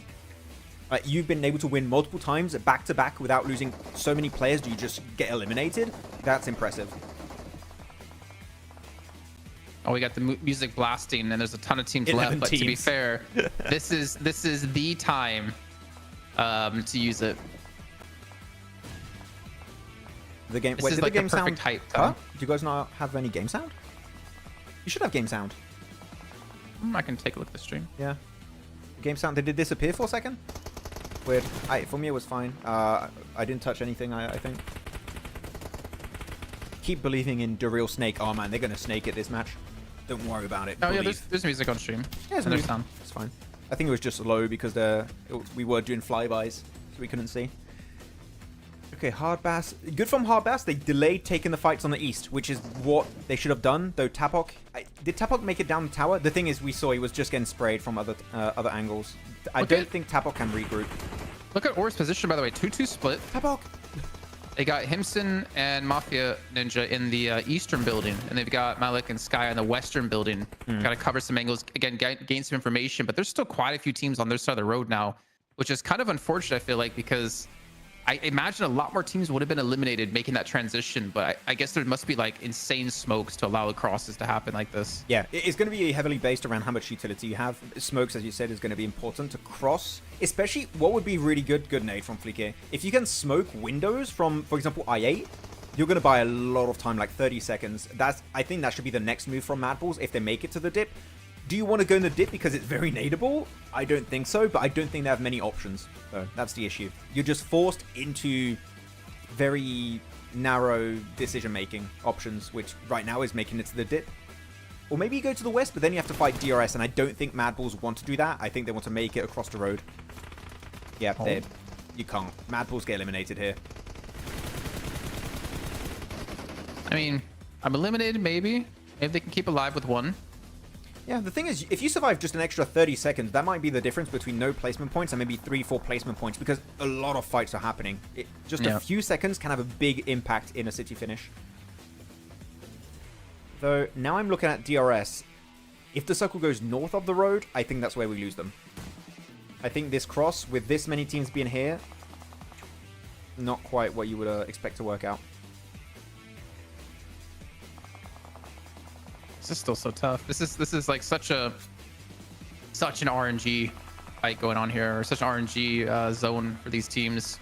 Yeah. I mean, we see. I mean, again, still a lot of teams made it across. I think DRS is the only team that's actually not across, except Flieke from MadBulls. So I think DRS, that prediction of yours is kind of out. Yeah, I think it is not going to work out here, crossing that road, especially with Aura taking center circle, which I did not expect would work out this late in the game. I thought maybe ASagi would take it or something, but no. Oh, lagging a little bit. What? Hello, feed. I still have problems. No, it's not me. It's not me. This is not from me. Stop it.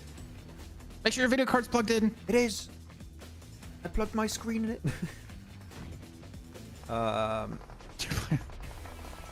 Yeah, DRS, like, they should be pretty much out. Muerte trying to clear out the northeast side. Yeah. Flieke is just trying to stay alive for some place since he's being nated by DRS. I8's being forced into a fight. Yeah, we're just seeing here DBSs go off left and right. Somehow I8 still has at least Crypto alive, but Crypto's at least able to confirm the one. He's gonna fall, and this is just the craziest that we expected, right? In this zone. We just went from like 8-9 teams to 5. So extra bunch of placement points, really good. If you're Reefus, stonks. How the hell has Reefus survived this entire time? I just realized he's still there. He just crossed while other teams were fighting.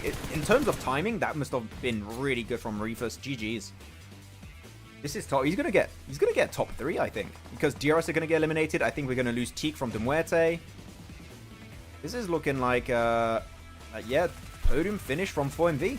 Very unexpected. That's the big surprise of this match.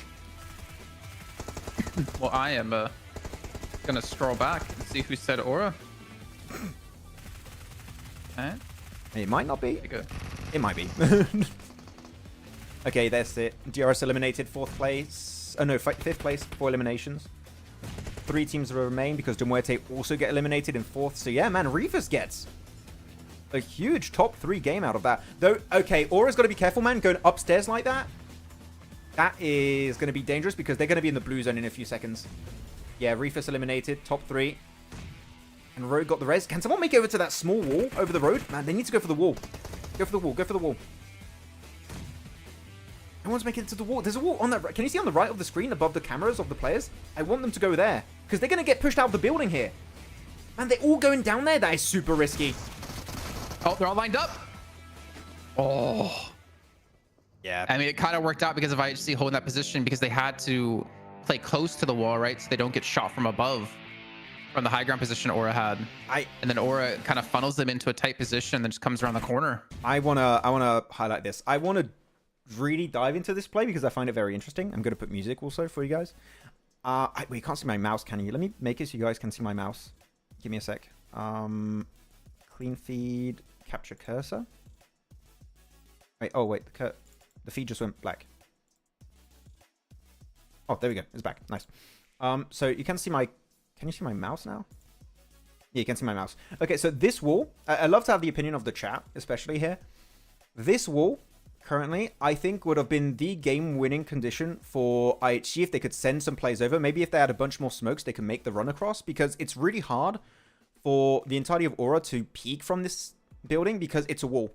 Right? You don't have a lot of positions you can really take shots from, and if your teammates assist one single player, that's all you need, one player to make it to this wall across the road, I think you don't all make yourself super vulnerable to like someone going down from the roof. Well, not from the roof. It's like this multi-tiered building and just getting destroyed by DBS, which is what ended up happening. Like DBS, I think we had seen UMPs also by Aura.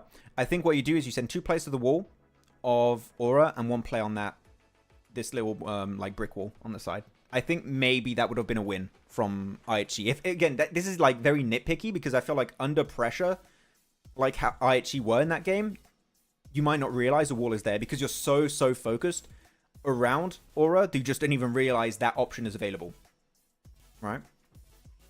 That wall is really easy to nade. Yes, but do Aura have the time to nade them, right? Do they have time to get information that, oh, one player's on the wall, and do they have time to cook it, right? Because this circle, it doesn't look like it right now. I'm going to play it. Is currently pushing in.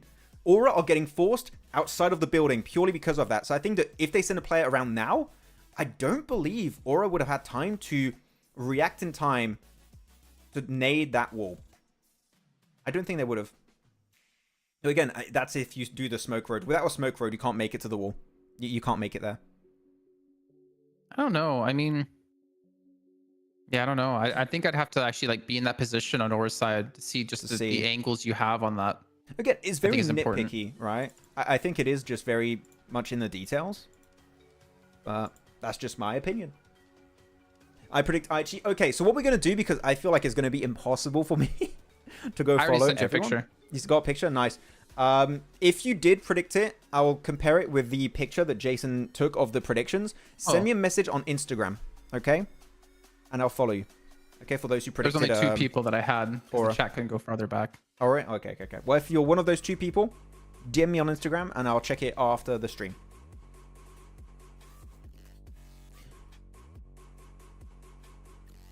That's quite possible, yeah. That game was just like... It was a ticking time bomb that had like tons of mini explosions.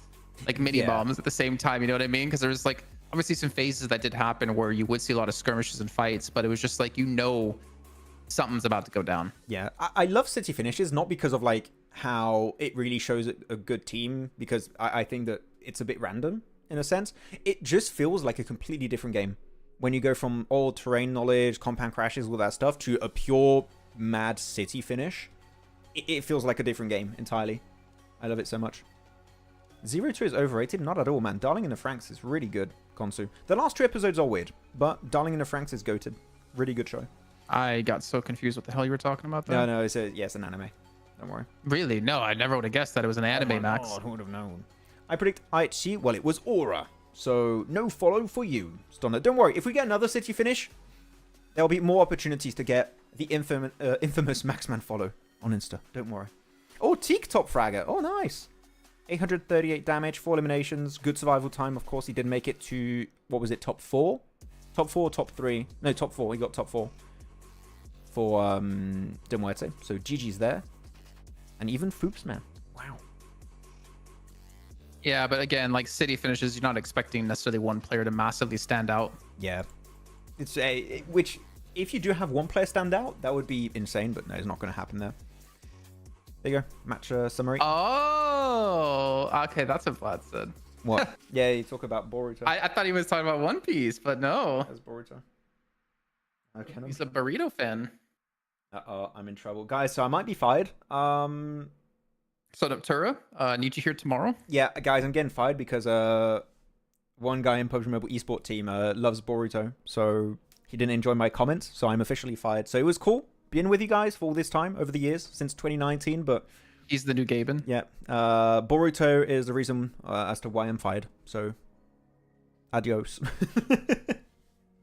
Okay, match rankings though is going to be here. Yeah, and Aura 16. I'm still 6 eliminations. Good. They're the northern side. Muerte 10 eliminations in that is, woof. Good match. Good match for Muerte here, because they were in the city pretty early on too. And there you go. Early casualties, Hardbass, Major Pride, Falcon, Everest, A1, 52, and WAOW Esports. Have you ever watched the Haikyuu movie? No, I have not watched the Haikyuu movie. I have not. Cool. Okay. So I don't read chat often because you guys are just talking about nerd stuff. That's cool. I like it. It's nice. Sounds good. Bye. I'm just look at Stalwart right now if you can see him, Max. They're like, okay, where can we go where there's not going to be a hot drop? How about we go to La Cobreria? No! No! Don't go fight Aura, no! Yeah, I like, don't even fake it, guys, like you're trying to analyze. What you want to do, look at these guys.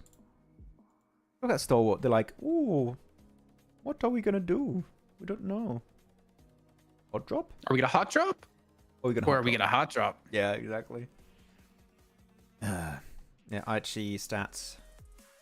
Yeah, more damage, more knocks, more eliminations. Very nice. But less survival time. Yeah. I mean, they did get a bunch of good northern circles, which I think was a bit unexpected. I thought it would center up, but there were a lot of western, then northern circles. It did go very northwest in Los Leones, which is a bit unexpected. But overall rankings, let's go. Overall rankings are here. Let's check it out before our last match. That should be starting in about, I think, 3, 4, maybe 5 minutes. So yeah, MadBulls, 170, man. They're 50, not 50, no, they are 33 points. No, 43 points. Wait, 43 points. Oh my god, I am horrible at that. 43 points ahead for MadBulls, and if it was a tie, they would win the tiebreaker too. So technically, it's one more. So yeah, no, GG. MadBulls popping off. Yeah, I don't think 4MV's catching MadBulls today. I think 4MV's gonna be first place anywhere today. Yeah, it's not happening today. I'm gonna take that back from earlier. Yeah. Maybe tomorrow. Whenever they don't play their day, MadBulls, then they'll catch up. So by the end. Yeah, IG up there. Rook dropping off a little bit. Hardbass Team, okay. Yeah, fifth place. I mean, I still think they have a long ways to go if they want to be able to take a top 5 position in finals, but this is not a bad... I mean, they're showing improvement every week, I think. Second page, there you go. It's going to go down. KSX is going to go down 1 extra position. You got Falcons Stalwart. 32 points ahead of Stronger. I'm actually curious. How's that gap coming between them and Stronger? Yeah, I mean, we'll see the league rankings at the end of today. So I'd like to see if they close the gap enough where there is some hope, some semblance of hope for this weekend. I don't know. Are there any Stalwart believers in the chat? Are we going to see other graphics? League ranking. There we go. League rankings. And yeah, the gap has been increasing for MadBulls. Again, 6 matches more played. Do keep that in mind. So we can see that move a little bit. 4MV is going to... Yeah, I mean, I still expect 4MV, once they catch up in terms of games played, to be first place. I think that you would be a fool not to predict 4MV at this point. Yeah. Any big surprise here you have on this one? Of course, we didn't see any movement, but... I almost want to say I8 and A1 and 9th, 10th. Like, I mean, obviously they've been playing better, they've been improving, but they never really like stood out to me as being like, okay, now they're really here. I don't know, they kind of been middle of the pack, but I guess technically where they are right now, the ranking, that is kind of middle of the pack. So maybe it's not that surprising. Yeah, I'm still happy with Aura ever since we've stopped seeing those big Yasnai fights. They still happen on rare occasions between them and A1. But they've still improved a lot, so I'm really happy with Aura and how things are going. They're dropping with Lakers, though. Yeah, that one makes no sense. That one annoys me. But I'm talking about Erangel because you have 3 a day, but of course you have the Cobreria drop, which is hurting them, for sure. And then you got second page. Again, bottom 4 is where you don't want to be. So if we stopped right now, Stalwart, Major Pride, KSX, and WAOW would get eliminated. But that gap is 15. Closing a little bit, you know? Major Prize closing as well, 17. Yeah, true. Also, there is a world where we see Stronger drop out. I think Everest are safe, to be honest. Yeah, I think Everest are going to be fine. So it's going to be between those 5 teams. One of these bottom 5 teams might be able to do a comeback. And, well, actually, I'm looking at the points of WAOW and KSX. It's not happening. So it's between Stronger, Stalwart, and Major Pride. There you go. Exactly. That's what we're looking at. It's 3 teams. I mean, tell us in the chat. I'd love to have a prediction from people in the chat. Who do you think is going to be the team reaching top 16? Is it going to be Major Pride, Stalwart, or Stronger? Which one are you guys rooting for? I'd kind of prefer to see Major Pride because I see potential there to do something better than what we've seen from Strong and Stalwart in a finals setting. So that would be, if I could just put my prediction as to what I would like to see, I would say Major Pride. I don't know. I kind of want Stalwart. I feel like Krita has shown some like really good clutch potential. I can't think of anyone on Major Pride who's kind of showed anything similar. I'm sorry, I don't care about the clutch potential of Stalwart. Like, for me, if they weren't hot dropping, Max. Oh yeah, that's the thing. Like, if they were not hard dropping, I would be like, yes, true, I agree. Krita's clutch potential, Scry, if they involved him a little bit more into actually playing the game, might be able to have a bigger impact in terms of scouting, long range play. But the hot drop just sucks, man. I don't. Sorry to be brutally honest, but like, what? I mean, maybe in finals they stop all hot drops, and that's where they pop off. Look at where Stalwart dropping though. They're near water treatment, and they are dropping on a split of who is that? Is that purple team? Is that KSX? Is that Hardbass? No, Hardbass I know. Yeah, it might be. Picardo. Yeah, KSX. Is it KSX? Okay. So, not really a hard drop in that sense. Are we going to have another city finish? Maybe. I don't know. DRS and KSX. Good spray. Well, one player. So KSX did kind of widest spread. Spread. Spread. I love myself some A spread. delicious peanut butter spread. Actually, what I say, I don't like peanut butter. Yeah. Yeah, I don't know. I was like, wait, what? I'm on a diet. I'm trying to reduce the amount of bread I eat. So just bread. I would love bread. Give me bread. Oh, good shot. Critter. All the spread. Give me the bread. Critter clutch potential. Woo. I don't hate these kind of hot drops if you know a team is going to be split and you focus on like some of the secluded players to just overwhelm them with man advantage. Like that's fine. That's not a bad hot drop. I'll give it to Stalwart. That's fine. I approve. Was that a uwu or a hoo-woo? From who, me? Yeah. Did I do uwu? Did I? Yeah. With a shotgun. OBS has crashed. Reload. We should be back on stream. We're back on stream. We had a little bit... That Mamba clutch potential. Yeah. The Mamba clutch potential was so good. OBS crashed for like 2 seconds. Okay, can you guys tell us if we're live? The thumbs up emoji in the chat if we're still live. We're still live? Okay. Yeah, but you got a 15-second delay, right? So, just want to make sure. Because OBS did have a 2-second crash. Is your video card plugged in? I think it is. I think Maybe my new go-to, like, tech support fix for everything. It says, is it off and on, turn it off and on again. It's make sure your devices are actually plugged in. Yeah. Just make sure all your cables are good and your dog did not eat them. You're live. Nice, we're live. Okay, cool. Nice. GG's. What's weird is we didn't actually go down on stream either. Like it just continued to play through.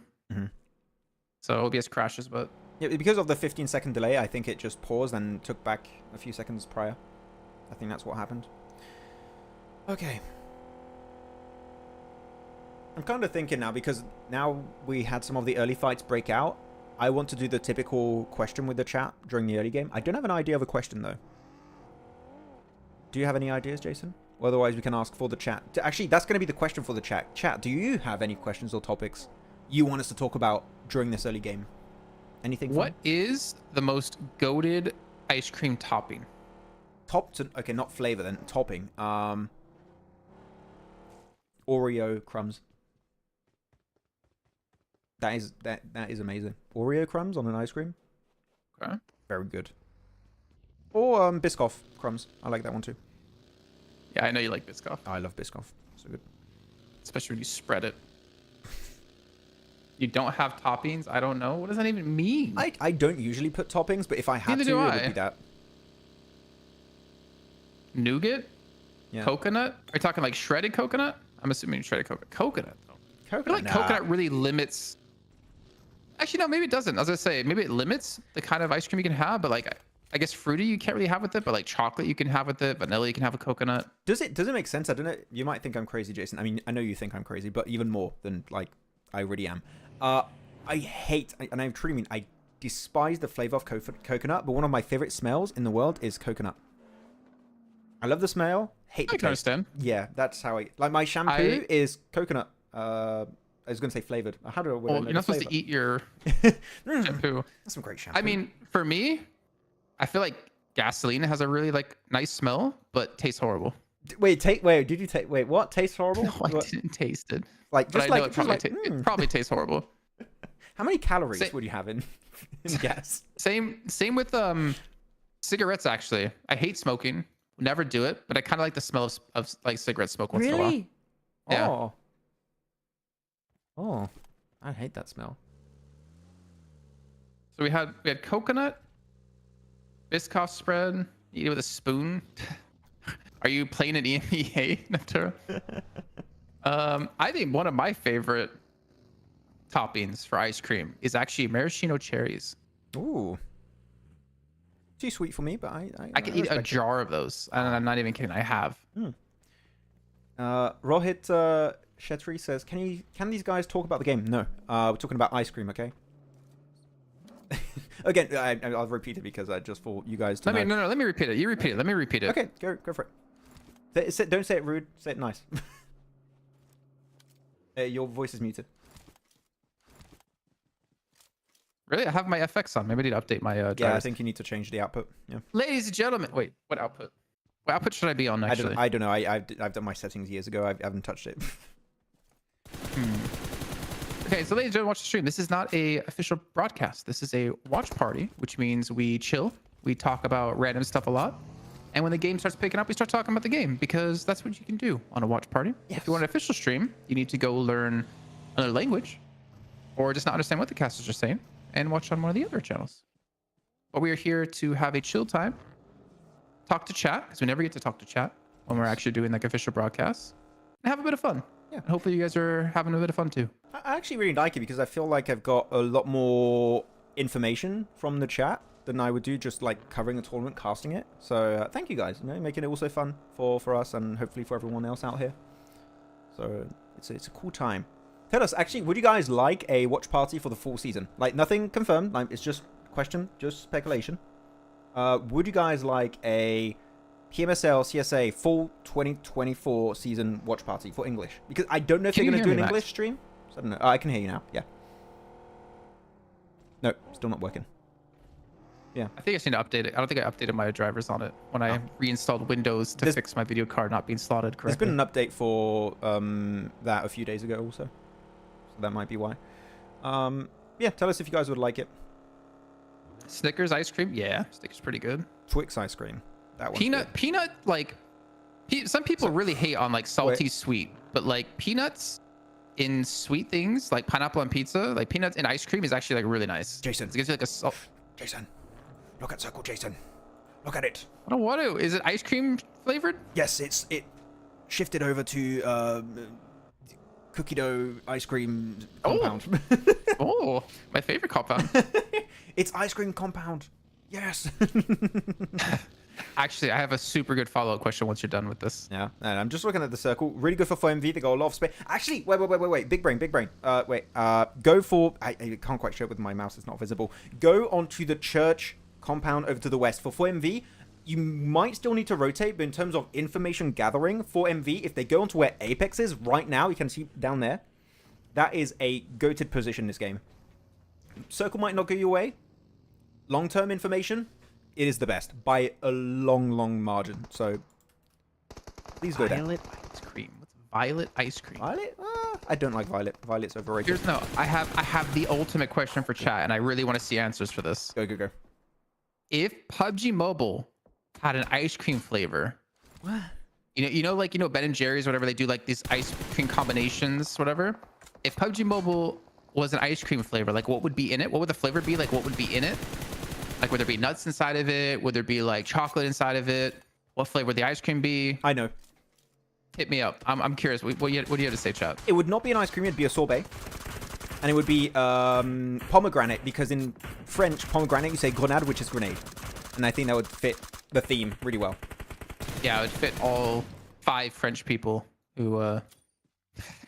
Grenade, you know, it's got little, like, shrapnels inside of it. It's See, like really... I think it has marshmallow in it. Fair. Smokes. Because... Oh, yeah. It tastes like iron. Come on. I think it'd have marshmallows in it for like smokes or like I kind of imagine like when you're parachuting down. I just imagine marshmallows like soft and fluffy. I like that. I think that you would It's have like marshmallows bullets? would be a good one. Tastes like bullets. Fried chicken ice cream. I mean, chicken and waffles, right? Is a thing. I'm just looking back at the question I asked earlier, if they would want more watch parties. It seemed like people would like more watch parties. We'll try our best, guys, to get a watch party for CSA full. Nothing confirmed, again. Just Gunpowder. Coffee with nougat or hazelnut topping. Okay. What about... Okay. By the way, I'm looking at the circle right now. We might get another Los Leones finish. Just saying, it could happen. We'll see the circle close in a few seconds. And 2, 1, circle closing. Be like deja vu all over again. Yeah, I mean, it's northern side Los Leones. We might have a back-to-back. If it goes south, I would like that. Or is like, it's my time. Make your prediction, please. Okay, do we do another follow prediction game? Do you guys want to do one? Should we do it for the Maxman follow once more? I mean, if you want to, I'm not giving the Jason Kaplan follow. I'm not doing it now. We'll do it on the next circle if it goes south. Okay, if it goes towards the city, if it goes towards Los Leones, we'll do it. You should make it harder though. Like, who gets the final elimination? Oh yeah, I mean, no, it's fine. That will be too hard. I don't really care about following people. It's fine. I can give a follow. It's not that valuable. What? Okay, what if you give away like a one-piece card? Okay, so you'll have to predict which is the player to get the last elimination, how much damage exactly he has, how many knocks he has, how much damage he's taken, how much he's healed. You need all the stats perfectly. One off, you don't get the card. Seems like a lot of work. And you also need to predict the PMGC 2024 champions at the same time. And 2025 and 2020. 3 years in a row. You're just making it too impossible. Yeah, yeah. You should have added like how many bullets are left in the chamber. How many nades and smokes and molotovs and flashbangs he has? What's your total distance traveled across your entire into this player's entire career in PUBG Mobile? Malan Gmay is asking, can you guys shoot a real gun? Yes, I shot a sniper in Krakow in Poland a few months ago, and I actually did bullseye 5 bullets in a row. So I would say I'm a really good sniper. AR, like any assault rifle, I was horrible. I was so bad. Like I think I shot a few bullets above the target. I think you have to take the gun out of your hands because you're just going to be shooting up into the air with the recoil. Yeah, just like with my ace. He's got his ace. You know what's funny? I've never shot a gun. Really? Oh. No.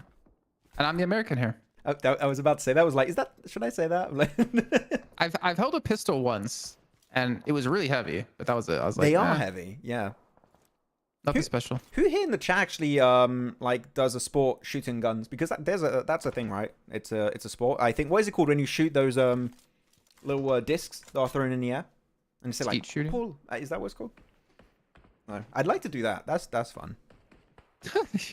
Bro, chill. You were just talking about how you shot completely over the bulls, like the target. Yeah. Now you want to be shooting tiny little discs out of the sky. Jason, give me a DBS in real life, okay? And I'm telling you, those little flying things, they're getting wrecked. Their Zed would demolish them. Man, Robs, he would just destroy them. Give him a DBS IRL. Okay, what's happening here then? So you got Falcons. We're going to start getting to the interesting point because a lot of teams did find refuge in Los Leones. Oh, man. Well, Big it's circle not there shift. anymore. Big circle. Oh, goes north. Okay. So no city. We're not doing a prediction, guys. Not happening. We don't have a city finish. Honestly, I think they can't. Ooh. Wasn't too bad. Oh, nice Niptura. Pistols are hard to control. The recoil can be really, really big. Okay, so really looking at this position here, I'm going to show the map feed for everyone so we can have a little bit more information because we are going to be chilling for a bit. The center of this circle, there are some dips, there are some hills also you can play around, like it's fine. It is pretty vulnerable except for where Hardbass are, which is a compound, I'm pretty sure. I like 52's high ground position. I feel like if you're any of these teams, you kind of go for like a wide wrap now because I think a lot of teams were expected to maybe go Los Leones and you're just like, okay, screw that. Get in a vehicle, send it like clockwise or counterclockwise, get away from this big conjunction of teams. I hope people aren't going to see me as cursing them though, because you're talking about wide wraps here, Jason. I don't think DRS need to go for any kind of wide wrap. I'd like them to go in that central compound south of the road. Do they have information on that compound? I don't think so. But going for that position, I think that's one that could lead to you reaching top 5. Because I think a lot of teams are going to get eliminated in the south upon the next circle shift. I think that compound is going to make you reach top 5 without too much effort being put in this game. So I would rate DRS.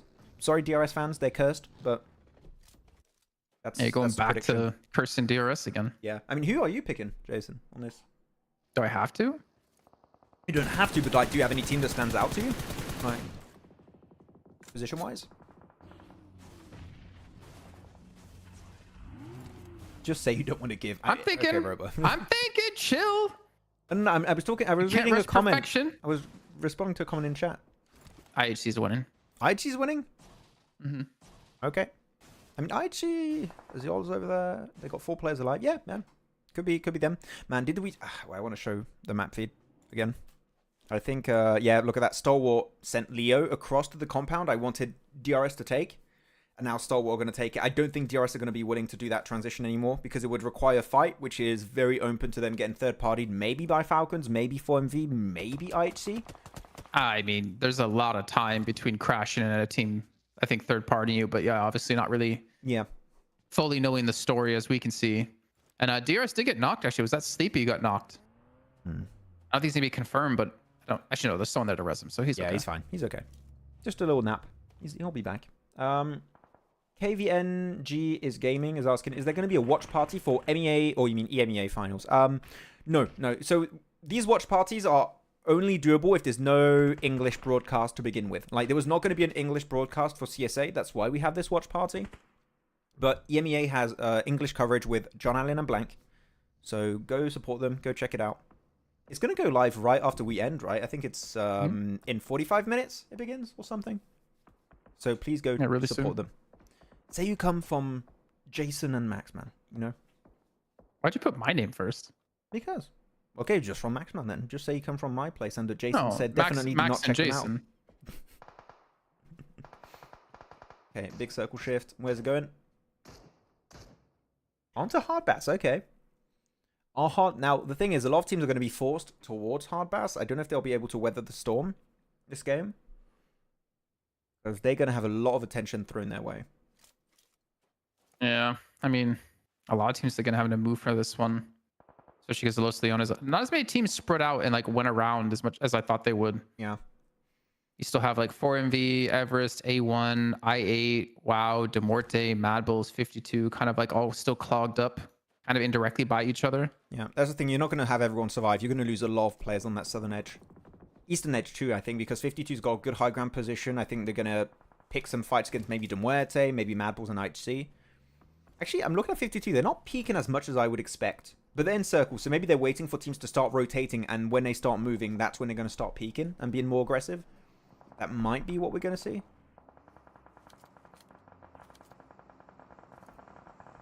I mean, Muerte might actually fight Hardbass relatively soon. Getting towards a similar position.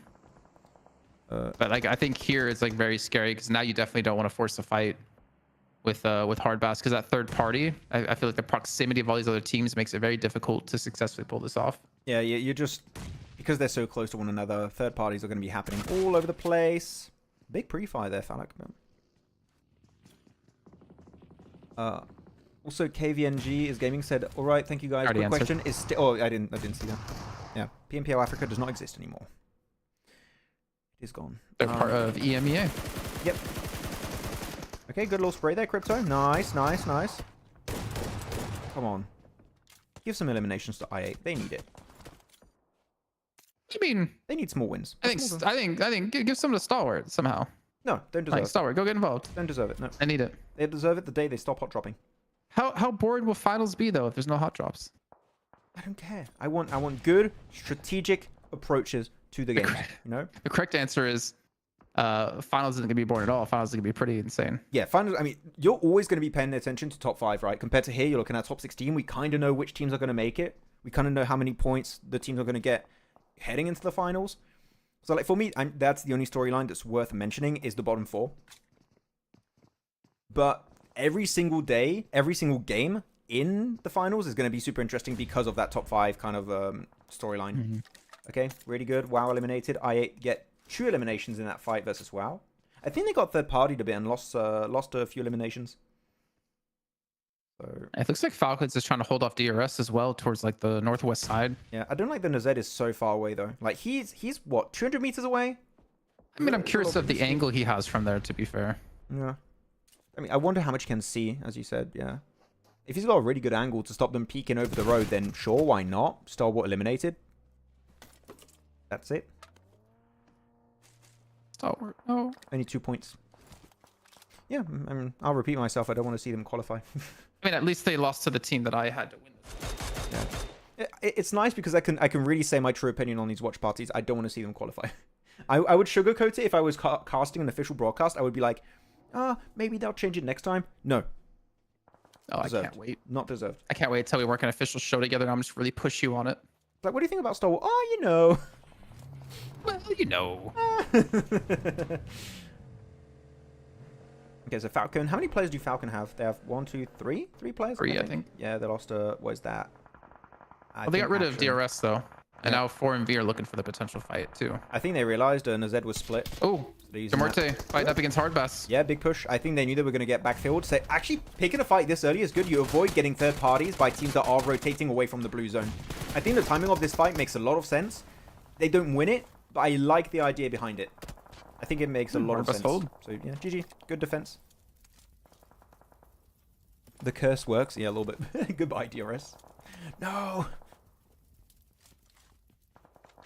Yeah, I am sad that we didn't see DRS go for the previous Stalwart, now IHC compound. I think that would have been a big move. Wait, are 4MV This is one of the... fighting? I'd like to go to that fight. That's a big fight. 4MV versus Falcons. Oh, no. Okay, 52 and IHC. Yeah, 4MV losing Apex. He's going to be flushed out by Nazed. Top gets a knock onto Baron. Yeah, okay. 4MV are getting wrecked on that fight. But 4MV... Oh, wait. Won it? Doc? 4MV? My map stream somehow ahead? I'm not looking at the map stream. I'm looking at the elimination feed. Oh, wait. Falcons getting destroyed. Falcons? They're out. Falcon. Wait, but they were winning. How did 4MV come back? I wish we saw that fight, man. What happened?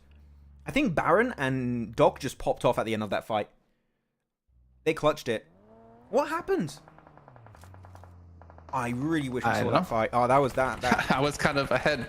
Yeah. I didn't touch my map stream and I somehow got ahead of the... Maybe the clean feed needs to be ×2 or something. Yeah. Obviously don't do it now. Yeah, not now. Okay, yeah, GG, 4MV. Caleb will spray, walks around top of the nade. Oh, how is he still alive? Okay, not anymore. That makes sense. No, Yeah. IHC. This is your kryptonite. It's 52.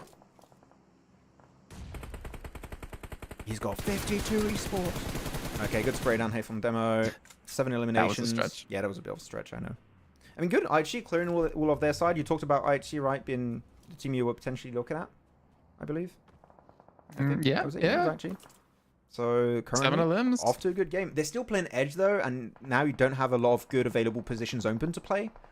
So we need another crash. The cool thing, they didn't lose a single player in that previous breach. So in terms of man advantage, they have the resources to take a fight, and they got the loot from 52. So they definitely have the resources. So now, who do you push as IHC based on where the circle goes? Do you push it onto 4MV? Do you push it onto MadBulls? Do you try and just play maybe a slight ridge in the circle? I don't know. There's a lot of options for IHC as to what they could and should do.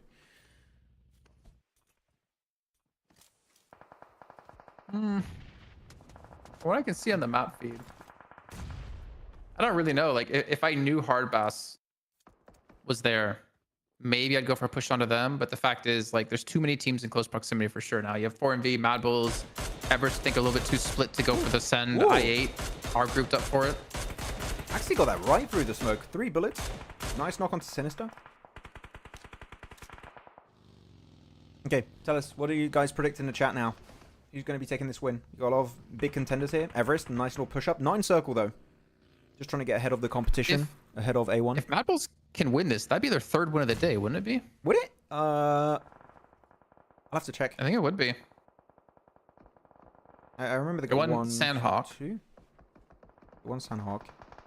And they won the... They won an Erangel. Erangel. Yeah, actually, yeah, it would be.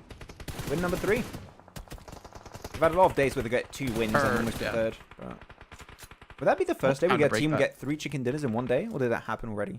I don't remember if we had a 3 chicken dinner day for one team. No, I think it would be first. I think it would be. We had a lot of close calls, like a team getting 2 chicken dinners and a top 2 or top 3. But 3 chicken dinners, I think that would be the first. A lot of people saying 4MV or I8. I don't think I8 going to win this. 4MV is a good shout. 4MV is a good shout, for sure. I don't know. Something about IHC.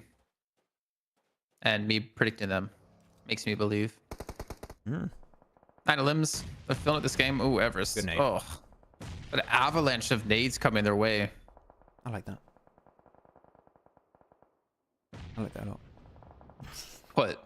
Avalanche The phrase nade. avalanche of nades? Because on Everest. Yeah. Was that intentional? It was? No. No, it was not. I was like, oh man. It was fantastic. Oh. I could have lied, but... Oh, okay. A1. Really good nade for IQ here. Is he going to confirm both of them? No, puts them both to about 50%. Still bleeding out. Deathstorm's got to try and go for that. Yeah, he's just getting pincered here between A1 and MadBulls. Not sure if he can get the confirm. And IG really making full use of this high ground, though. I didn't see that was in play. I mean, they were punishing MadBulls right there. Looking for more. Candlins. I8 goes out. Yeah, man, Zyol got down so quickly. 1 second later, and he was knocked. And they can't afford to get knocked now. The circle's going to move in a few seconds. So you need to be ready to go on that rotate. I think Hardbass kind of got a little bit lucky with the amount of teams like to their south. Yeah. They could have been sent on like so much easier.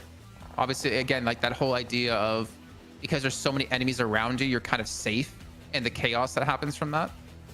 That's true. You know, I mean, there's so much happening now. I think the chaos is going to be helping out quite a few teams. But yeah, there you go. IG's going to go for the engagement onto 4MV. I think they realize 4MV's off-angle is a bit too of a pain for their current location and maybe what push they wanted to do later on down the line. But they lost Godless on the hilltop. He cannot be rezzed. They can't res him. So they lost the scout. They're losing a lot of valuable information here. They still get 10 elimination. That's a big game for IHC. But now they're just going in that fight blind. Unless they send a player up, which are they going to do that? It might. No.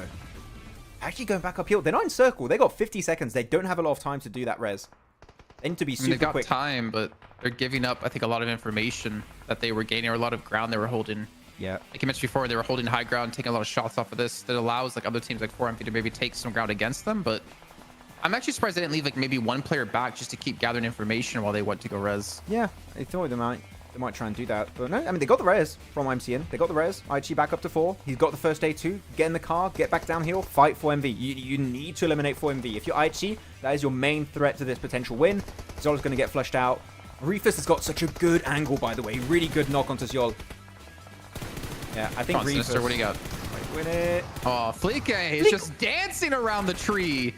That was such a good play from Flique. So Holy, clean. just peeking. I don't know how you do that with 4 fingers on your screen. Like, that needs so much dexterity to do that. I need a fourth hand to be able to do that. Yeah. Wow, that was impressive. That was a very impressive, just individual showcase of, like, skill. Do it again, Flique. Dance. Oh, but it doesn't need to. It's got a disco and boom out. confirms. He's got 3, man. As a solo, he is doing so much work. What? Flique, you are insane. He did a 1v3 clutch yesterday on a shotgun, and he's maybe going to get a top 2 place for his team. Oh, don't tell me. Don't tell me. Nade. He's going to hit this nade. Yeah, I think he saw the nade going to get cooked up, and he doesn't make it over. Rip. Only so much he could do there as a solo. Yeah, that's that was still impressive, though. Like, style points +1. we gotta watch that back, actually, flush it? after this. Can you flush it? No, can't flush it. There you go. 4MV win. GG. A lot of people predicted 4MV this game, which... They had a good lot approach. of follows for you on Max on Twitter or Instagram. We're not doing the follow for this one. Not happening. We need city finishes to do the follow game. Lame. Lame, I know. I mean, yeah, can we play that back again, actually? Want to play back? That, like, dancing. Yeah, I think that was, like... That was such a good play. Like, that was an insanely good play. Yeah, by the way, I was super impressed that Deathstorm was able to res almost all of the 2 teammates. Well, actually, resed all the 2 teammates of A1. That was really impressive. Okay, let's go. Forward. Forward. Oh, there's a little bit back. Before this, yeah. Yeah, there's around. It's around there. Look at that again. I kind of want... Should I put it slow-mo? I kind of want to put it slow-mo. Wait, give me a sec. Yeah, sure. Slow-mo. Let's go. Slow-mo play. That sounds weird. This music. Look at that. Peeking to the left. Peeks to the right. Dinner to hide. Try to... He actually has a good prediction here onto the left side. Peeks to the right side. He's so confused. He's like, where should I shoot? I have no idea. I wish we could also see that from his point of view, because, like, that was nutty. Yeah, that really, like, that was probably almost one of, like, the single-handed most impressive plays I've seen this week, for sure. That is a really good just showcase of skill again. Yeah. He's just, looking to the right. He's making it so unpredictable. Sinister had no idea where to peek. Yeah, peeking to the right, to the left. He's like, what should I do? Bro, stop moving! Oh just fucking, just chill. I really like that. GG. Okay, let me put it back to... The sound of shooting slow-mo is so weird. Yeah, nice. Cool day. Very cool day. There we go. I've got rehearsal in 2 hours and a half, so we're fine. I can take a break. Woo. Sinister ain't on that level yet. I mean, Sinister's really good, but like CSA has been proven to have a lot of really good individual and strong teams also. So I don't think it matters how good you are in that position. I feel like he's gonna win that pretty often. To the tree. Yeah. You have to get some like ridiculous pre-fire to get him. In that close range, you sort of switched to red dot or no scope. Yeah, true. Because if you're less scoped in or zoomed in with the scope, you would have had a better idea of where he's peeking. Whereas here, which kind of denying him a lot of just FOV visibility, if that makes sense. Because he's so zoomed in. What scope was he playing with? Was it time 3, time 4? I didn't even see. I think it was a times 3 or 4. But that's a good point. But I don't think you realized that Fleek is going to be peeking around that tree so efficiently. I think he was just completely taken aback. Just, whoa. That was crazy. I think actually if you're Sinister, you're just, okay, respect, I deserve to get eliminated there. Just like, yeah. You're not even mad. You're that just was like, good. okay. Yeah, the 3x, yeah. So he was a bit too zoomed in. Are we going to see a replay of it? Do it again. Do it again. Oh, no, we're not. Rip. They should make a cool replay out of that. If you make a documentary on MadBulls, you need that. You need that in the highlight reel. Yeah, and then Maxi gets picked off. Tapo can't do much. Yeah. It is unfortunate. I do think that, to some extent, I actually did lose a lot of time trying to go for that res onto Godless. I don't know what you think. Because by going for the res, you have 2 players MIA. 2 players versus 3 players of 4MV having to hold the front line the entire match. I think that maybe just, okay, Godless, you're knocked, but you're still safe. You can still give us information, give us info, and we'll have a better way to fight 4MV. And I think that if they had the info onto Reefus, more specifically, you send your 3 players onto Reefus that's singled out at that point, and maybe Aichi can win it. Again, nitpicky. The odds of that happening are very slim, but who knows? And yeah, Doc MVP. Yeah, I'm not sure. I don't know which way. Yeah, I would love an actual update on the MVP list. Like, because what we looked at earlier, of course, is not the final MVP list. I would love to see what it looks like. Well, boys, time to start the illegal watch party for EMEA finals. Why is it an illegal watch party, Francisco? Why is it illegal? What do you mean, just watching? Where do you see this comment? Where do you see this comment? Oh, wait. In top chat. I see it now. Above Nightbot. You don't need a watch party. You got John and Blink to cover it all for you. They'll give you some good stuff. Stuff. I have myself some stuff. If you had a hold on scope settings, is it easy to do? If you have actually a content sight, that could have been really good. Content sight in that situation would have been perfect. Switch from content sight to your ×3 scope. Really cool. Really cool. Nice. That's cool day. Cool day. Okay, so 20 points here for MV. Ollie. Because you have to apply to do a watch party, lol. Oh, wait. Oh, you mean like some people doing... I mean, there are a lot of watch parties. I think there's a S2G official watch party happening. What I did for Unicorns of Love. That's not English. 2022. Oh, okay. It is not English, true.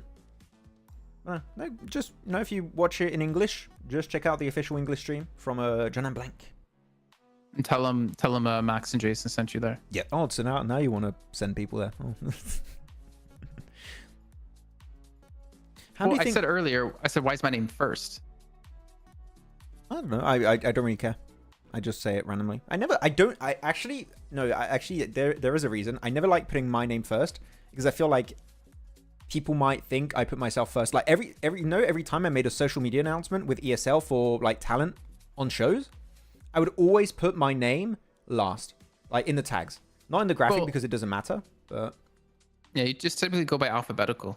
Yeah, or like roll. I always put myself last. Good, you know your place. Okay. How do you think Nigma Galaxy will do in the finals if they have better synergy than the group stage and actually play around Coops instead of having Coops just popping off on its own? I think they could win. I don't know. Reach top 5, yes. But I think they're relying on Coops too much, is my opinion. I don't know if you would agree on that, Jason. Yeah. Yeah. I mean, I haven't watched enough of them to like properly comment, but yeah, relying on Coops too much sounds like Nigma Galaxy. Yeah. I want Rauf to stop doing the blue zone heal strat. No, I'm joking. He's not doing it anymore. Oh, man. He remembers that. Blue zone heal strat and Sammy. Oh, overall rankings. I'm stupid. I didn't realize. Wait. There we go. And, yeah, man. Big lead of 32 points. Am I correct? A little bit. 32 points. Well, 33 technically, because tiebreaker would be won by MadBulls. So you need 33 points more from 4MV to overtake MadBulls. And then Aichi. And you said it earlier, right? There's a pretty big drop-off that starts to build up when you get towards Aichi and Rook. Also there. And even lower. After that, it goes down. And when you start to get around A1 and stuff, it starts to even out. So teams are pretty close. So you could still see a big jump by the end of the weekend around your A1, Aura, Major Pride, I8, DRS. We'll see. And again, it's down to how many bonus points you can get here. It's not about qualifying. We know these guys qualified. It's about getting more bonus points heading into the finals. MJ says, it's Team Spirit's hype train time. I don't want to get on the hype train now because I don't want to curse them. People are going to blame me, just like Alter Ego. So it ain't happening. And then second page, I mean, Jason, we said it earlier, right? It's going to be between Stalwart, Regicide, and WAOW. And they have played 12 matches. So they all had their break day, right? They all had their break day. Oh, I believe. I just closed the tab. Oh, okay. I'm pretty sure they all had their break day because they got 12 matches played. So they're going to be playing these 2 days in a weekend. So there's a chance. Stalwart was Group E. They already set out. Regicide for Group D. Oh wait, this they is set overall, out today. not global rankings. And Stronger is Group D as well. Yep, so all three of them have set up. Okay, are we going to have a league ranking? There we go, league ranking. 5-5 for MadBulls in first place. You got a 6-point difference. And still 10 chicken dinners now for 4MV. Oof. They got $2,000 purely from chicken dinners alone. And I think participation is... How much is participation prize? Participation is 1,000. Like 15 or 18? Yeah, 1,000. Oh. So they got 3K already in this tournament. Purely from chicken dinners and stuff. Not bad. Yeah, it's a good amount of money. Yeah, go down on the rankings. You have a little bit of a drop off then when you get towards your IHC, DRS, etc. Also, even Aura, there's like a pretty much a chicken dinners difference in terms of points. Falcon, Lakers, I8, A1. Okay. Do you have anything to talk about on the first page? No, not really. For me, it's only about the second page, to be honest. Yep, there we go. Second page. Because like this league ranking, it's just about who's top 16. It has nothing to do with bonus points. Yep. It doesn't take that into account. So 267, 254, 251. Yep. 2 days left. 2 days of chances for these three teams. And again, Reese mentioned Regicide. Pretty safe. 295. Pretty safe considering how they played out across the weeks. I don't see them falling out of top 16. No, I agree. I think they're safe. It's going to be Stronger, Stalwart, Major Pride. Those guys are going to be on the hot seat. And yeah, tell us in chat who you think is going to be qualifying here. Stronger, Stalwart, Major Pride. It really is between those three. Unless you have an insane, and I really mean insane comeback from KSX. Maybe WAOW. It's not happening. It's game over for them. They're not going to qualify. Especially because KSX have only got 1 day to play. Same for Major Pride. Actually, Major Pride in 1 day? No, they can't make it, right? I don't believe Major Pride are going to make it. Because in terms of matches played, Stronger's got 2 days. Stalwart's got 2 days to play. Major Pride only got 1. I think Major Pride are out. I think they're out. Well, I mean, it's possible, right? Like, Stronger could have a really bad day. But Major Pride just need to have a pop-off day in their last day of games. Yeah. Now, in that sense, yeah, it's true. But it depends which day Major Pride are not playing. Are they not playing tomorrow? That's good. If they're not playing on the last day, then teams kind of know what's the threshold if they reach top 16, right? So they know what to aim for and might go for some more risky plays, but might reward them in the last game or two. So you got to try harder. Just try harder. Imagine it's double point, guys. Exactly. So you're catching on. Yeah. Okay, look at that. Yeah, MadBulls up there. Cool. GG's. And we go to desk. Wow. Okay. I think we're ready to wrap up the stream then for today. Yeah, you got rehearsals in 2 hours. What are you doing in 2 hours, Max? A rehearsal for a tournament that I don't think I'm allowed to say what it is, but if you know what's happening Saturday, then you maybe know. You're not? Oh, really? It hasn't been announced what the tournament is? It's not been announced yet. I mean, everyone knows the tournament's happening Saturday, but I cannot say it until they do an announcement post, which might have been live and I didn't realize. Maybe. I don't know. No idea. Yeah, same. Oh, cool, Neptura. What a surprise. No, as always, guys, thank you so much for checking out the broadcast. Hope you had a good time checking out the watch party with us. If you do enjoy these and you want to see maybe a full season of watch parties, again, a quick like on the video and maybe even a comment that says, wow, I love these guys. Jason is super cool and Max is there, I guess. Feel free to type it in the comments. We appreciate it, and it hopefully shows the PUBG Mobile eSport team you want more of these in the future. It is. Wait, but you can't end it yet. Make sure you guys check out our Instagram channel that we have. We post content weekly, and that pandemonium_news on Instagram and TikTok and YouTube, which Max put out a video today about analyzing a 4MV play. And you guys can check it out. I sent you the link earlier in DM. You might still have it. Yeah, if you guys want after that and you like 4MV, there's a little bit of an analysis video. If you have any feedback and stuff, feel free to put it in the comments. There you go. Check it out, please. I would really appreciate it. Arigato. Yeah, any final words then for you, Jason, outside of the plug? Or we're good? Cool. Okay, well, thank you again, guys, for watching. And we'll be catching you tomorrow for our 4th day, penultimate day of week 3. We're reaching the end, and we'll see which teams will be making it in the top 16 very soon. So stay tuned. See you guys. Bye. And check out EMEA. It's going to be fun. Cool.